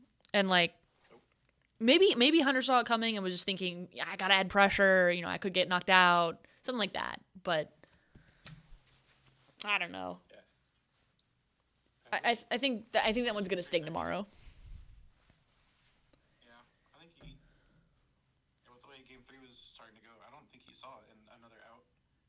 Because he was playing it, you know, like you said, exactly the same way that they did Game 2. Mm-hmm. And he did pass for several turns, or like he took a couple of knockouts that left no damage too, and like they're showing one of them on the replay. So I don't want to sit here and like say Hunter's not good at this. That's not true. Hunter is a very skilled player. I think Hunter was thinking differently and saw a threat that I'm not seeing, and that is what led him to attack into the Charizard. I can't think of it. Anyway, for those of you who are joining our stream, as usual, if you want to come hop on and co-cast, type !join call. And when you do that, you will be added to the Discord server. And from there, you can pop into the stream VC and become a co-caster yourself if you feel so inclined. If you do not feel so inclined, I would understand. It's intimidating. Justin, what would you say? How has your experience been? Oh, it's delightful. Just chatting with you. What a pleasure. Pokemon. Thank you. What a pleasure. Yay. And you're keeping me distracted from cleaning my office. Who wants to clean an office in 2025? Crazy. See, I've got kind of this incentive going on where if I do clean my office, I get to upgrade my PC. Oh, wait, what? That's a good deal.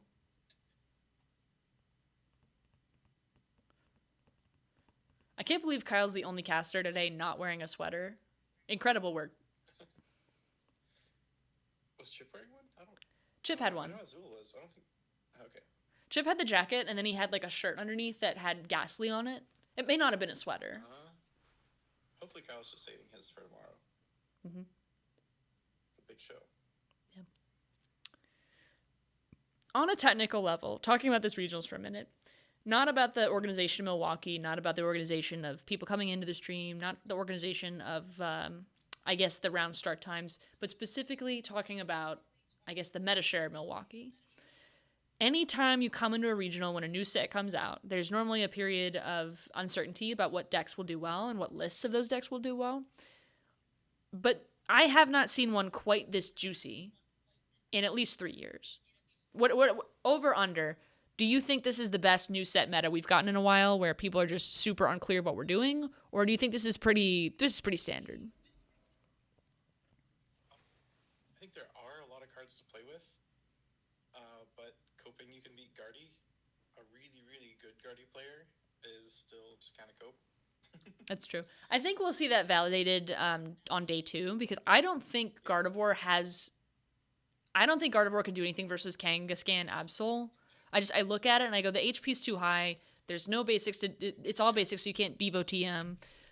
Your best options really rely on using Mind Bend, which everyone has Latias for, or some kind of elaborate Jellicent play, which is definitely a real strategy. The problem is that I don't think Kangaskhan Absol has a problem with it. And I do think, considering John Ang was playing it, and I don't know if Tord's actually playing it, I just know he's been popularized for playing it.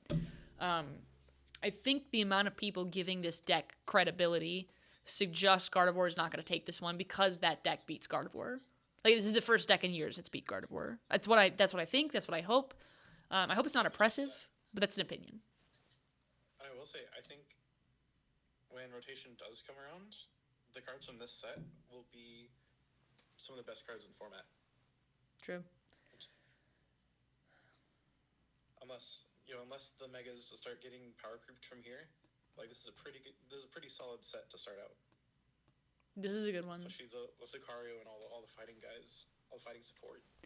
Yeah, I'm gonna enjoy when the fighting support is like viable, and maybe Gardevoir like dipping down means Lucario does get to be viable. I mean, 14% meta share is not atrocious if you still want to play Lucario. Like you could definitely risk it on that if you're trying to cash. Absolutely. Maybe not, but it's doable. You could win the matchup lottery. Yeah, I'm hearing from a lot of my friends that they're hitting a lot of walling kind of decks. I know this Cornerstone stuff and Crustle were like, I think, fairly popular picks, even if they didn't make the graph. Mm-hmm. Crustle as a deck is just... It's interesting. Like, I played it in day 2 of Pittsburgh. Like, I didn't play as Crustle, I played against it. And I'm sitting here going, wow, that's actually genius. Like, this is so good in its format right now because everybody is playing an EX deck. I mean, Ethan's Typhlosion is gone. So, like, what other options are there other than, like, low HP, low damage, Soul Rock, Rotom? Yeah, maybe Baby Bolt is the best one, and Baby Bolt has fallen out.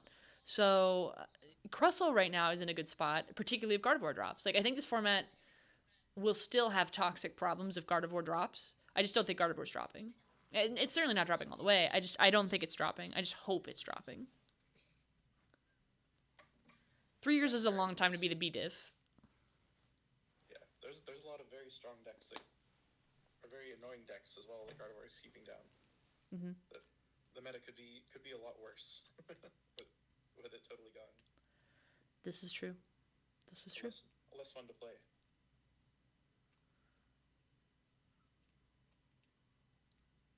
I'm trying to take a peek at how my locals are doing there.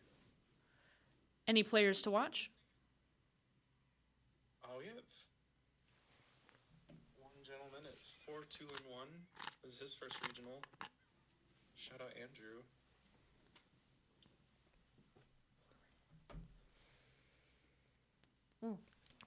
Speaking of Andrew, Playing Joltik Goldango. Jolt Dango? Django. But I think Hassan, his lovely wife, might have dropped. Unfortunately. Oh, she did. Aw, not a drop. Not a drop. Hate to see Gotta it. play the whole all 8 rounds. You hate to see it.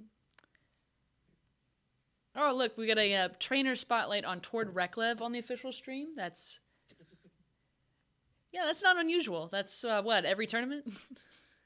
It's, it makes sense. He's an all-class player. He's in the very strong contention for all-time great. It's just I don't know if it's, decisive. The more time passes, the more people are like towards the best player of all time. The longer it goes on and the more that he's the big name taking down so many tournaments, the more true it gets. It's just it's not definitive. I think he and Jason K need to have a showdown. I'd love to see it. Who wouldn't? But alas.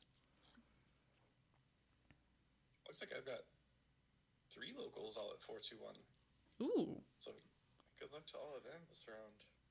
I don't think they can make it to day 2.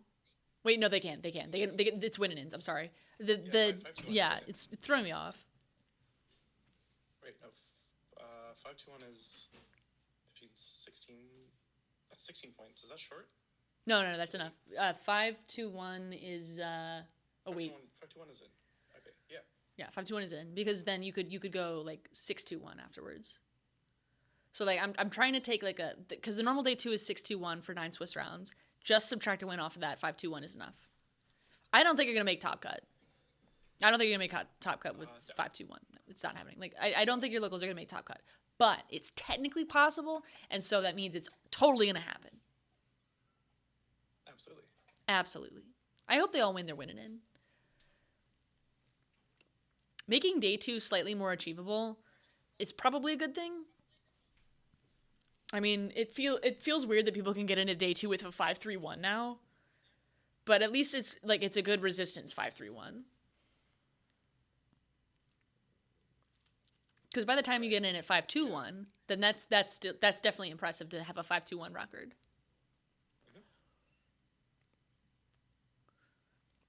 So in exchange for day 1 being shorter, more people make day 2. I don't think it's the best trade. Like, I'd rather more people in day 1 get more play and day 2 be more exclusive, but I don't hate it because I basically on that 5-3-1 cutoff almost every regional anyway, like even my worst regionals. So I'm like, okay, I'll just probably make a ton of day 2s now. Right, but you do trade off getting into day 2 for being able to top cut. That's true. But I mean, like, you could get top 64 and then, or top 32 and cash out. Like, that's a pretty good deal. It's tough, but if your resistance hits just right, you can. Yeah. Tough but achievable. With a box or 2. I don't remember that pricing exactly. Man, I was watching Little Starters. I'm just, yeah, what a stream stinger. We've got about 3 minutes until our next round. So we're going to see some commentary from Wancho. I love the spider webs they've got over their stream today. It is adorable. They've got this little Eevee light in the background. The tilted camera angle is really adding to the spooky haunted house endeavorness of it. This being our Halloween regional it's weird because it's so early in October, but you know, you only get one. It's not Las Vegas. I guess Belo Horizonte is also a Halloween regionals if you really squint, but yeah. But Lille, it's unfortunate that Brisbane is the day after Halloween, and Lille is a few days before. So yeah, it'd be cool if we could watch Belo Horizonte at the same time. Like, if I could just go back and forth like it's a day of football. Flipping back and forth. Let's see. I believe Gabriel is solidly in day 2 in his first Masters regional. Ooh, that's good. Congratulations. I just pulled up their pairings. Gustavo Wada, 701. Okay. Gustavo, well known. Oh, and Will Azevedo and Pedro Pertusi, the known Charizard lovers. They ID'd this last round at 602. So I assume they can still cut from there, or a little bit smaller.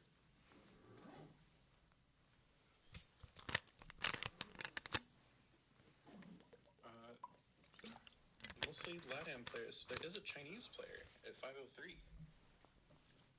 Okay, 503. That's 503. I guess that means Belo Horizonte day 1 ended and it's day 2 now. Yes, they're 1 hour ahead of us. But I don't know if they're actually playing the first round. It's not paired, so they must actually be waiting till tomorrow.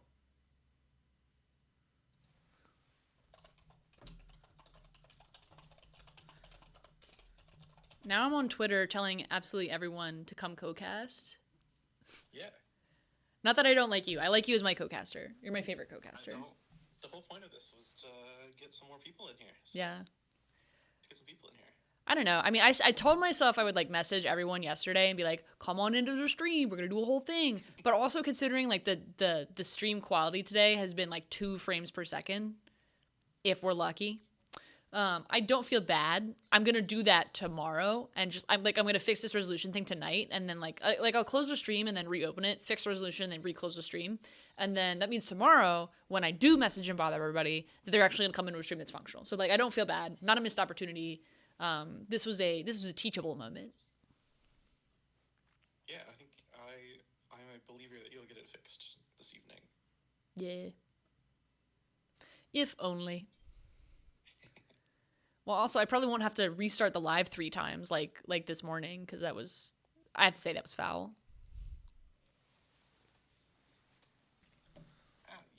First stream problems.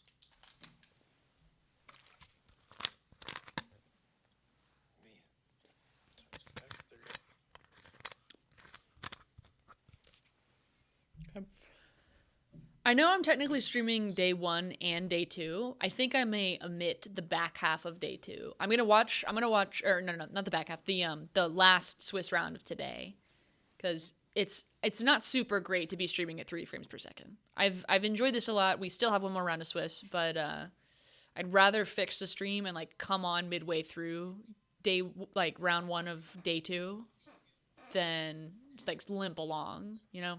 But I am gonna finish out round 8 if you are.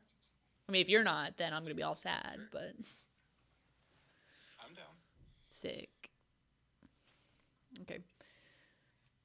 So Pablo and Kyle are hanging out. Here's the funny thing. Everyone who's on a stream with Azul and Chip now will have to just pair together because Azul and Chip cannot be separated. That's like splitting an atom. That's true. That's very true. Yeah. So it won't be uncommon energy. It'll be just like basic energy. Basic energy. Chip energy, a real Sable House energy. Real Sable House energy. An uncommon Sable House or Ultra rare Sable House. Tablemon energy. Understandable. Speaking... Ooh, go ahead. Go ahead. Go ahead. Go ahead. Go ahead. Go ahead. Wait. Our up next players consist of Ryuki Okada and Andrew Hedrick. So hopefully the two of them are not on a win and in, considering that I think Andrew was 6-0 earlier. I think this is playing for who's undefeated. Now, granted, there's going to be more than 2 people undefeated for 8 rounds of Swiss, I think. But let's find out. They are sitting down and gearing up. Now, I don't know Ryuki super well.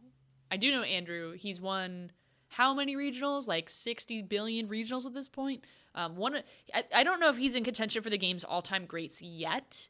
He should be. Like, Andrew's consistent performances are very difficult to replicate elsewhere. Yeah, having talked to him and some of his friends, it's everything is kind of funny because pre-COVID he was just kind of humming along, but playing Blounds over COVID for hours on end made him a better player. So he showed up to those Orlando Regional, and was win 2 in a row right off the bat. Yeah, one of them playing Dialga, and I was just like, okay. Oh, the Dialga one was separate. That one was really cool.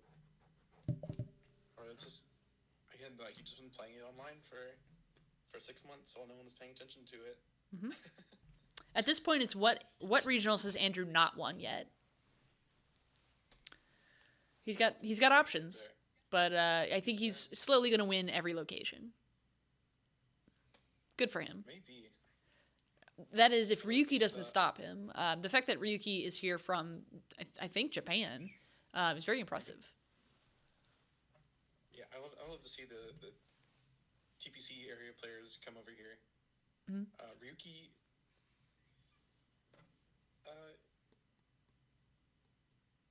yeah, very good. Got a lot of finishes recently. He won EUIC, so he stole an invite from the West to go to Worlds. You know, I think he earned that invite. We do not make it easy. I won Dortmund before that. I forgot about that. Oh, that was the original Dragapult Dustnor. Okay, a Dragapult list versus Kangaskhan Absol. All right. We're eating very well. We're eating very, very well. Eating very well. We got the Kangaskhan on stream just for Mickey. Just for me. This is the 3rd Kangaskhan, and I love them all, and I think we should have 80 billion. But Dragapult Dustnoir is going to be a tough match. I mean, for the Dragapult Dustnoir, because Kangaskhan is so beefy. Now, the way that Andrew wins this is sets up his Dustnoir, pops 2 of them, and then closes the game with the Dragapult. Or maybe pops 1 of them with the Dragapult. I mean, it's going to depend on Bravery Charms and all that. But, like, Dustnoir is going to be what moves this, and if Andrew could take 2 3-prize KOs, that's it. And it's totally doable. The problem is he can't do it all at once. He's going to need to burn those Dustnoirs, and he's going to also have to not get knocked out early, which is something that Ryuki is not going to have difficulty doing. If I were like to guesstimate, I'd say Kangaskhan has a better matchup here, but it's not an auto loss here. I think that's right.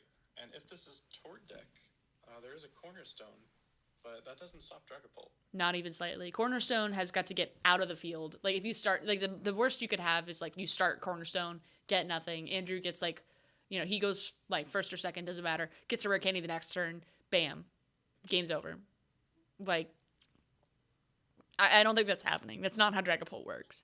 but that's probably the worst case scenario for Ryuki. You know, no precious trolley, no nest ball, and then that could happen. But I don't think that's happening. I have not seen his Kangaskhan deck had difficulty setting up. Like this is not Reshizard, this is not Pikarom, but this is very close. Like the tag team era is the blueprint for what we're looking at here. Right. Just try to the prize mapping with 3 prizes is interesting. You can bench only 3 prizers and a 2, and like make people take an inefficient 8 prize game. That's pretty solid. But I imagine he's going to want a bunch of Monkey Dories in play. For anyone new to the concept of an 8 prize game, which I don't know why you wouldn't know this yet, but if you don't know this yet, when you take your 6 prizes, you can choose to give only 2 prizes on the board and also a single 1 prizer, so your opponent can take a knockout and then cannot take another 1 prizer knockout. So then they have to take 7 prizes worth of cards to win.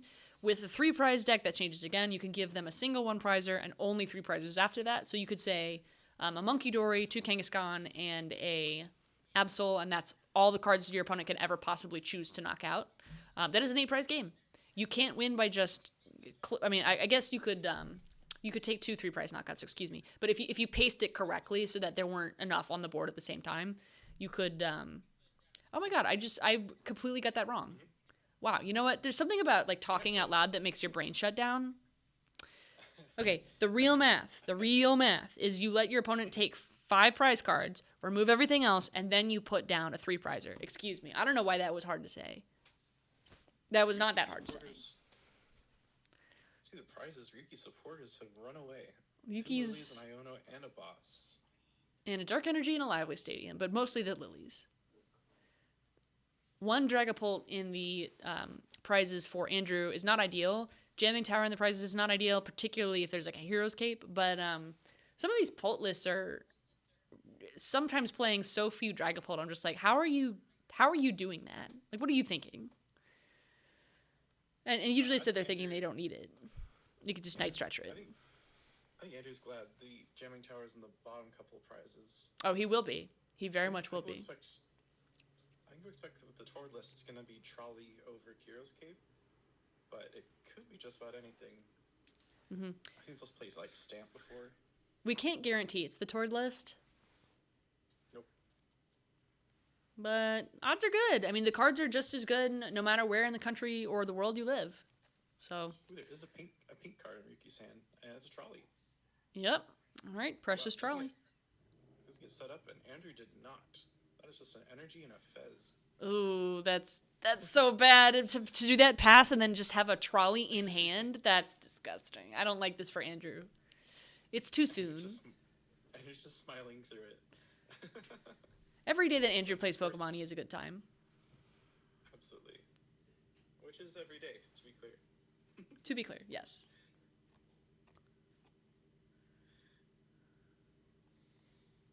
Okay, Ryuki is doing his deck search, realizing that Lily did not want to be there today. She called in sick. And so instead, he's going to have to look for other supporters. They also called in sick. It's a workplace emergency. But not for grabbing basics, which is what Precious Trolley does. What a funny card. When they revealed Precious Trolley, I was like, oh my goodness, every deck is going to run this. It's the best card they've ever printed. And then I gave it like 5 minutes. I was like, wait a minute. You could just play Nesball. Hold on. So, Precious Trolley is going to grab 3 cards, a Latias, a Absol, and a Monkey Dory. So this is a little bit different from the other Kangaskhan deck we saw in round 4 of Swiss. Instead, the Kangaskhan is not here. It's going to be Absol today. I mean, unless there's another couple basics that Ryuki intends to grab. Okay, there's the Kangaskhan. I was like, no Kangaskhan? It's not prized. Where's she? What are you doing with her? Oh, we're going second, so we can even turbo energize. This is a hell of a first turn.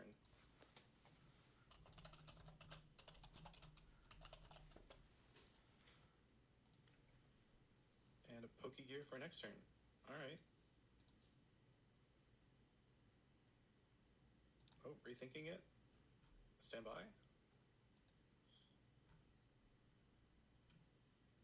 Rethinking again. You do have to play the game eventually. But a Dark Energy and a Turbo Energize on the active Monkey Dory, about the best you can ask for this first turn.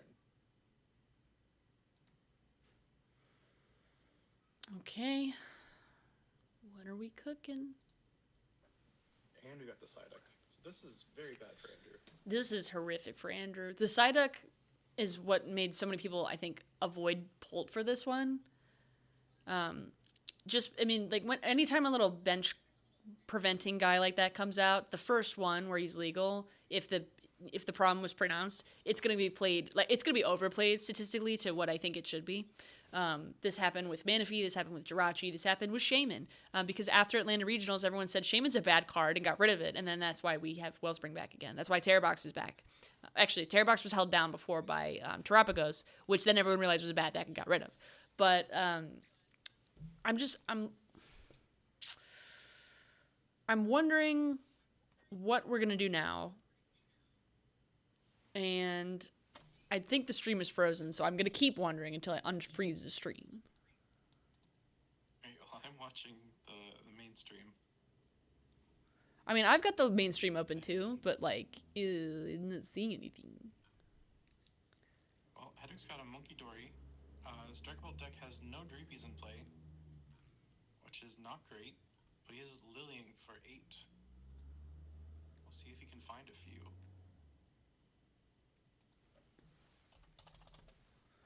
Four, five, six, 7, 8. None of those are Dreepy. I don't see a Dreepy. Oh, one Dreepy. Fantastic. Eepy dreep. Eepy dreep. The EPs are dreeping. The EPs are dreeping. I mean, they've got 45 minutes on the clock. They can take their time. I need my stream to be more than 3 frames per second. That'd be so lovely. Alright, it is Riki's turn, slamming the lilies that did show up to work. Getting his own 8 cards. Okay. Okay, we're going to circle the Mega Absol. Now, Mega Absol is the one that got the energy, so it can't use Terminal Period this turn, but maybe if you can wait another turn, get an attachment, you'll use Claw Slash. Yeah, he did attach to it before the lilies, so it's got 2 out of 3. It needs to start taking damage, even with Claw of Darkness, which is a sick attack name. It's Claw of Darkness? Really? Oh my god. What stream says. That is what stream says. It's probably right. Can't say I've read mine. What bugs me is that the cards have been out for 2 weeks. I've read them 60 times. I read them when they got leaked. I read them afterwards, and then the minute the camera comes on and the lights are on, I'm just what? And I think it's just today in particular, but I'm normally the person at locals correcting the card names. I'm not sure why Andrew chose to put damage on Riki's board there. But he did choose to feed the Halucha, which is definitely the thing he wants off the board more than out of the other guys on his bench. I guess that's it. I mean, if you play down Halucha, you have to put the damage somewhere. So be it. At least I think you do. Hold on. Let me make sure it's not a permissive effect. Halucha, Scarlet Violet. It must be. So we got a couple energy. I don't think he's got a boss in hand. So do we take the knockout on the Lucha or not? Okay, here's what's interesting. Flying Entry reads, when you play this Pokemon from your hand onto your bench during your turn, you may choose 2 of your opponent's bench Pokemon and put 1 damage counter on them. And instead, Andrew chose a single Pokemon and put 1 damage counter on it total. So it could have been 0, 1, or 2, maybe? But I think what... Two. Oh, what was the second one? Yes. There was one on the side deck? Did it get monkeyed off? Because it didn't cross the field. There's none on his side. Yeah, there was on the side duck and the LIS. Oh, okay. And I think it just got moved. Ryuki is pointing because I could see the extra the damage counter just above it. Yeah. Okay. So Psyduck is now running around free-spirited, just completely ignoring the fact that he's got a damage counter on him. He's just unbothered, in his lane, moisturized, flourishing. Yep, Andrew's scooping it up. And my stream is frozen again. So Ryuki moved one counter off the Psyduck onto the Pheasantipity and bossed it up. Did 200 to it, and got to take a card out of Andrew's hand and shuffle it back. Yeah, Andrew's going to scoop to that. Insult to injury. Andrew's going to scoop to that. That's devastating. I don't see very good things for Dragapult today. And Ryuki is pile shuffling between games, which no one appreciates. As many of our viewers know, pile shuffling is not a truly randomized form of shuffling. However, as many of our viewers also know, it just kind of feels better, so you just do it anyway. Even though it shouldn't feel better, you should shuffle sufficiently so that it's indistinguishable. Sometimes the optics and superstition matter. And so that's why it persists. Yep. For no real reason. It is really against it now as a sole method of randomizing your deck. Correct. Which is good. That's completely correct that it shouldn't be your sole method. Yeah. Do you think your soul has a method? Does my soul have a method? Yeah, does your soul have a method? I think so. I think my soul also has a method. My soul has a method for getting me around the bottom of my feet. That's fire. That's fire. Mm-hmm.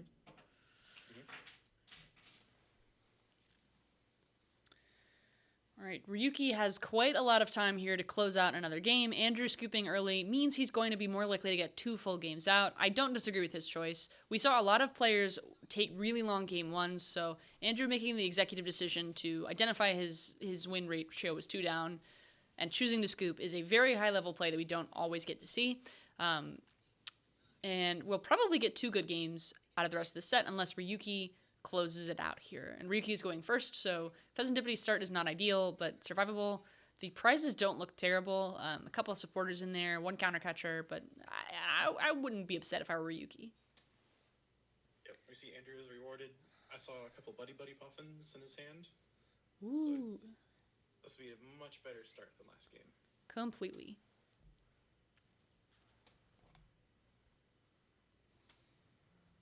He seems upset about something, though I'm not sure what.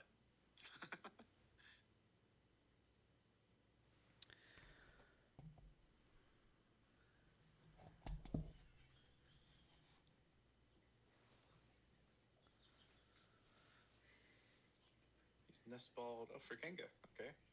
Okay. Kangaskhan's going to draw some cards. It's going to run some errands. And then probably at some point, a rapid fire combo. It's very linear. That does not make it bad. Mm-hmm. Although the new Lopunny coming out is probably a little bit stronger, generally speaking, I think Kangaskhan's going to hang around quite a while. Yeah, I love the Lopunny. I had a friend playing in Japanese leagues that got to try it out. I threw it into a Terra box with a couple of jet energy. You can just push it active and do 230 damage, which is a lot. That bunny smacks.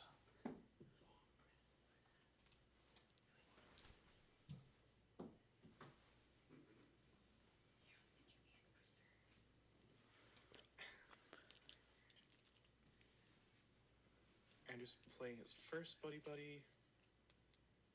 Okay. Buddy Puffin is going to search for 2 basics. Most likely, we're going to start seeing... No. Oh, no. Andrew. Oh, no. Oh, that's... Look at that face. Diabolical. And they're all in the top. That's disgusting. He's going to take 2 jamming towers before he's going to take the 2 prize Dragon Ball. That's... Oh. Well, 6-1-1 is a very good record into day 2. Not that it's not impossible. Yeah, 19 match points is a lot better than 16. Yeah. And Ryuki will be undefeated after this game, so I think Ryuki has plot armor today. It certainly seems to. Yeah, especially with the Dragon Pulse at the top. Like, Andrew's gonna... If the Psyduck doesn't come down, he's gonna try to pop a Dust North. Maybe take a KO on a Monkey Dory. But... I think it's going to be Mind Bend. Like, I think you have to Mind Bend a bunch of times and then pray. Budu is helpful. Budu's actually out this game. That's step 1. Yep. Mm-hmm. Okay, and once Budu is up and going, the problem is that Ryuki does not really care about item lock because all Ryuki really needs is the Turbo Energize tool and some energy to attach to use it with. Maybe some retreats. Like, those are all things you could do with a Nest Ball for a Latias is something you can't do under item lock. But other than that, you could do most of that with an Arven. Yeah, we know he's got an Arven in hand, but he might not have an energy. Mm-hmm. And he doesn't have the Monkey Dory targets. He would like to put energy. True. And this will also shut out Precious Trolley. So I guess we'll see if perhaps the slow pace is a problem. What is that? Is that a Neo Upper discarded? I guess you don't need it. Yup. You don't often see that. You don't. But he needed to get the Bidoo active. Yep. So. Oh, that was just a straight pass. He even played his Arven. Oh, wow, that was quick. Huh. I'm not sure why, honestly. Maybe But holding I it guess for the since he energy? can't- Yeah, maybe he's just hoping to get a Lilies or something so he can get an energy. Mm-hmm. All right, I guess item lock is the answer to this deck because no Precious Trolley is a precious problem. It is. Usually when you play Trolley, you cut some of your extra ball outs, assuming that the Trolley will just get you there most times. That's right. So he may just not have a lot of ways to get basics down. I mean, even if there were Nest Balls, that wouldn't help. True. Did we see a Brock Scouting earlier? I think I saw a Brock Scouting in, like, a different list, and I'm mistaking it. But, like, a Brock Scouting would be helpful right about now, if you could, search it out. I feel like this Kangaskhan list, like this Kangaskhan Apso list, should probably have, like, a Noctowl line and some Terra. I feel like that's just a better, more resilient archetype overall. Like, I'd love to see this with, like, Terrapagos, Area Zero, and all kinds of stuff, and, like, maybe less Cornerstone. As good as Cornerstone is, it's just in the games we've seen, it would have won the Raging Bolt, but it would have been nice to have a different out. Yeah, I think into this specific meta, the Cornerstone is more valuable. But it would be interesting to see some Hoodoos and stuff. Mm-hmm.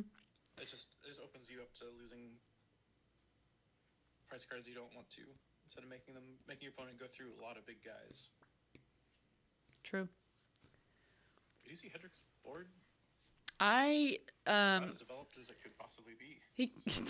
His opponent doesn't know that, but it's very much as developed as it could possibly be.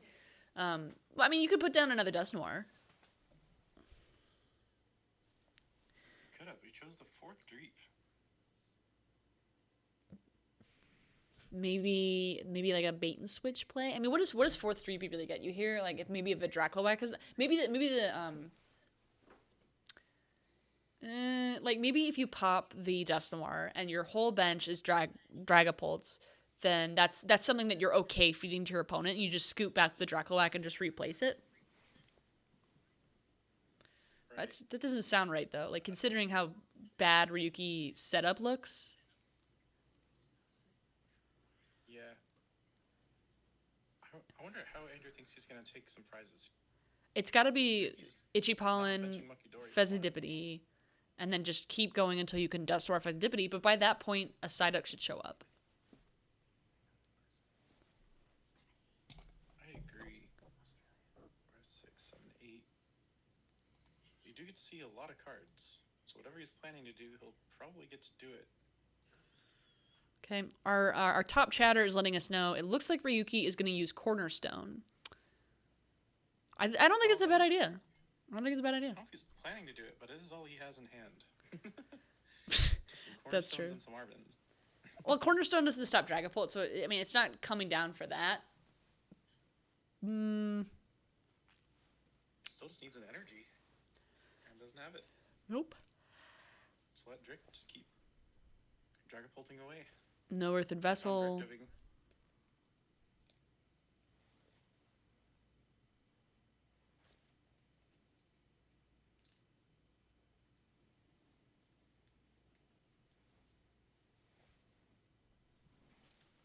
Okay. First one, got a Hilda. Neo upper is down, so it's not great. Not ideal.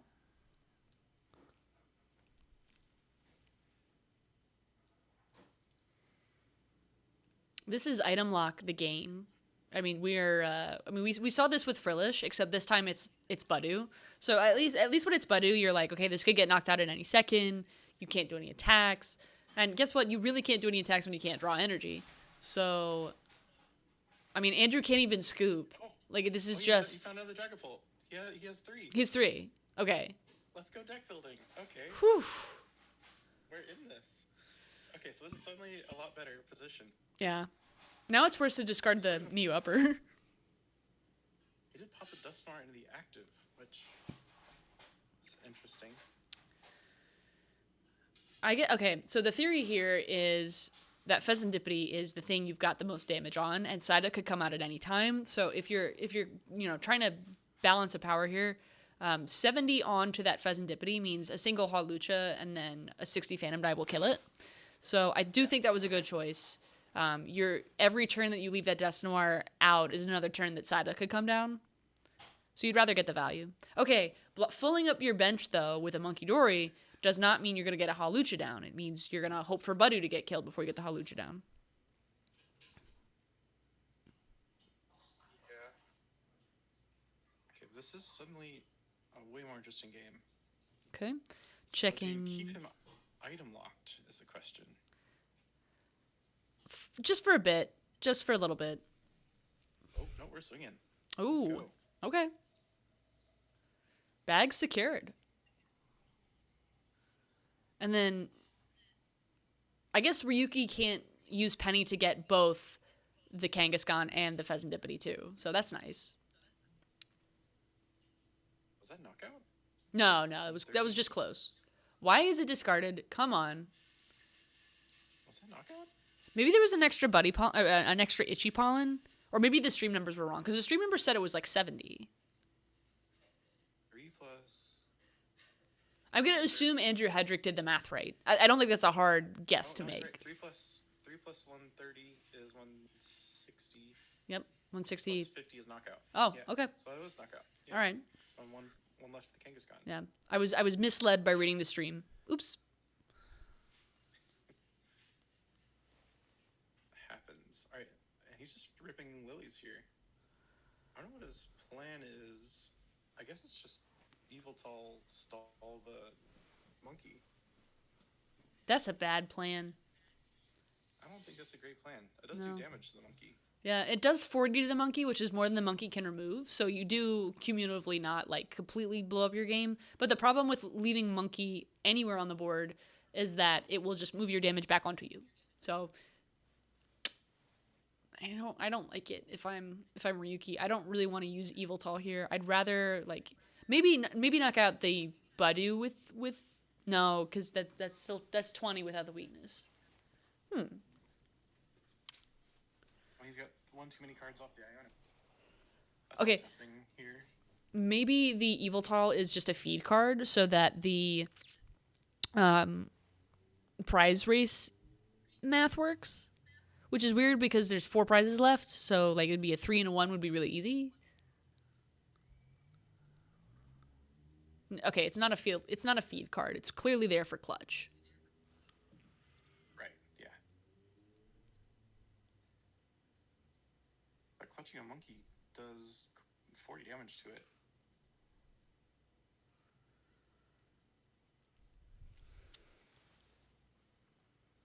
I can't believe we didn't get to see Ting Lu block a Monkey Dory on stream. That would have been fantastic. That would have been amazing. I was so excited to see like Ross's Moon Rocks get blocked by the Ting Lu. Mm-hmm. Well, there's always day 2. What it's in there for. There's always still time. Absolutely. I'm a little confused what they're doing here. Because Iono should have been the end. It was the end of Andrew's turn, and then I think he ripped the Lily. She does get to draw 6.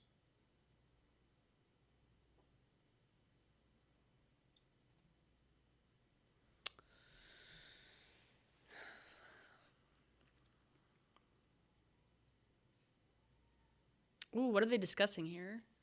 It looks like some kind of judge call is happening. Yeah. Okay. Andrew.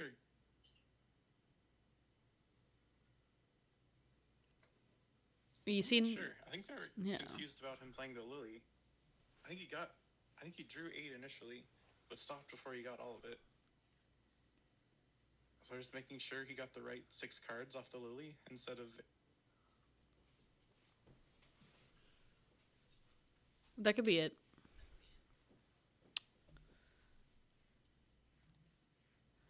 I mean, he's really, really close to taking the knockouts he needs to, like, come back to this set. Like, I thought at the beginning that this was unwinnable. But the fact that he had a 3rd Dragapult does fix it. Ryuki is looking like, come on, let's get going. Like, let's play this game. But, like, we need to get a judge call.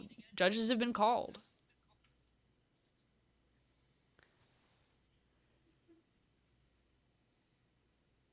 Oh, yeah, our lovely chatter's letting us know. It is, in fact, he drew 8 for Lily.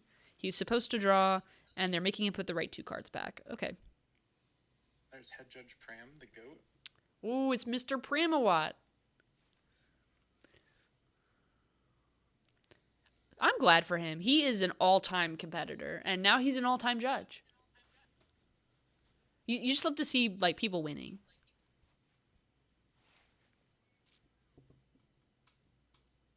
You do. You especially love to see Pram being so enthusiastic about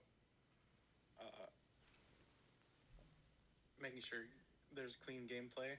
Mm-hmm.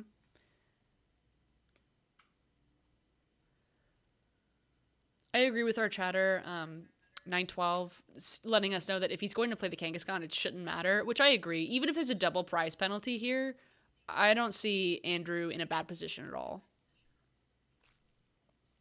And I don't think this is a double prize penalty. I think if this were, like, anything other than stream, everyone would be like, yeah, this is probably, like, a major, or no, this is not a major. This is probably a warning. But if he did, actually, I think if he saw the cards, the technical ruling, if you're a judge, is if you saw the cards, now you have to DPL. But, like, this is not going to get in his way, I don't think. Barring some miraculous luck from Ryuki top decking, I think Andrew's going to take game 2. Yeah. Nah, it's not a DPL for judge. Okay, so if the judge did stop him before he looked at the cards, then it's definitely not a DPL. It's definitely a warning. Good notice. Yeah. Thank you, 912. Probably just gets that full, like, 4-minute extension. Okay. That's helpful. I mean, if they're going to go to 3 games, that's very helpful.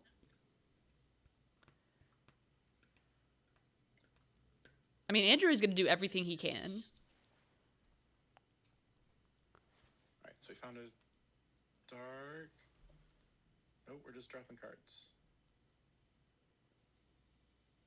Okay, he's debating the clutch play or putting down his own... I'm going to go with the monkey. Monkey. 3 on the pulse. Kangaskhan pass without drawing 2, which I think is a misplay. But after a 4-minute judge call, I have a lot of respect for misplays. It just really puts you off your game. Mm-hmm. It's tough. All right, let's see how Ryuki comes back from this. Not that Ryuki, did the misplay, but you know, just anytime your rhythm is disrupted by a judge call, you gotta get back into the zone. Pokemon is a game all about increasing mental. Like, if your mental is getting tilted, if your mental is, I don't know what I'm doing, I didn't adequately prepare, if you're overwhelmed by anxiety, if you're overwhelmed by being hungry, your gameplay does suffer. And you think it won't. You think you'll remember to, you know, Burning Darkness, get 3 energy, you'll remember to do this, remember that. But there's so many moving parts in a game. I mean, even in a board state that, like, you and I can look at and go, this is a pretty typical, you know, Dragapult, or this is something that is not impossible to see from a Kangaskhan player. You still have to make sure you're drawing the right cards, playing all your game actions correctly, and it's harder to do that when you know the spotlight is on you. You know, almost 5,000 people are watching mainstream right now. A little bit more than that. So that's 5,000 people that are going to remember your game at Milwaukee Regionals and tell you about it when you're, like, just on the train home from the airport or something. True. I mean, if you and your locals travel together, then you'll talk about it with your locals. But I mean, it'll fade after a while if you're, like, worried about a bad stream showing. But people save those clips forever. I'm glad they do. I mean, if you want to learn how an old format was done, you can still find regionals clips from 2017 or 2016, which is really good for the history of the game. And also, if you're playing, you could get a lot of really good feedback, not just from the casters, but from everyone in the chat. And not everyone in the chat has something related to your gameplay or that could help you, but everyone in chat is at least engaged in what you're doing. And so through the collective discussion, you might get some insights you otherwise wouldn't. Right. And you don't have to be the player to get those benefits. Yeah, I agree. Yeah. So here we got Ryuki finally found this trolley, and we get another Monkey Dory. Okay. So I'm wondering what the attack is here, though. He doesn't have energy colors to, like, Mind Bend. The clutch doesn't really work because that would actually just give up game. That'd be prizes. Just gonna Iono. See what happens here. Okay. Iono for 5 and Iono for 4. And I don't know who's drawing what, but they're drawing it. They sure are.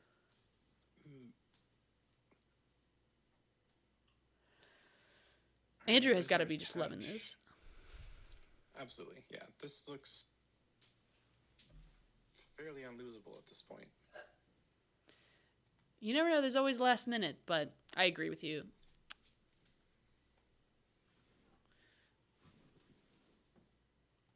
Could still come up with a clutch play that Andrew can't get out of, in theory. But doesn't look great.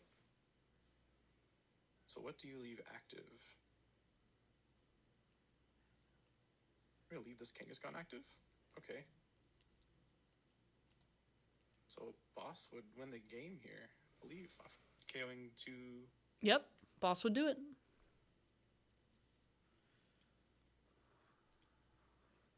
All right, Andrew, come on. Show us that Boss. Oh, he's got it in hand. Oh, there we go. All right. Can he just win? Yeah. Am I missing something? No, I mean, he's, Kangaskhan has, what? It's 90 left. So I guess he needs a 90 left, monkey. right? So it's not quite game. No. Yeah. He's got no damage on board to throw back at the active Kanga. Yeah. Okay. Because the bench one is 110.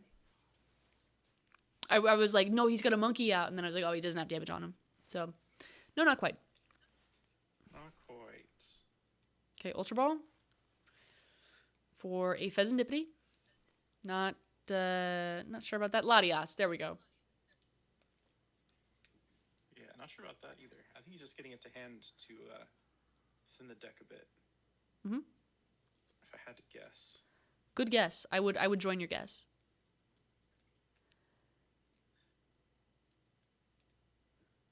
I thought this would be a blowout, but no. Andrew's working it. I'm not sure why he's kept the counter catcher, but I like this angle of the hand. we see the boss. Maybe there's some kind of like worry that if there's a maybe he put out a Dusclops and then use Countercatcher. Yeah, it was like if you take a prize here, you activate Ryuki's Countercatcher. But if you But you'd Dusclops, love then to, you like, don't. go like boss kill a monkey. Yeah. But he's probably just gonna save that for next turn. And to get a million more damage and play with Dragapult. There's Iono. Shuffle that hand in.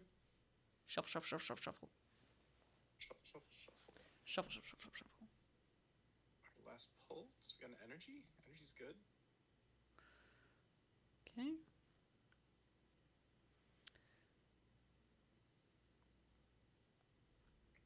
Okay.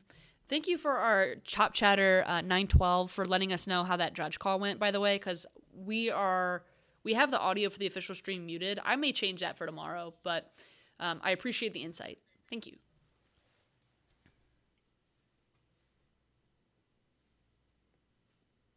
It's kind of funny, like we have this restream going, and at the same time we're both on the original stream anyway. Yeah. Alright, so can Ryuki avoid losing here? I think it's pretty much cooked, unless you can get a TM energized and an energy, and then if you start having an attacker and you do some penny work, maybe you could like recover this board state. It would be extremely challenging though. He does have boss clutch, so he can stick a monkey A Drucklack? a Draculac active. Andrew's looking at what prize left though, so he's definitely pulled his one of his last two Dragapults. Yeah, so he's taking a prize instead of going for the boss clutch. Okay, double monkey. And Ryuki could maybe okay, switch That's for the boss Latias. game. Yeah. Okay. Yeah. Okay, there it is. Boss. Game 3. Yes, he did.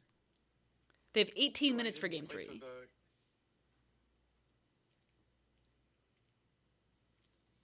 I wonder if he just didn't want to play for like a 20-minute clutch win. No, probably not.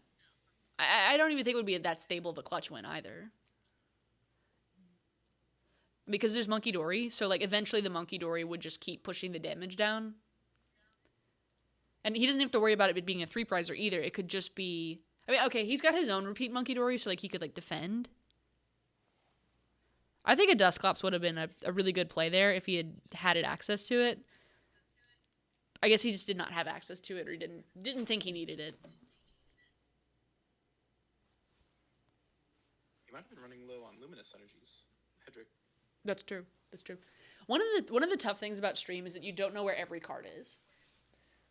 Like, if you knew where every card was at every moment, if you knew what was in the hand at every moment, you could do some slightly different casting tricks. But since you don't, you have to like work really hard to put yourself into the other player's head.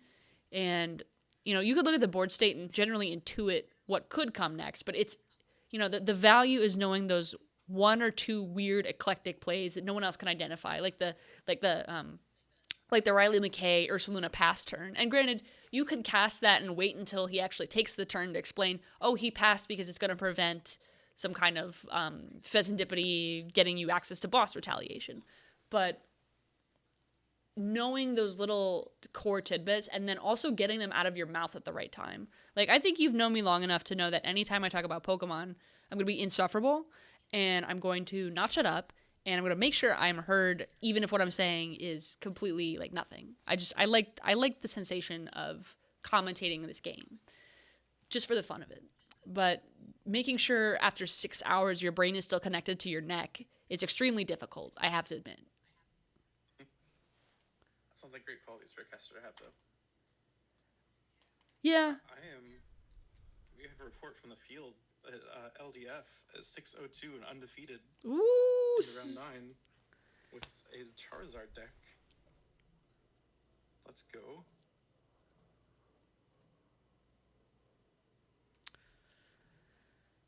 All right, we're having a bit of a technical difficulty on the stream where it's basically just showing me and not the stream, so I might as well just be taller I guess. Here we go. I'm tall now. That's my attack. Hopefully the stream will come back on, but I gotta work on this for tomorrow. Okay, start for the game. We have a Monkey Dory and a Precious Trolley already, so Ryuki is not going to have a repeat of the Budu scenario. There's the Psyduck. Duskull is now irrelevant. Here's everything he needs to just completely close house. Can Andrew overcome that? And the prices are good for Ryuki too.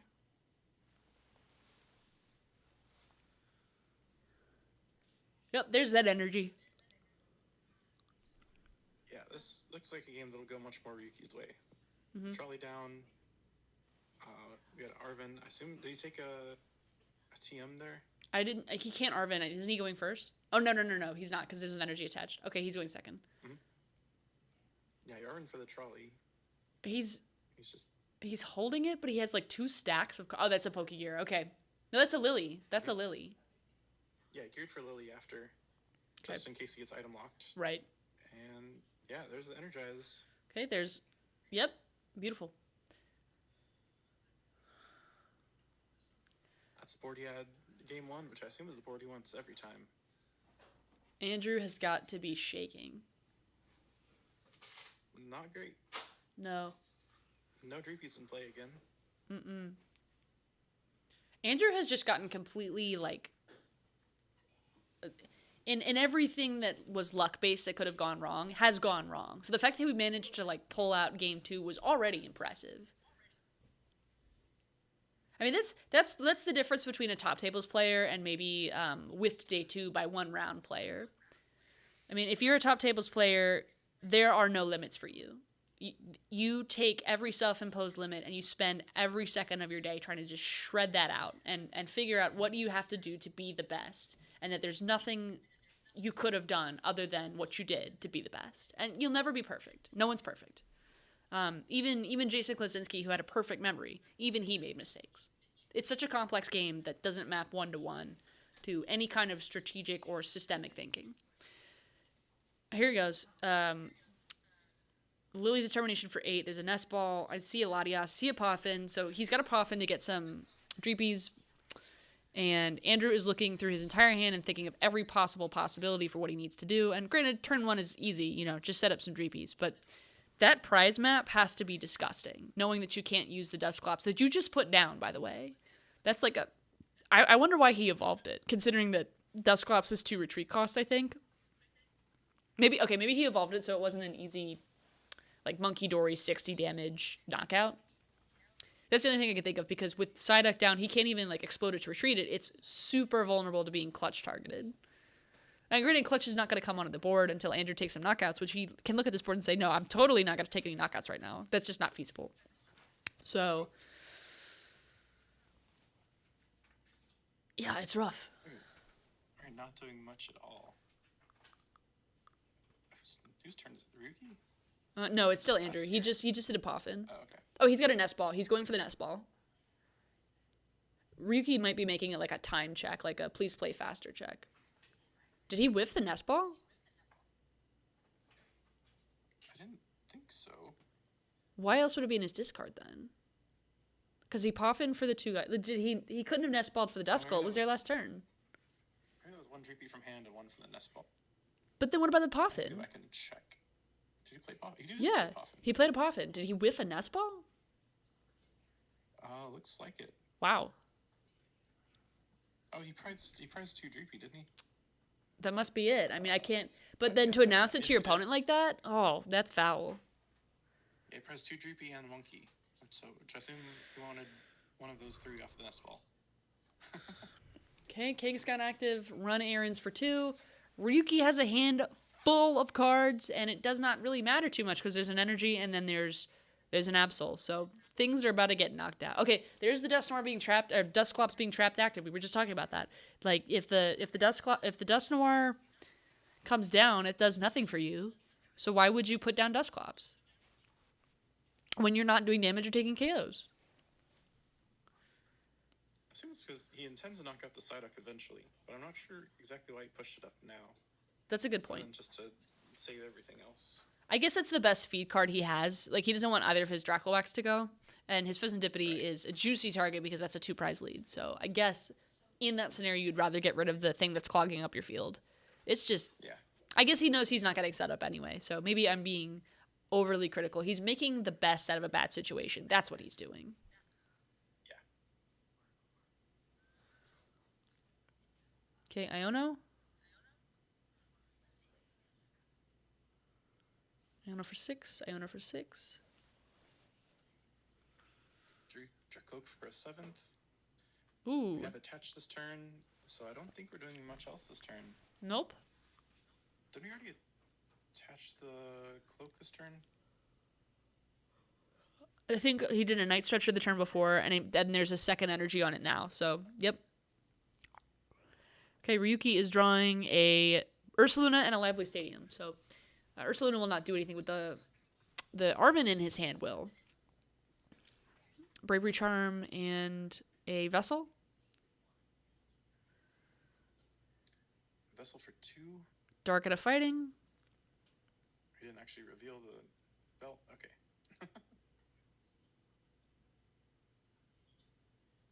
Yeah, when he played the Vessel, I was like, that's a little fast and loose, but yeah, he just played an Arven. It's understandable.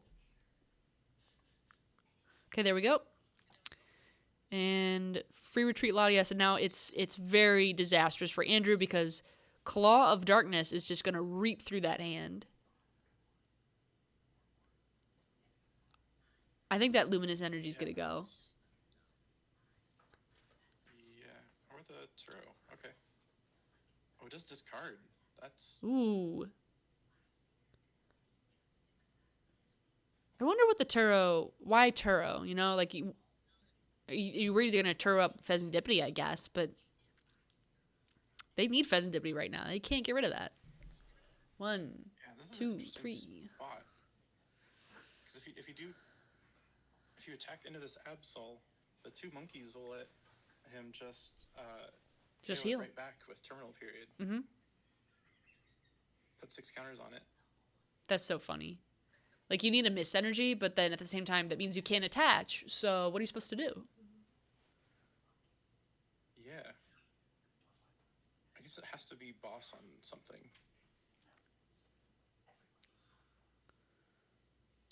If Okay. you boss, take out a Monkey Dory, this Absol's still going to do 200 to your Dragapult. That's the funny thing, too, is that because it does, you know, enough damage to just activate 2 Monkey Dory, it doesn't matter what attack you do. You just have to care about where the damage gets left behind. So, unless you have to boss a Monkey Dory, and then you have to put the 60, probably not on Psyduck as much as you'd like to. You probably have to put it on the other Monkey Dory. So that it, you know, like you could do 2 more attacks to get rid of it. Because the Monkey Dory is your bigger problem.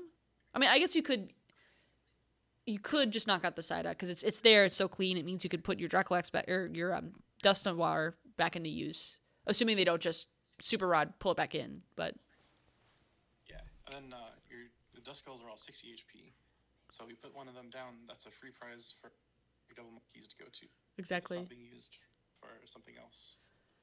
I do like the boss Monkey Dory knockout Monkey Dory Psyduck play. I don't like it because Absol is providing tremendous pressure and there's nothing you could do about it. Except one hit KO it, which you cannot do without 2 Monkey Dory. So there it is. I'm gonna go for this. Ooh. Okay, going for the Psyduck play. Yep. And we're gonna split it around so that the... So 2 monkeys can't put... Oh, that's so funny. Putting it on everything so that's so smart. Mm-hmm. Yep, you gotta split it up. So That's 2 monkeys so can't do it. smart.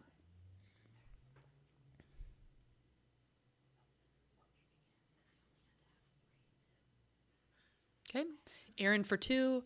It looks like a supporter. And a Night Stretcher. Okay. Recovered our monkey. Okay, monkey back. Monkey back. Monkey back. And the other thing, too, is that, you know, the most you did by doing that play is that they could still take a 2-hit KO. And the Absol could just do 2 claw slashes, and while thinning your hand and destroying your hand, you have nothing available to you. Right. But at least it's not a 1-hit. That's true. You have to do something against the incredible oppression of Terminal Period. They've got 5 minutes left on the clock, a little bit of change, so it's probably going to come down to the +1 turn of time. Because there's 5 prizes left. There's 2 players who are playing very quickly, but they have a really complicated deck to work, and every extra action is another 15 seconds. Yeah, I don't know if they've added the other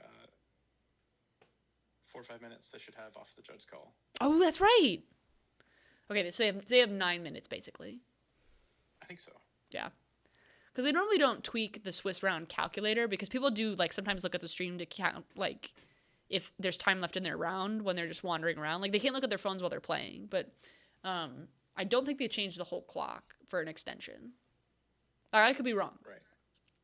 But I don't think that's the case. All right, so what have we got here?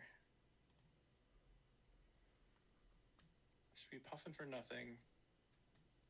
What does Andrews play here? He needs to take 5 prizes still. Both these megas have no damage on them.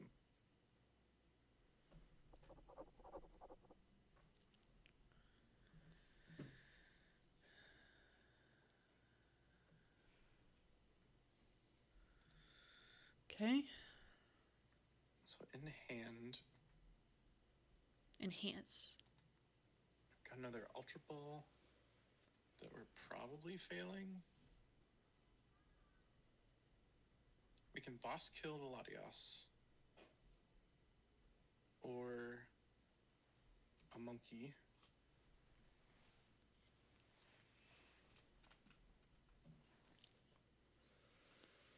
I'm looking at it. I don't see how Andrew pulls it out. I don't see any options available. I mean, he's got a second Dragapult, but it's damaged. So a single application of Monkey Dory will do it. Unless there's some way to self-damage yourself above 6 counters, which would be like a giga-brained play. But we're not all using Team Rocket's bomb, so where's the fire energy attachment?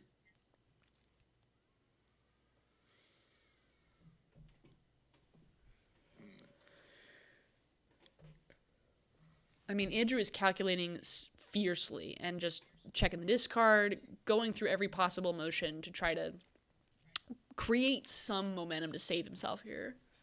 But even by taking a very guaranteed 1-hit KO to a 2-hit KO, I don't think Andrew has the pace to keep up. Ryuki has too much HP, too many Monkey Dories, too many resources. It's going to require a Absol knockout and a Latias knockout, and it's got to be flawless in order to win this. And he didn't take out the Absol this turn. Put it down to 130. He doesn't have any dust go down to like try to help that. No. Math. Maybe like a Blood Moon Ursaluna could help. There's no other card I can think of that would fix this. Obviously, Dust Noir would help. Obviously, better board state would help. Things like that. That would help. But a single card solution to the fact that you need to take a 3-hit prize and a 2-hit prize KO, and you're just not going to get any of those prizes off of the Phantom Dive 60 because of the Monkey Dory effect. I don't feel good about it. Now, Andrew has split the damage counters very effectively so that Monkey Dory cannot maximize to 60. Unless you're like healing off the Absol. But you can't do the healing off the Absol because you have to clean up the Monkey Dory. Like this is the best way it could be done. But it's just so okay. Okay. Here we go. He needs a second Absol powered up. That's true. But that's not a hard ask. I mean, you could like Absol Crispin to do that. That is the easiest combo to assemble. That's a nest ball and like a supporter. Now I don't actually know if these lists are playing Crispin generally. I would if it were me, but the archetype is so new that no one has like made a standard yet, other than the Tord list. Or more accurately, the leaked list that was said to be the Tord list, because whether or not that was actually Tord's list doesn't matter. That's just the one that people believe. So, I mean, I'm not saying people faked it. Right. Let's see, so we're gonna energy on the Fez. We're gonna draw for. Energy on the Fez feels so bad. I think just to make sure it can retreat into something. Yeah. It's interesting that they did put extra damage onto the Dragapult instead of preserve the ability to use Absol. I guess there must be like a Blood Moon play or something. Okay, 3 prizes down. Ryuki needs to take this knockout here.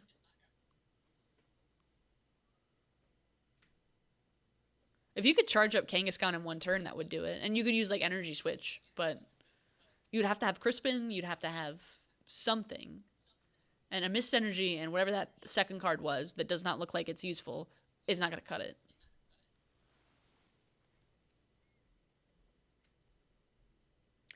Sure.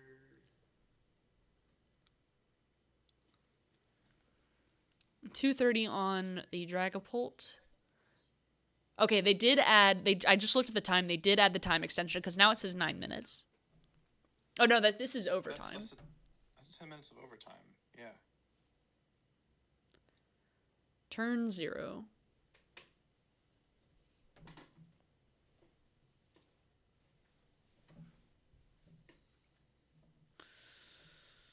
Yeah. So I think this is a tie unless Hedrick can find. Hedrick has to find Jamming Tower boss, knock out the Latias. We know he's down 1 tower because that got ripped out earlier. So pass, and Hedrick is the last turn. That's a Jamming Tower and a boss. Oh no, you're kidding. Oh my god. Boss off the rip. Ryuki was greedy and moved all the damage off Ooh. That's so bad. Look, still look, would've been the 2 prizes. fist on the table. Oh no. He could have moved 3 off of the 1 monkey and then 1 off the Latias. Oh my god. Oh, Andrew is That's so counting bad. his blessings. Wow. What a closer.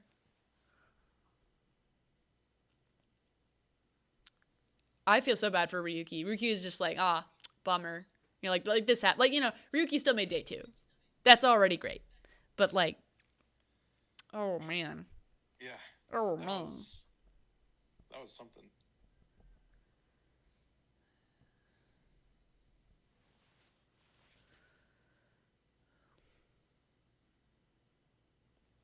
Wow, what a game.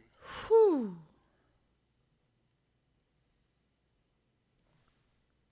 I'm watching that replay. That replay is, you know, even as far back as like these early turns with the quick scoop game 1. Like Andrew played this so flawlessly, and Andrew could not afford to play less than flawlessly because of this deck choice. Like this is just not favored for Dragapult. Doesn't matter. Doesn't matter. Yeah.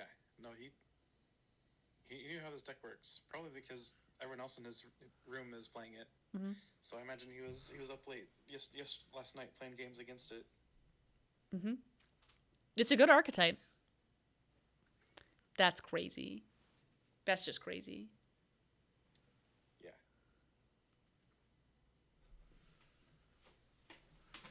Man, so many just five head choices, like where to put all the damage at any time.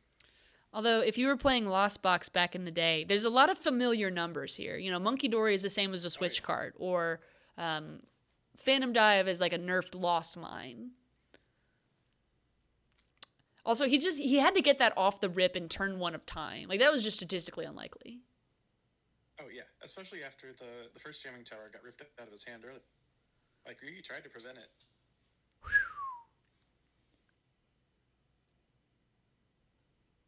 Well, that's a great note to end Day stream 1. on.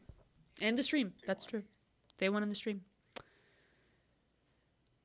Well, it's a little bit late for exclamation mark join call. However, if you are on the stream this evening, if you've enjoyed the stream this evening, if you are watching this VOD later for some reason, don't know why you would, but I appreciate you for doing that.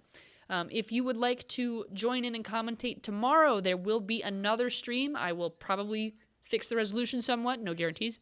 And when you are back on the stream tomorrow, you will have again the chance to commentate, and you won't have to do all the stream setup. I will have just done it for you. So all you have to do, pop into the stream, join call, get dragged into the VC, and stay for as long or as little as you like.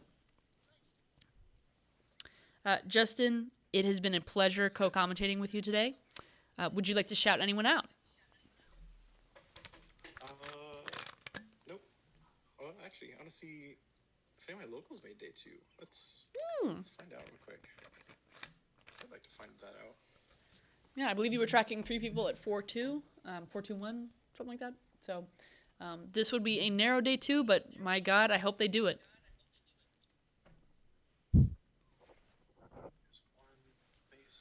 Hey, one of them did. 5-2-1. Woo! Let's go, Mason. Yay! We love you, Mason. Shout out, Mason. Shout out, Mason. We should alert Mason that he's been called out on stream.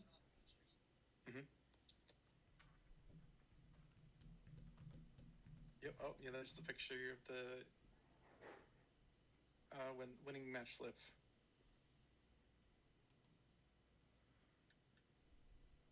All right. Yeah. If you want to stay on a second, we can chat. But Yeah, I'm good with that. Here, ending stream. No, I'm not planning on ending it until till we're good and ready.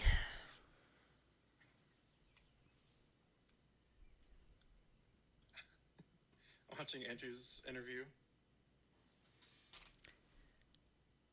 Andrew has got this big smile. Look at him. Absolutely. He just said, "Yeah, I was pretty resigned to a tie-off game. It just worked out." Yeah. That looked like a tie situation completely until all of a sudden. Sometimes you get blessed. Top deck. So Ryuki is not undefeated. There was a chance, but it didn't happen. Are there any undefeateds? Let's look at that too. F5. There is an undefeated. Christopher Carrion. I'm not familiar with this gentleman. Okay. Well, this is a great breakout performance to do it. Absolutely. Yeah, no limitless page, but they are 8-0. That's got to feel good. The other person playing them at 7-0 this round. I also am not familiar. So that's awesome. Love to see new folks at the top tables. Absolutely.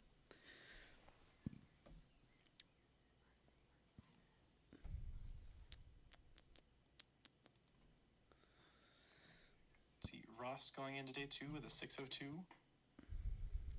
Okay.